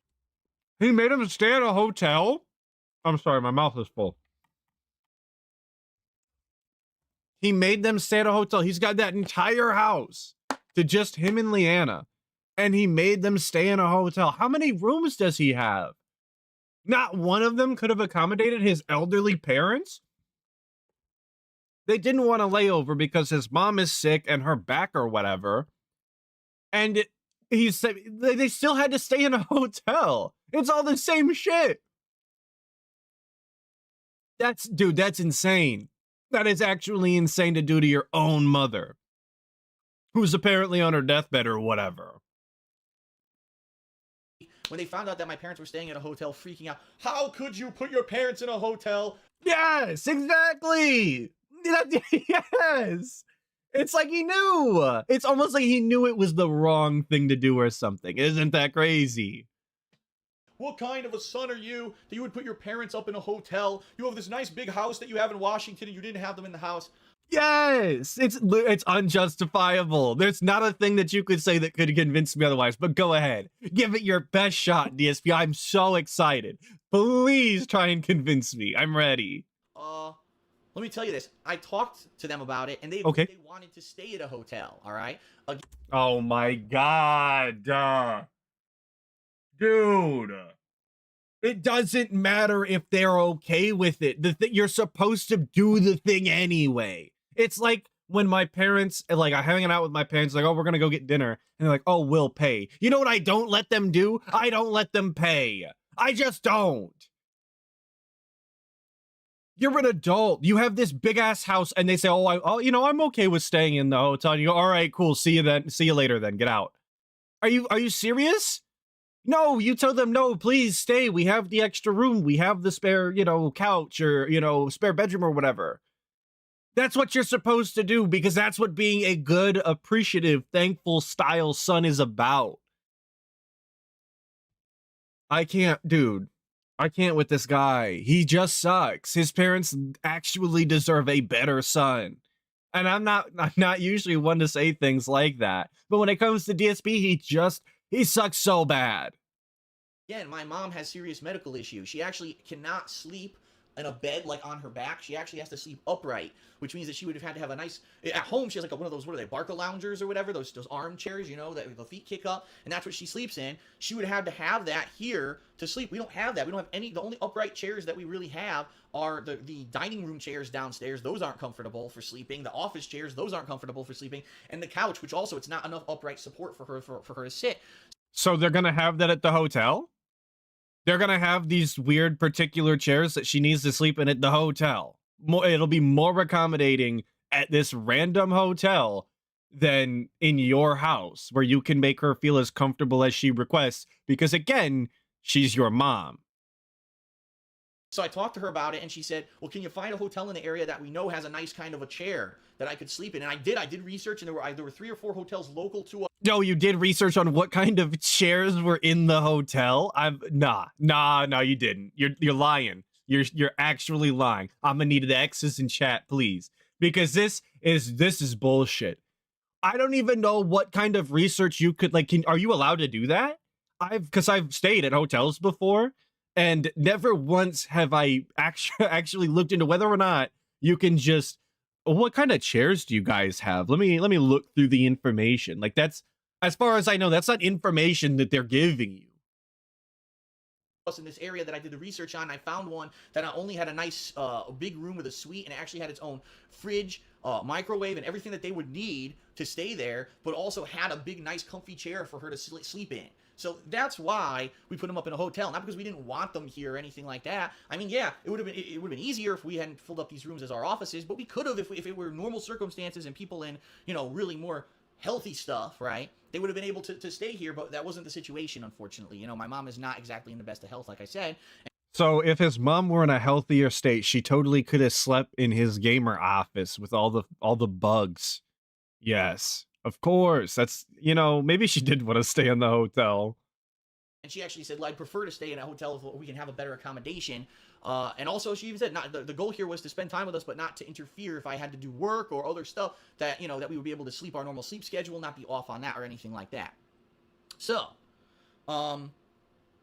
that's why they stayed in a hotel. And by the way, I paid for it. So it's not like, you know, oh, I made them come out here and they broke the bank trying to make this trip. No, you know, that's what you do. If you were a responsible son, you're going to make sure that when your parents are going to come out and visit you somewhere, that they're in the best of living conditions, the accommodations that they want to stay in, and then they don't go in fucking bankruptcy because they came to visit you. And that's really what I strove to do with this trip.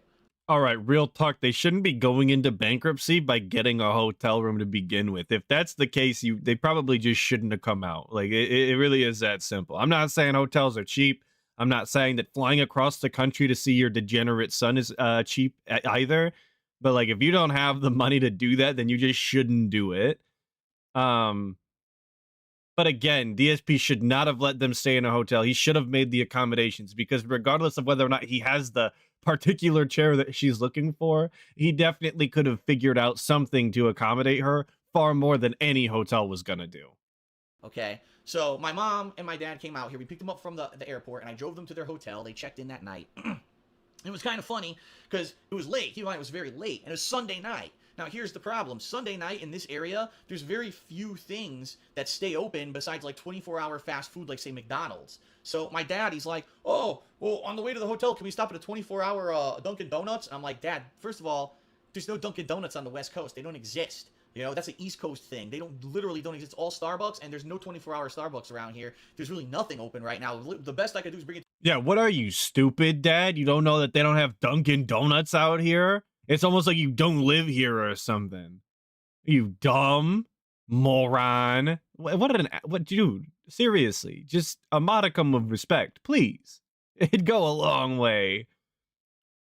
It's like coming from the West Coast and then going to the East Coast and be like, yeah, let me go to, you got a Del Taco? Like, I understand you're not from here. We don't have Del Tacos. Sorry, kid. Wish we did. They're delicious, but we don't got them. To a 7-Eleven or a McDonald's, which he was like, oh, no, I'll skip that, then forget it. I believe he ended up getting some stuff, you know, you could buy food or whatever in the front lobby of the hotel, and they cooked it up. Like I said, their room had a microwave and everything, so they ended up making their own food. And so we picked them up the next day. And that day we took the opportunity to, first of all, we drove back here to the house and we showed them the whole house. We gave them the grand tour in person, right? So we gave them the grand tour, and of course immediately my mom starts saying, oh, this could be improved this way, or this could be improved that way. There's been some things around the house, like paintings that I've wanted to hang, but I am no expert at hanging stuff, and I didn't want to make holes in the walls or anything. He's not an expert at hanging stuff. What college do you have to go to be considered an expert in hanging stuff? I'm not sure where you get your credentials from. Okay. What in the goddamn? Birdman with the 5 pays for the hotel but won't pay for mom's chairs she needs to visit.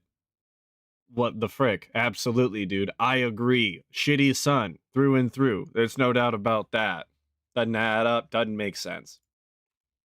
So I was waiting, and my dad was going to help me with that stuff, and also I have a broken toilet that my dad, was going to help me fix, which was good. So basically, I picked up my parents. We did the whole tour. They looked at everything in the house. Okay. And then we said, all right, well, first of all, I take that back. We got food first. We actually got IHOP together. So we all went to IHOP and got some food. And then they saw the house, which was nice, and they relaxed. And yeah, they went to IHOP, that thing that you can get literally anywhere all across the country. They didn't have to come all the way out to Washington to get. You took them to IHOP. Very cool and robust, meaningful style restaurant experience, I'm sure.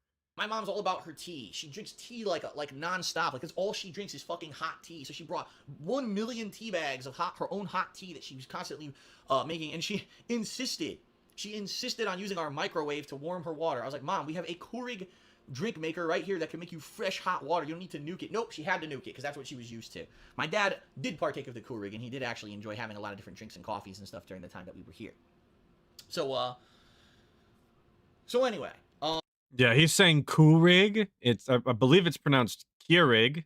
It's a EU, not a OO, but whatever, man. It's like it's one of the things that he's pronounced it's one of the things that he's mispronounced that bothers me the least, because you could try and say that it's something that's foreign, but he's owned a Keurig for, you know, how long? He should have figured it out by now.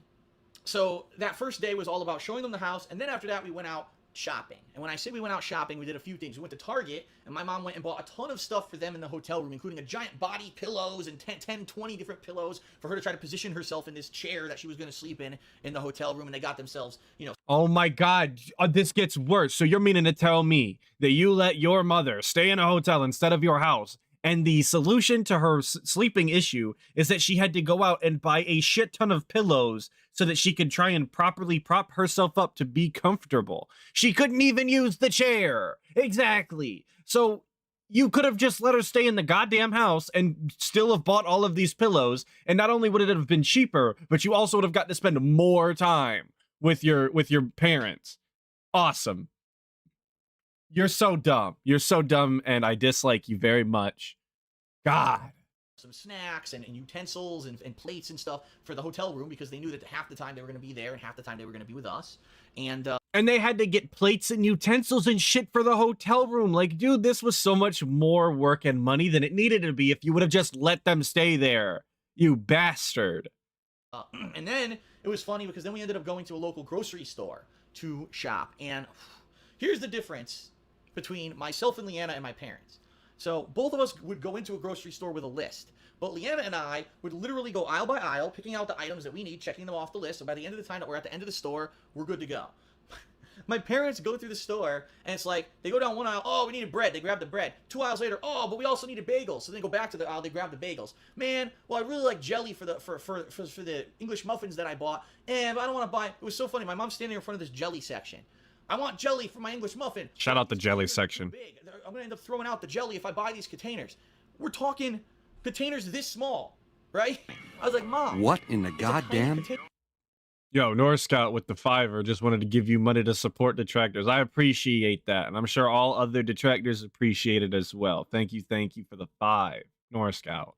Even if you use it twice, you'll get. No, I'm not going to get it. 2 minutes later, she's back in the aisle, look at the jelly. No, I'm not going to get it. So going to the grocery store with my parents should have been like a 20-minute thing. I kid you not, we were in there for almost 2 hours. Just walking around and getting maybe 20 items that they wanted to have for the hotel room. And it's like... But in addition to that, we also picked up a lot of the ingredients for the food that my mom was going to make, including her homemade lasagna. So we picked up the lasagna noodles, we picked up the fresh mozzarella, and things like that we were going to put into the lasagna and stuff like that. So that was the end of our first day. Very robust grocery style trip. I'm glad we got all of the intricate details we did not need. Thank you.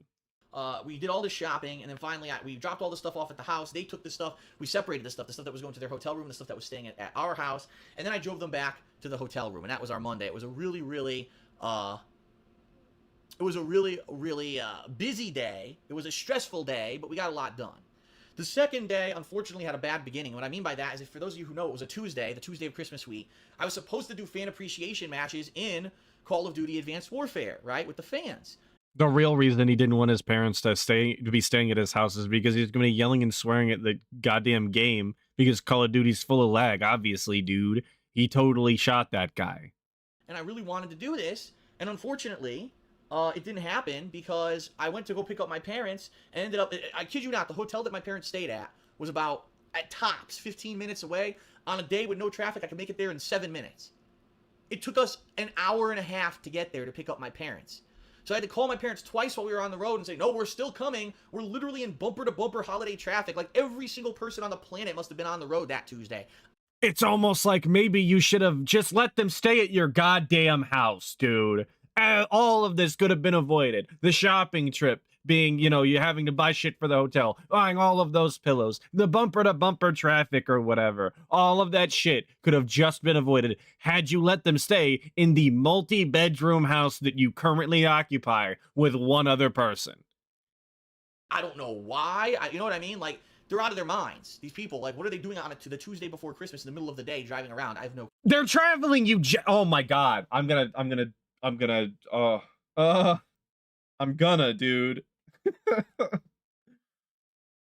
What do you mean? What are you doing? They're doing the same shit you are. They're traveling for Christmas. They're going to pick up their relatives. They're going to their relative's house. I don't get it. It's known that you don't travel the roads the day before Christmas or something like that because the holiday traffic exists. Clue, but they were, and it took an hour and a half to pick them up, almost an hour to get back to the house. And at that time, I was already 2 hours late for what I was going to do for fan appreciation, and I ended up canceling it. So that was the day that my dad actually went around the house looking at things. Okay, and he was looking at different things to help. And when I say that, I mean, people are talking. I think RS Nerd in chat is behind, talking trash about Del Taco. I won't stand for it, RS Nerd. When you get to this point, let me know. I'll have the moderation team take care of it. Don't worry. When we finally, my dad and I said, since this stream isn't going to happen, let's walk around the house and figure out what exactly we can do. And one of the big things was that my toilet has been broken for a while. If you guys remember, in the middle of December, I was on a stream, and right in the middle of the stream, I had to basically go on a break for like 45 minutes because my toilet was overflowing with water. Everything had broken on the inside of it. And luckily, at that point, my dad had. How did that happen? What? The toilet wouldn't overflow. Okay.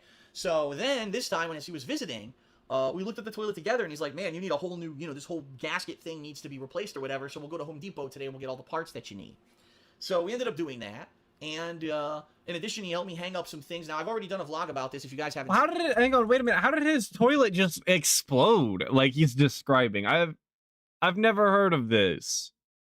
Like, I know, things can go wrong, obviously, but he's like, everything inside was broken and it was overflowing, like it actually exploded or something.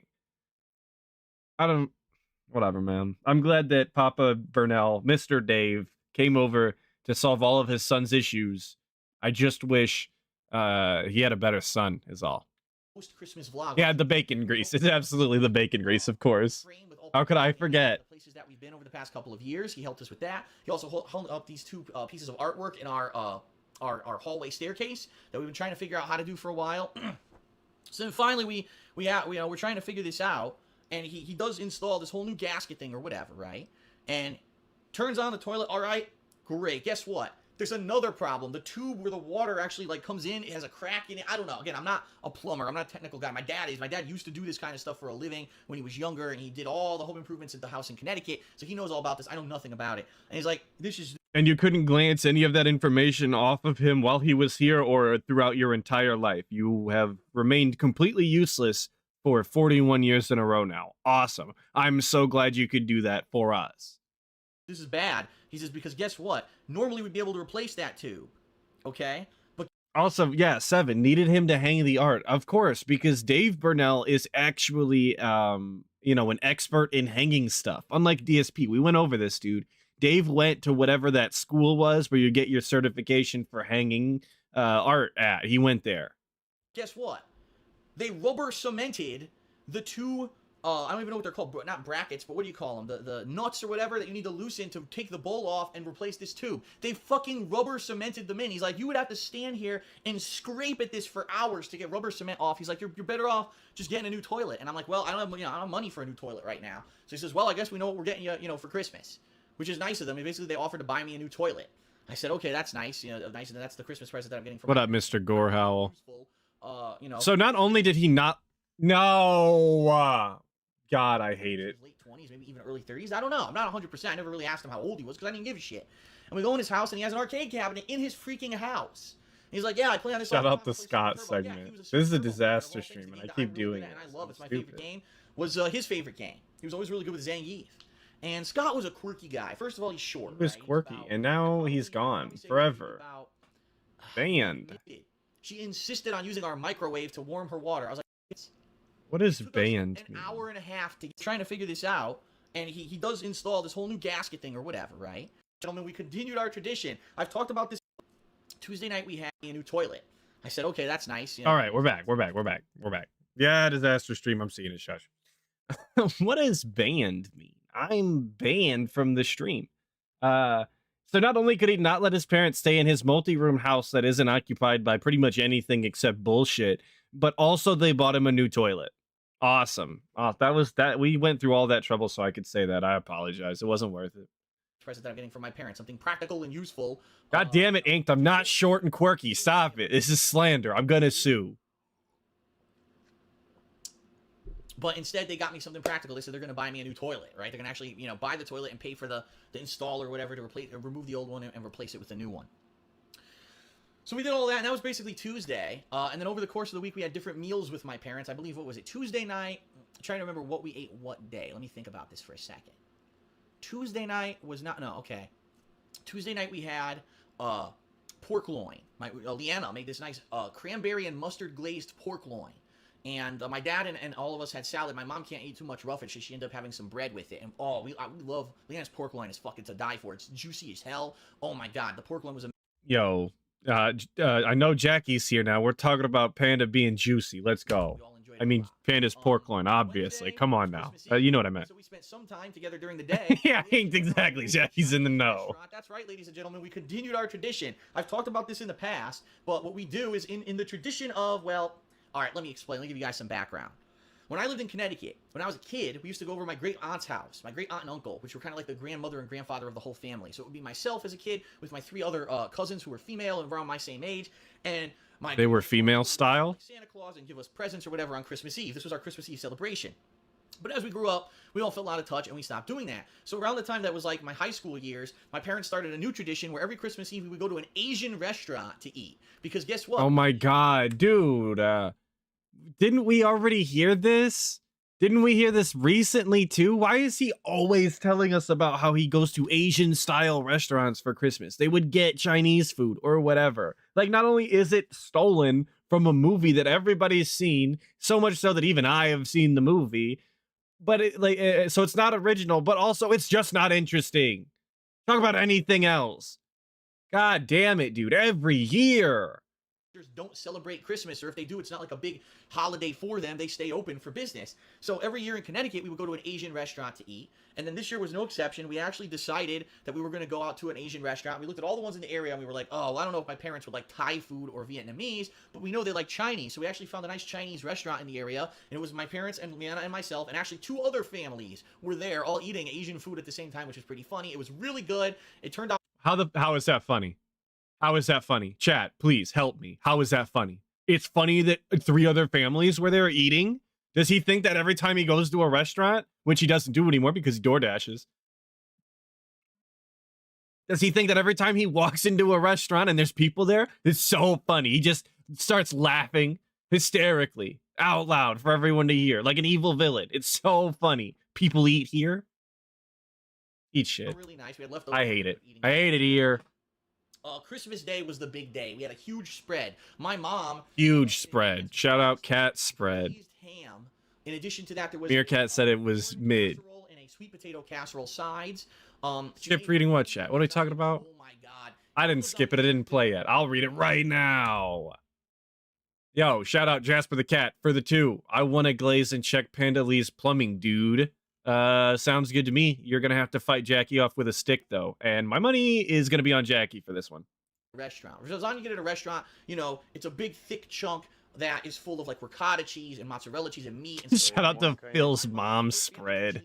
There's the notification. Her family that either couldn't eat the red meat or could, you know, weren't good with Jackie's feral for Panda, man. Cheese, the way it's gotta be. Gas, but it's the most delicious effing lasagna I ever eaten in my life, and we used my sauce, my batch of sauce that I had made with it, and it was unique. It tasted different than what she would make, but it was amazing. My mom loved it. Everyone loved it. It was a hit. Like, this lasagna is just... It's a huge hit. It went triple platinum. That was our Christmas overnight.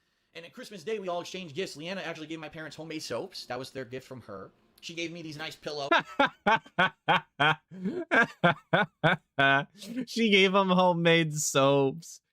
Oh, okay. That's fine. That's fine. Whatever. My parents basically... That literally, she made that. Like... I'm sure. Look, it cost money, and she put time and effort into it. I'm sure it was very meaningful. But like, I don't know. It strikes me as like it strikes me like making a card yourself and then just handing it to them. Like you didn't. I don't know. I'm being mean. Never mind. I basically told them that your Christmas present is I'm paying for your hotel, so you don't have to worry that you spent a ton of money while you were out here. So that was my present to them. So it was funny because there wasn't a lot of physical stuff that transpired. You know, traditionally for Christmas, oh, here's a sweater, here's a pair of socks. None of that really happened. It was actually more of like, well, I'm paying for this and you're paying for that and this and that. But it was still nice because it was all useful stuff, right? So he didn't actually get them anything? Am I understanding this correctly? They didn't get him shit. He didn't get them shit because they wound up just paying for a bunch of other shit while they were there? Yeah, his Christmas gift is they get to stay at the hotel because he refused to host them. And their gift to him was that they made him dinner and they fixed his toilet, or they bought him a toilet. That's it. That's the present? Okay. Yeah, okay, whatever. Whatever. I'm letting it go. I don't care anymore. I can't be bothered. Winding down. That was the day, if you remember, I did the fan appreciation for Smash, and so I worked some of that day. But my parents actually went to Home Depot that day and went out and bought us a toilet and scheduled to have someone call and have it installed, which again, I said earlier in the podcast, I haven't even had a chance to make that call this week to schedule for when the guy's going to come out here and install our toilet. I need to do that. And then Saturday really was kind of the day, it was the last day, so they had to check out of the hotel at noon, but get this, their flight wasn't until 9 p.m. They were flying the red eye overnight flight, leaving here at 9, and it was supposed to touch down in Connecticut at like 6 in the morning. So a completely overnight flight. Yeah, it's almost like you could just sleep. Really early, and they were nervous that we weren't. I mean, Mama Burnell's got to be sat straight up anyway, right? So she could definitely sleep in a flight. It's not that big a deal, dude. It was funny because I was like, you guys are going to be fine, even though it might be busy. We'll get you to the airport in plenty of time. So we decided they hung out at the house for a few hours. We said, we'll go out to an early dinner.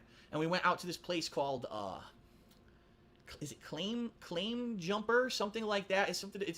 I've taken pictures of it before. It looks like a lodge on the inside. I tweeted pictures where I said it looks like the lodge from The Last of Us. And it's American fare food, and so we're eating it. It took a little bit longer for the food to come out than normally it would, and my parents, they're so nervous. Oh my God, we're gonna miss the flight. I'm like, Dad, it's 6 p.m. Your flight doesn't leave till 9:30. I'm pretty sure we're gonna make it to the airport. Oh, that's one thing I want to mention. The awesome, cool thing about living where I live, we're only about maybe 20 minutes tops from the airport. I don't know what a Claim Jumper is. That's a place? That's the fair style food place, I guess. I don't know. I don't know nothing about it. Airport, which is amazing. 20 minutes. In 20 minutes, we can get to the airport. So when we do eventually get to travel, like we're going to have to do later this year to go to Leander's brother's wedding. Restaurant. We just get a cab. He'll drive us to the airport in 20 minutes, like $20 probably. Versus when I lived in Connecticut, oh my God, to get to the airport, you had to get a special ride. If you drove, it would take over 2 hours, right? Or if you didn't drive, because I couldn't drive on the highway, I still can't drive on the highway, we would get a ride. Even the ride would take an hour and a half to 2 hours to get there. Now, hop, skip, and a jump, and we're at the airport, which is amazing. Well, hop, skip, and a jump. Amazing. Something about an airport. I don't know. I'm gonna be honest. I was reading the chat. So anyway, I'm not rewinding the stream. So nervous that they weren't gonna make their flight. I'm like, you guys have so much time. You have no idea. And by the way, it's a holiday weekend. I almost guarantee you, your flight will be delayed. So we had this dinner. We got. Why are you banking on that? I don't air travel ever. I've literally never been in an airport or on a flight. Come at me about it, I guess. I don't like traveling. But why would you bank on the flight getting delayed? Aren't you supposed to be there like really early so you can go through all the stupid pre-flight checks and shit? You're not supposed to just be like, oh, it's gonna get delayed, I'll just show up whenever. That is actually regarded. Got to the airport probably a little after 7, right? So they no one there, like literally no one there. They go right. We dropped them off. They went right in. We say goodbye. Tearful. No penitent sin. I don't live in the basement no more. After I moved out of my parents' house, there was no more basements. Next year. I hope my mom's health holds up. It all depends on what happens with this health insurance issue, which you're going to be hearing more from me in the future. I'll forewarn you, because if they deny my mom a medication that's going to make her better, I'm going to fucking lose it. And that's one of the things that I am going to lose it. Like, you know, I'll maintain my composure when it comes to trolling and when it comes to. Yeah, he really did that. He's always maintained his composure when it comes to trolling. Obviously, he's never been upset. Totally forget all of those streams he did where he complained about trolls for extended periods of time. Stupid, annoying lawmakers trying to stop, censor the internet. I'll get angry, but I will not contain myself when it comes to my mom's health. So I'm going to warn you guys. Yo, Zachary Burgett in the chat. Thanks for the intro song, dude. Big do ups. something about it together, or a social movement to get shit changed. Because if my mom suffers because a fucking health insurance company won't pay for a drug for her to save her life, I am gonna lose my shit. All right. But anyway, you know, He's gonna lose his shit, and they're totally gonna care. I promise. pretty tearful goodbye. And so right after that, we said, well, on the way home, Leanna and I said, we'll stop at the grocery store because it's been almost a week now. We'll stop at the grocery store. We'll pick up the stuff that we need for the coming week. So this was maybe a half an hour. We take one foot in the grocery store. My phone rings. I pick it up. It's my mom. She says, guess what? Flight's delayed over an hour. I said, I told you, Mom. I knew it. You know what I mean? Like, I knew. Dude, even like the day after Christmas or whenever this is, you know, like he just has to say, I knew it. I was right. It was me the whole time. Always correct. Nothing wrong. Come on, Mom. You're so stupid. I was right. What an asshole. Shut up, dude. Just shut up. For like 2 seconds. Shut up. I knew Sorry. Sorry. That your flight was going to be delayed pretty badly. But they ended up eventually getting home. They just said it was like the worst. I'm losing it. It was a red-eye flight. My composure. It's slipping. No, there were like 7 babies on the plane, all crying overnight. So no one on the plane got any sleep. But my parents got home safe. I actually am due to call them this Saturday to find out about this week. I want to find out because they have cats and stuff. Some of the cats they had dropped off at like a place to take care of them. Yo, Roy, I also hope you have a fantastic New Year's Eve and New Year's tomorrow and the day after, obviously. No, I'll be honest with you guys. We didn't do a lot. You would think if your family's visiting, why didn't you go into Seattle and why didn't you do this? And the answer is basically because my parents, like I said, my mom can't really get around too well anymore. And my mom said, I've been to Seattle already. I've been here, you know, previously with other visits. I don't need to go to Seattle. I'm here to visit you and see the house and spend time with you and have food with you. I'm not here to go and do gallivant and do different things. So even though it was pretty much a stay-home week, it was a relaxed week, it was a fun week, it was stressful in some ways. My mom smokes, and Leanna absolutely hates it. I hate it too, but I can bear it because I grew up with it. But Leanna, it's like, you know, she can't breathe around cigarette smoke. So she can't breathe around cigarette smoke. If there's cigarette smoke in the air, Leanna just cannot breathe it. She starts like asphyxiating. There's nothing she could do, dude. Her lungs, they just quit working. She can't just leave the area or have the mom leave the area. Leanna will die because she can't breathe. Annoyance, and my parents bicker about all the time, and they're in the grocery store taking forever and stuff like that. But it was all very, very worth it. Yeah, you know what, Seven? That's a good point. That probably is one of the main reasons why DSP had them stay in a hotel is because the smoking. DSP has talked at length that he hates that his mom smokes, hates cigarette smoke, can't stand it. He absolutely made sure that they went somewhere else so that he didn't have to deal with it. Even if it was something as simple as, hey, Mom, could you step outside to smoke? He couldn't say that to her. Just go to the hotel. I don't want to see you. Get her out of here. It was a nice week. I was able to see them for the week. I don't know again when I'm going to be able to see them again. Inked? Yes. Today we can. What are you doing after this? It's a day. Able to go back to the East Coast to visit them. Especially like I said, with what's going on this year with me starting up Patreon and really having to put my nose to the grindstone and try to work. Yo, nose to the grindstone. Big ups. Shout out the Golden Horse. Pedal to the metal or something. We're in is like we don't know when we're going to see each other again, and it was a little bit of a sadness at the end there, but it was worth it. Overall, it was a good trip. I'm happy that they came out here. You know, I love my parents, despite the fact that we've had so many disagreements over the years. When you get older, you realize how stupid a lot of that stuff was, and that the fact that you didn't really need to have these big overblown dramatic issues in your life. And you know, as I've gotten older and more mellow and calmed down about stuff, yo, he's 41 now, and this is in 2015. You can do the math. I'm not gonna. But he was so much younger then, and he's sitting here talking about how he's mellowed out now, and he doesn't, you know, he's not as dramatic, and he doesn't take things as seriously, and he doesn't get upset. This is in 2015, and you see how irate he has gotten over the past couple of years about the smallest shit. The smallest shit, and he would just rant and raves all day long. You remember the GTA thing he did just the other day, where he was visibly upset that people play a game he doesn't like? But no, we're cool, calm, and collected at 33. Totally gonna be the same way at 41, dude. I didn't see the Street Fighter 6 stream last night, so I can't use that as an example. I didn't see it. I think I see a little bit more eye to eye. I'm not gonna say a lot more. Bradley Sublet, I did a video on it. The GTA thing. If you guys haven't seen it, it's infuriating. Infuriating. Yeah. The word.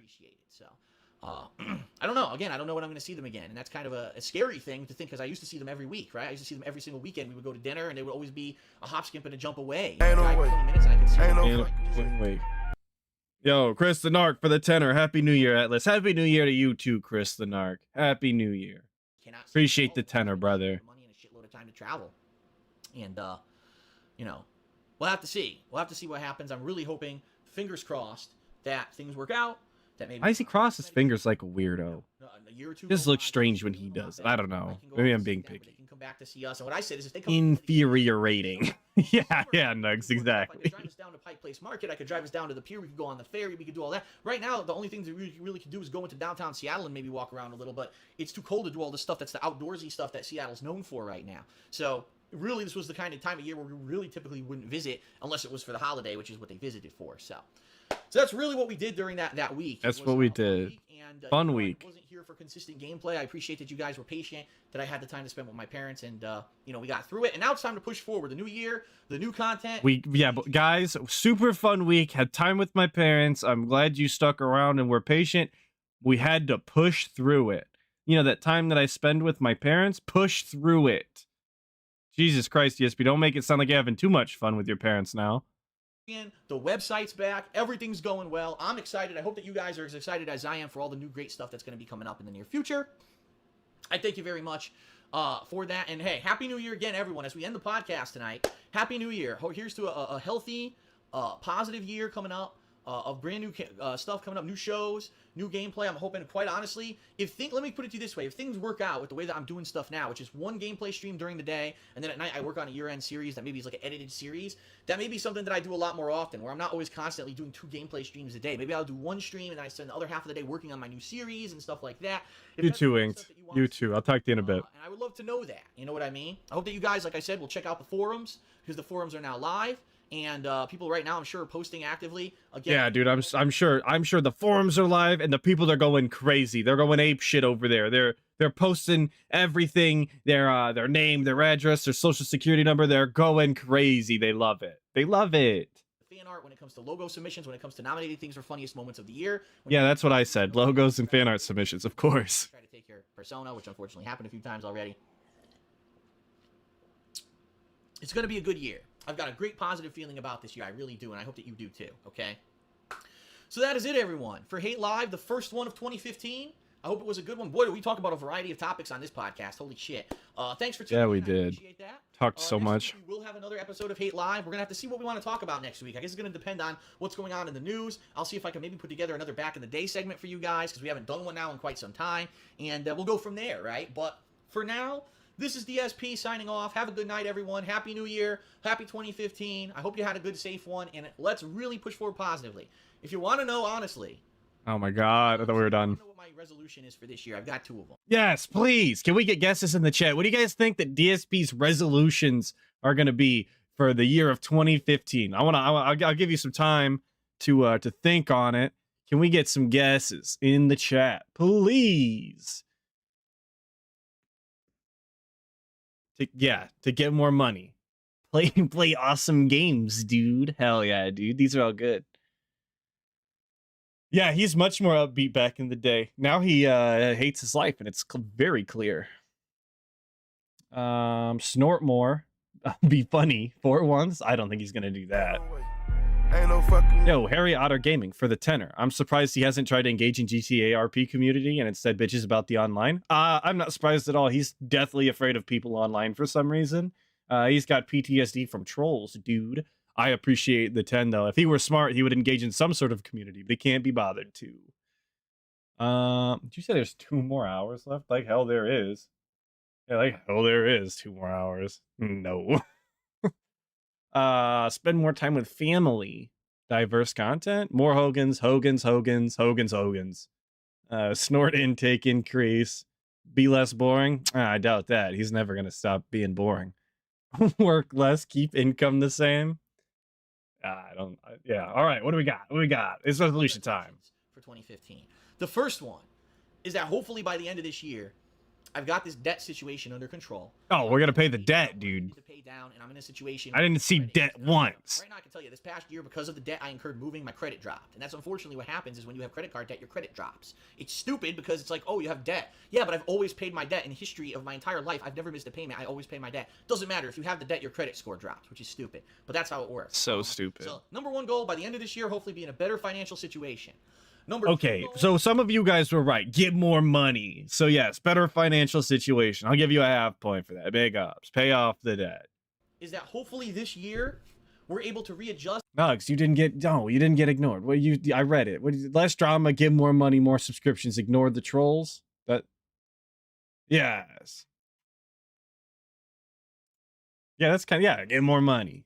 It's not constantly about me streaming and doing pure gameplay, but a mix and a happy medium where it's me maybe doing some more kind of... Yes, he did absolutely go bankrupt in a few years later. Absolutely. It's not constantly about me struggle. By the end of this year, hopefully be in a better financial situation. Better financial situation. Number 2.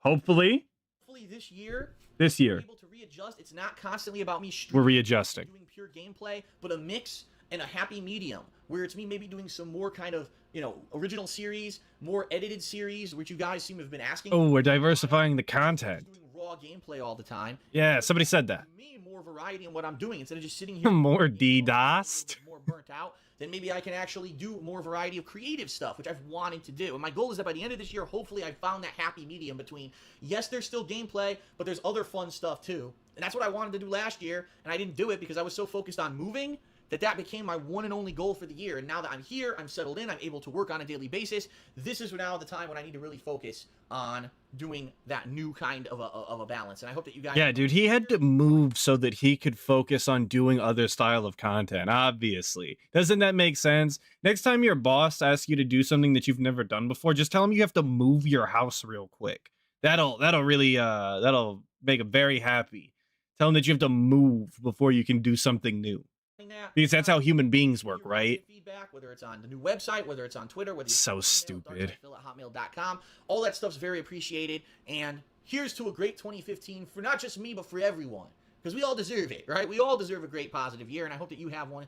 I don't know about you. I hope that I have one as well. So no. That's it, everyone, for Hate Live's New Year's special. Thanks for watching. I'll see you next week for another Hate Live. I'll see you, like I said, tomorrow and ongoing for the year-end series for more gameplay. It's all going to continue. Thanks a lot very much for watching. And that is it. Have a good night. Happy New Year. Peace out. See you later. All right. That's the sign off. There we go. That was it. 2015. And it's almost right on time because DSP is starting soon. And I don't do that. I don't do the restream. That is other people's shtick, not me. So who is going to be live? Can I stall till they're live? We'll find out. Hold on. Wait a minute. Who is scheduled? Nobody. Well, Raw Phil, like always. Nope. Yo, nobody's restreaming today? Am I missing something? Detractor Beam in very soon. Very, very soon. I could redirect there, but I have to stall for 10 minutes. What am I going to do for 10 minutes? What am I going to do for 10 minutes? Oh, man. Maybe I shouldn't have played at 1.2 times speed for so long. Damn it. Talk about urban style music to stall?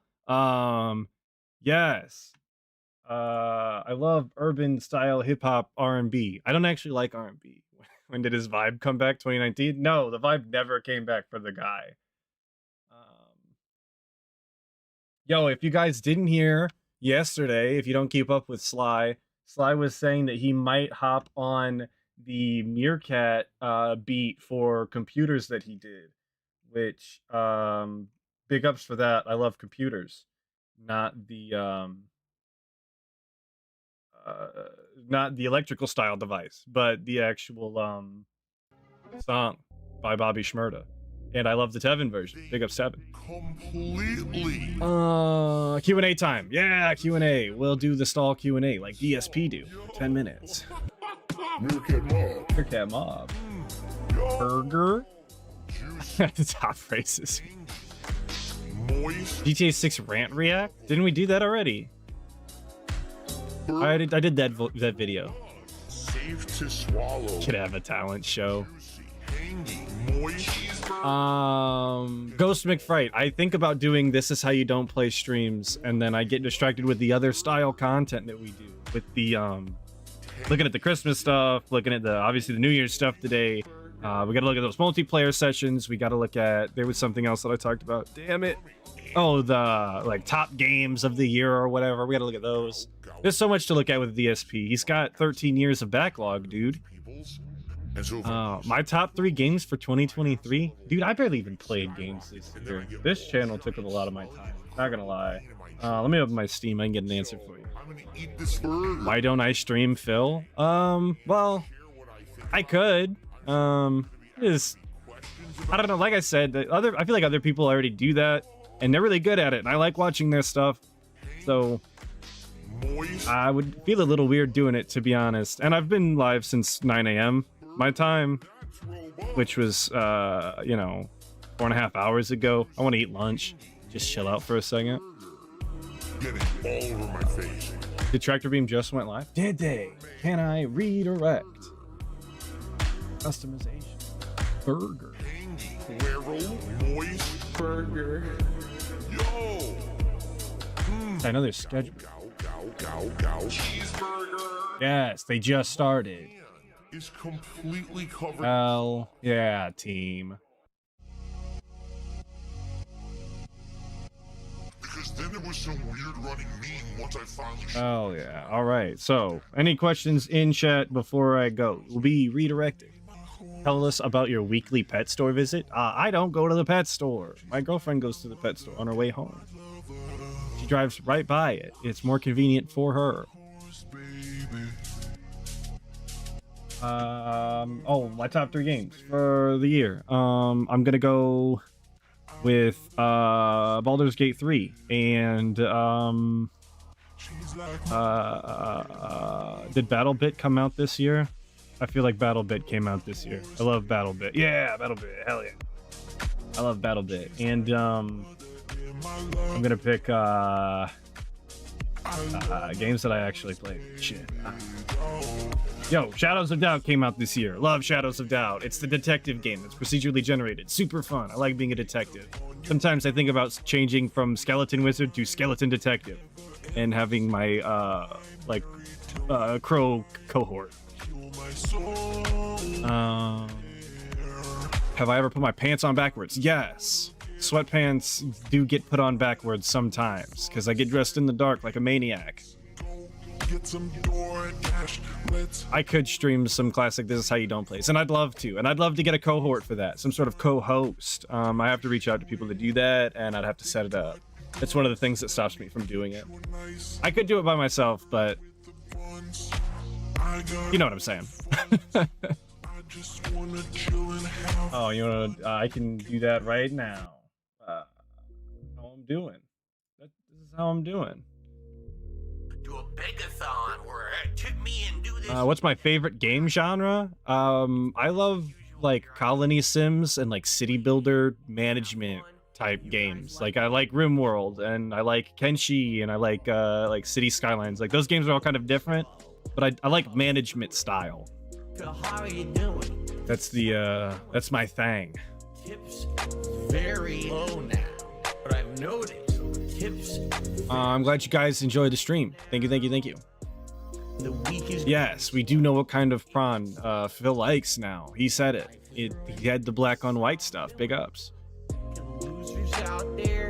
Yeah, and pressing X to doubt is kind of one of the things that makes me want to be the skeleton detective, because I say that and I hear the noise and I think about LA Noire and I was like, man, detectives are super cool like that. So I've thought about it. Can't do anything crazy. Ghost McFright, I think This Is How You Don't Play watches are so much better when you know the game. And like I do know a lot of the games that he did play, like back in the day, especially like the Dead Rising one is so good. It's long, but it's fantastic. He's so ignorant the entire time. But I really would love to have a co-host. I love watching This Is How You Don't Plays with somebody. I think it makes it a lot better. Do I like the Anno series? I haven't played the Anno series. I seen they were on sale the other day, and then I read somewhere that you have to have the Ubisoft launcher, however you pronounce it. ESP gets me all messed up because he says it dumb.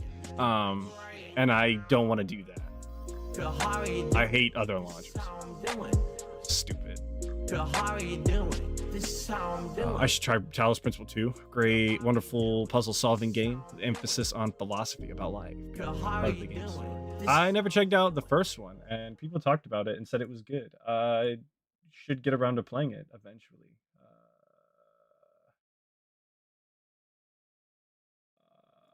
There we go. I need the trench coat. I do. What? Ad?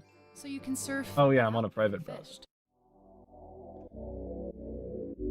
right? That's someone. Oh, it's all about me. It's not. It's my podcast, not yours. All right. Then again, Anyway, it's gonna press X button. why did they just spam my chat for 40 minutes with the same? I got someone reached out to me the other day and asked if I wanted to do an animated style skeleton for my videos, with like different expressions and stuff. And I told them that I would be interested in to send me some examples and stuff. And they said that they would work on it, but they have, you know, real life to do. And they told me they'd get back to me. So we'll see, maybe in the future. You're all insignificant. Against the Storm is really good too. Yeah, Ink's been playing that. He seems to be enjoying it. It's all about me. Yeah, no Ubisoft store. Ubisoft store. Exactly. But that is going to be the stream. I appreciate all of you guys for stopping by. It was super cool. I had super fun with you guys. We want people who are actually here to have a good time and be chill. Fuck off, get banned, don't come back. It's all about me. Fuck off, get banned. Yeah. That's the exact thing. I gotta sort my PayPal thing out. They ask a bunch of questions like they're the feds or something. It's all about me. Yes, Happy New Year to all of you guys. I really enjoyed the stream. I hope you had fun. Of course, next Saturday morning, I'll be here, 9 a.m., just like always. Consistency is key, and I have the tism, so I like a schedule. So, videos, normal style throughout the week. If I can get one out every day, I try to. The Saturday morning stream by myself, and then, like I said, WPIG 1651 at night, 8 p.m. Eastern Standard Time. Is that's that's the Monkey Spank monologues. So please stop by and enjoy that. Me and ALT have a bunch of fun over there. You support it. Happy New Year's. Be safe. Don't drunk drive.